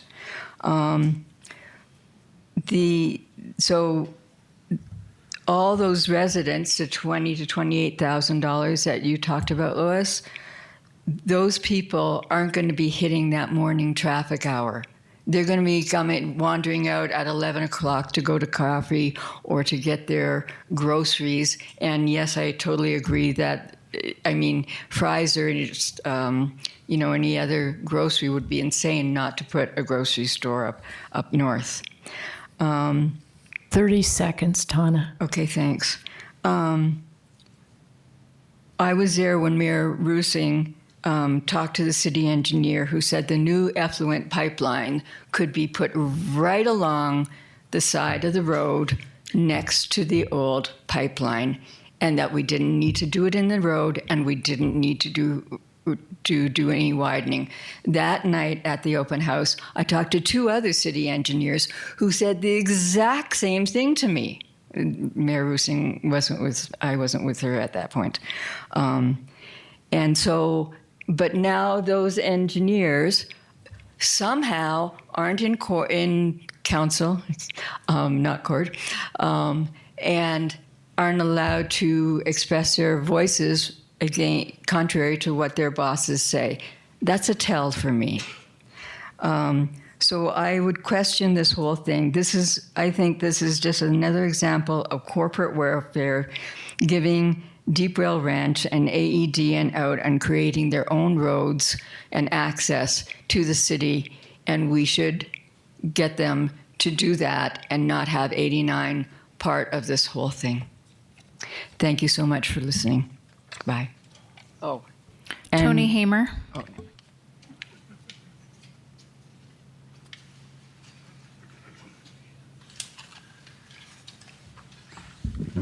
Thank you very much. I feel for you. I really do. You have a life-changing decision to make for the community. And it's not an easy one. You've heard so many numbers all of them deterministic numbers. There's no probabilistic numbers out there that have been considered, yet in complicated decisions like this, that is what's needed. So, Dallin, you know, for the council, for the future, you need to think about how to introduce probabilistic decision-making rather than individual deterministic. You would do us a great favor. Let me just give you a few facts as I've thought about this. Arizona is ranked in the top 5 states for teen driving deaths per capita, with young drivers involved in 10% of all crashes. Based on US traffic safety data, the probability of a fatal accident is 40 to 60% higher on lower class roads compared with improved and higher class roads. So you can see we put a certain part of the population at some risk here. Public safety, you've announced, is your #1 priority. And I haven't seen you fishtailing on that yet. That's good to see. So your decision-making is easy. Put public safety first. Widen the road and save the lives of our children and grandchildren. And also assure a much more efficient project. Don't be the infamous council that traded stopping rock cleavage for younger people fatalities in Prescott. That's not a message you want to leave. Thank you. That's all, Mayor. Thank you. I'll lead off the discussion. For me, this is a very easy decision. The people of Prescott have spoken. They do not want to bend the knee to the developers. We've had a bad run lately. P Mountain, Badger Mountain, is going to auction on April 2nd. It's going to be bulldozed, bladed for a housing development. We've had a bad run on Whiskey Row. Part of it's going to be demolished. There's going to be a new hotel, and it's going to, I'm sorry, Mr. Gambogi, cause a lot of issues with parking. There's going to be 50 cars there. There's no room in the parking garage during events. Where are all those people going to park? Now, this iconic scenic road, it's the gateway, our northern gateway. People drive into town, they hit the Dells, 45 miles an hour. Everyone gets on the conga line. And I have never seen a problem, never had a problem. Whereas if you widen the road, the other day, tragically, there was an accident on 89, but it was up by Industrial Way where it's widened. And it was a terrible accident, and they went off the road. Willow Creek's been widened, and it is there's been fatalities there, and there's been accidents there. Okay, just because you widen a road, people are going to go faster. There's going to be more accidents. But it's a natural, slow down, enjoy the drive through the Dells. It's classic, it's iconic.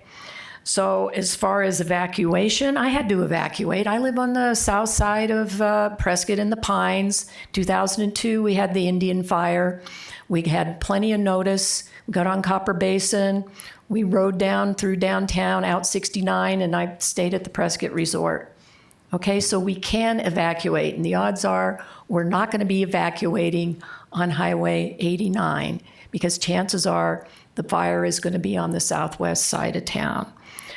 So I think in this day and age, we should be able to use our engineering expertise to do this road and sewer project efficiently, smoothly, and safely. So that's why I support item 2C, no widening, no roundabouts. We're going to have safety implications there. We can do safety improvements and have the Michigan left turns or U-turns. And I think that would be exactly what the people want. It's time we listened to the people of Prescott and do what's the best for Prescott. Thank you. Ted, we'll start with you and then just move down the road here. I would ask to go last, please. Oh, okay. We'll start with Mr. Ruby. Hello. You're all tired.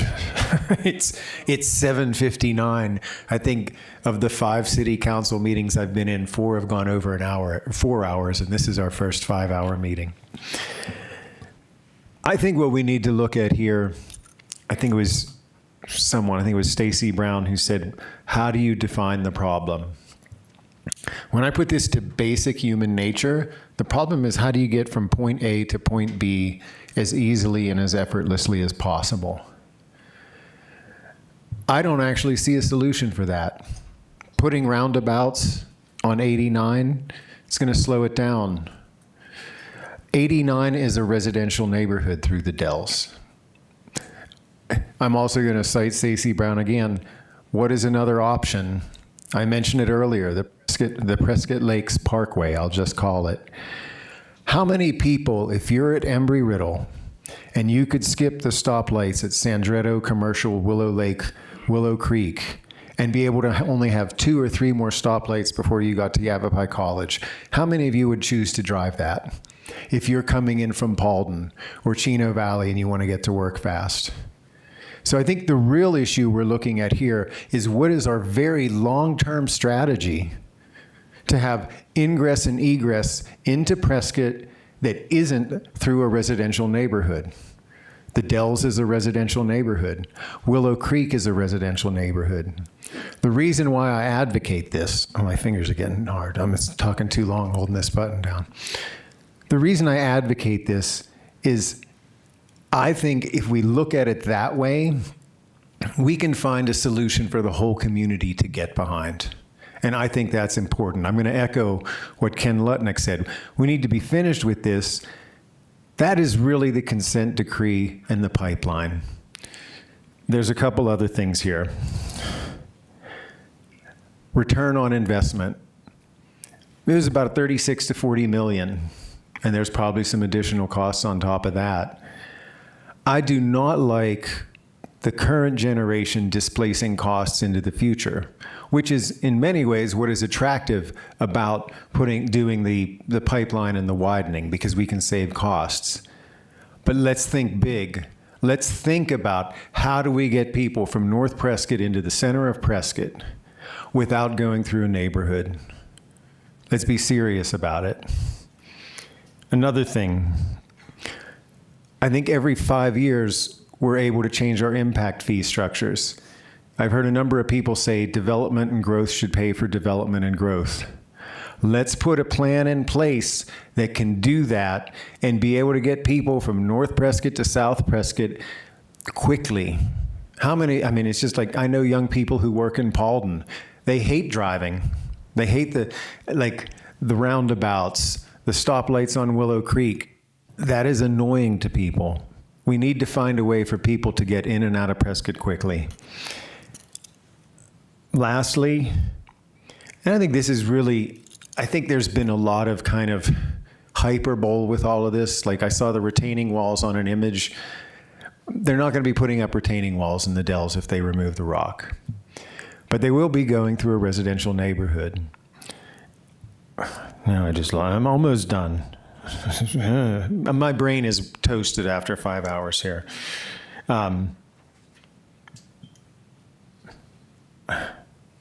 Will of the voters.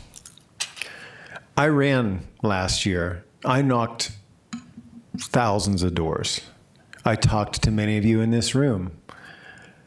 This was a prime issue in the election, and I only have the anecdotal evidence. There are people who strongly advocate for widening 89, and I really respect them. I respect Mike Phan. I appreciate his approach and his thoughtfulness. The mass of the people doesn't want this, and I think we need to respect that. I also think we need to keep advocating for a real traffic solution, one that doesn't go through a residential neighborhood. Thank you. Mary. Thank you.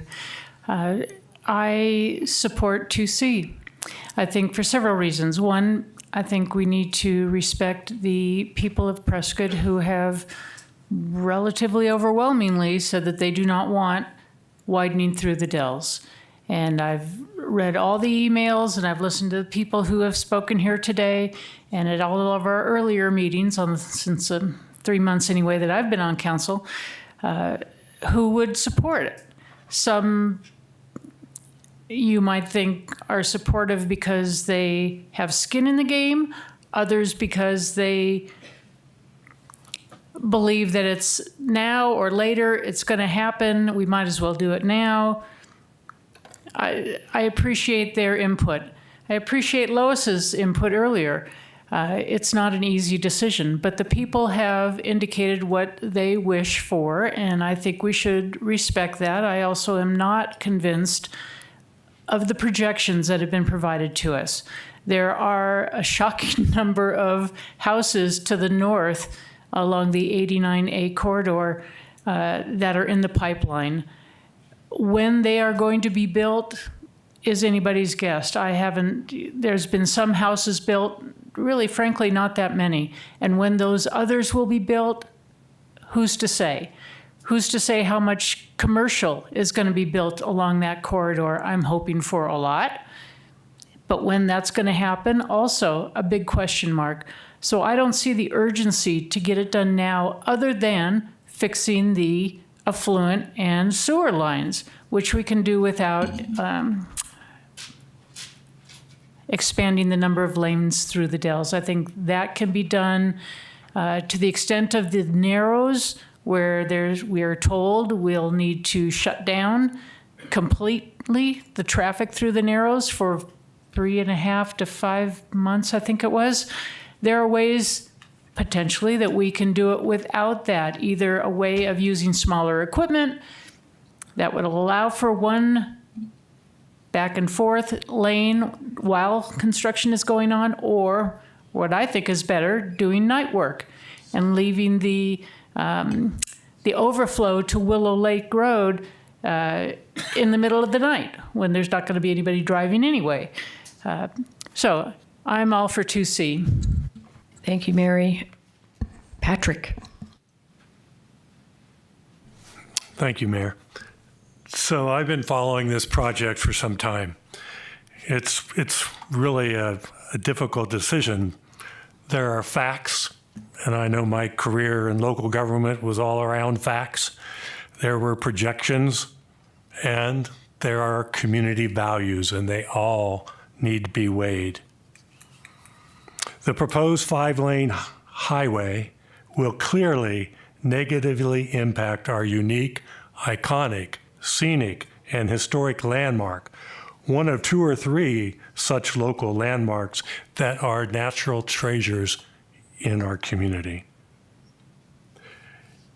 So that's a community value that I treasure, and I also believe that that area, that scenic drive, is an economic development asset as well. I've cut a lot out here. It's late.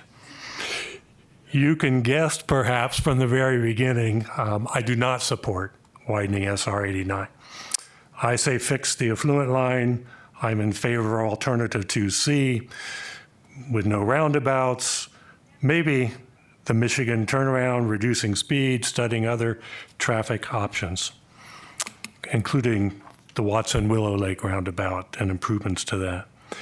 So one closing thought that I'm borrowing from someone that wrote an email to City Council. A wrong, no widening decision is fixable in the future. A wrong widening of SR 89 decision is not. I lean towards a flexible solution for the future in an effort to preserve one of the most captivating scenic drives in Arizona. Thank you. Mr. Gehring? I agree with Mary and Patrick. Well, thank you.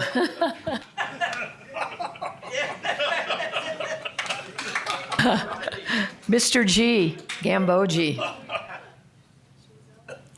Let's call this for what it is. This is theater. I'm going to talk about two paradoxes. The first is called the Abilene paradox. Now, I'm sure most of you are familiar with it, but for the benefit of Tony Hamer, let me just give you a brief overview.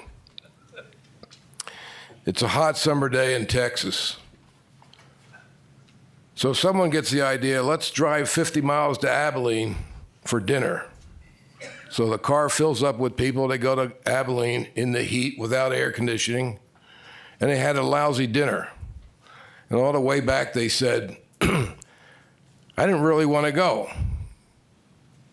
This is kind of like the situation we face here. We have people on the council that agree to decisions to avoid conflict primarily from the back row of this room. How do I know that? Because if this city council were truly good stewards of city finances, they would realize that you're looking at spending $66 million over the next 8 years. How's that? Well, we could have spent $36 million, be good for the next 20 years. But what they want to do is fix the pipes. And if my memory's proper, it's about $26 million to fix the pipes. And then by 2034, we'll be back to talking about widening 89 again.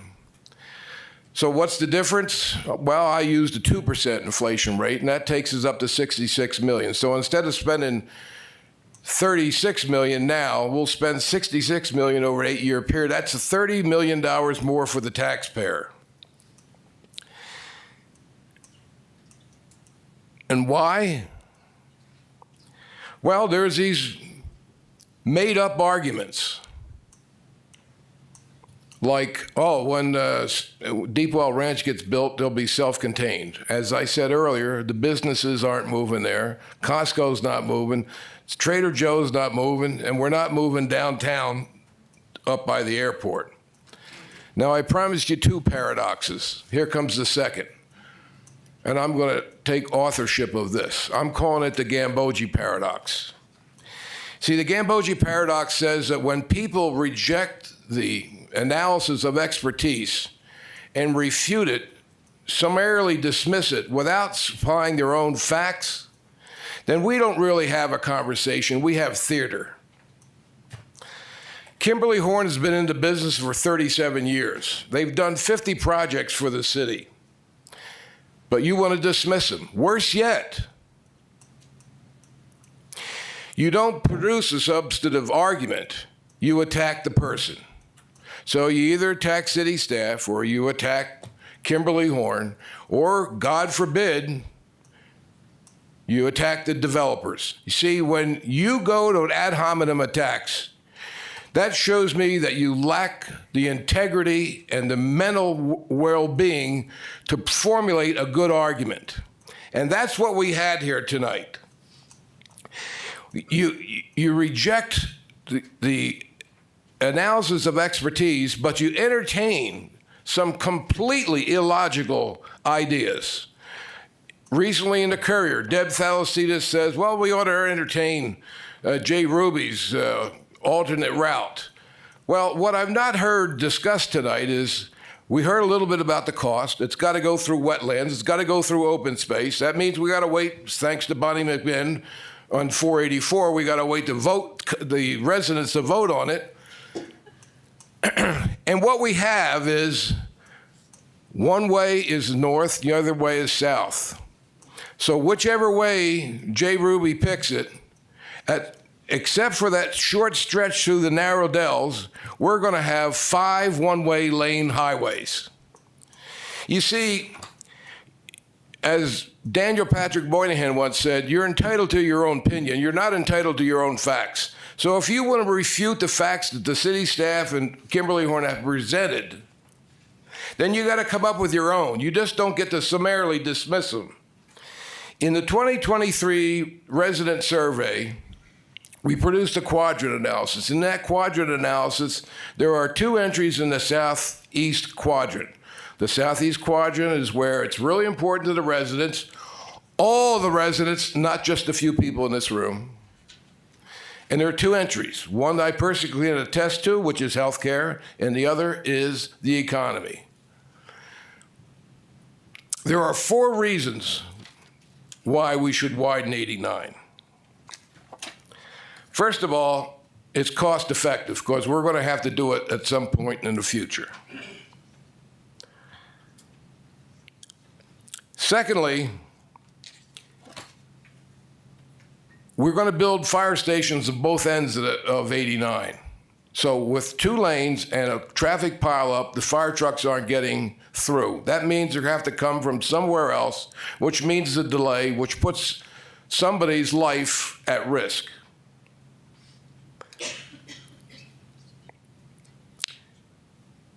So what I've heard tonight is the classic why not. Why not do anything except what you propose? So we're looking at an analysis from a professional civil engineering firm versus a whole bunch of opinion from people. I think that's disingenuous. That is not good stewardship of the city funds. And therefore, I move to approve city contract number 2025-066A2 with specified alternative number 8, which is 3B. Second.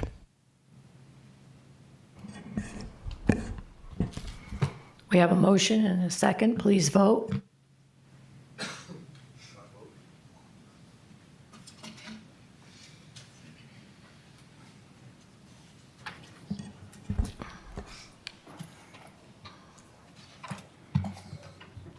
Fails 2-5.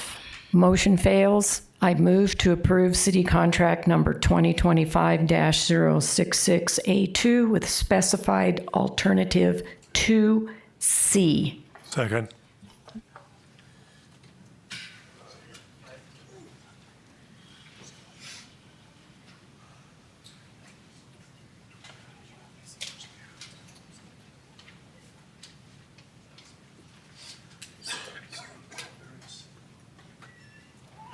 Councilman Gampote, can you vote?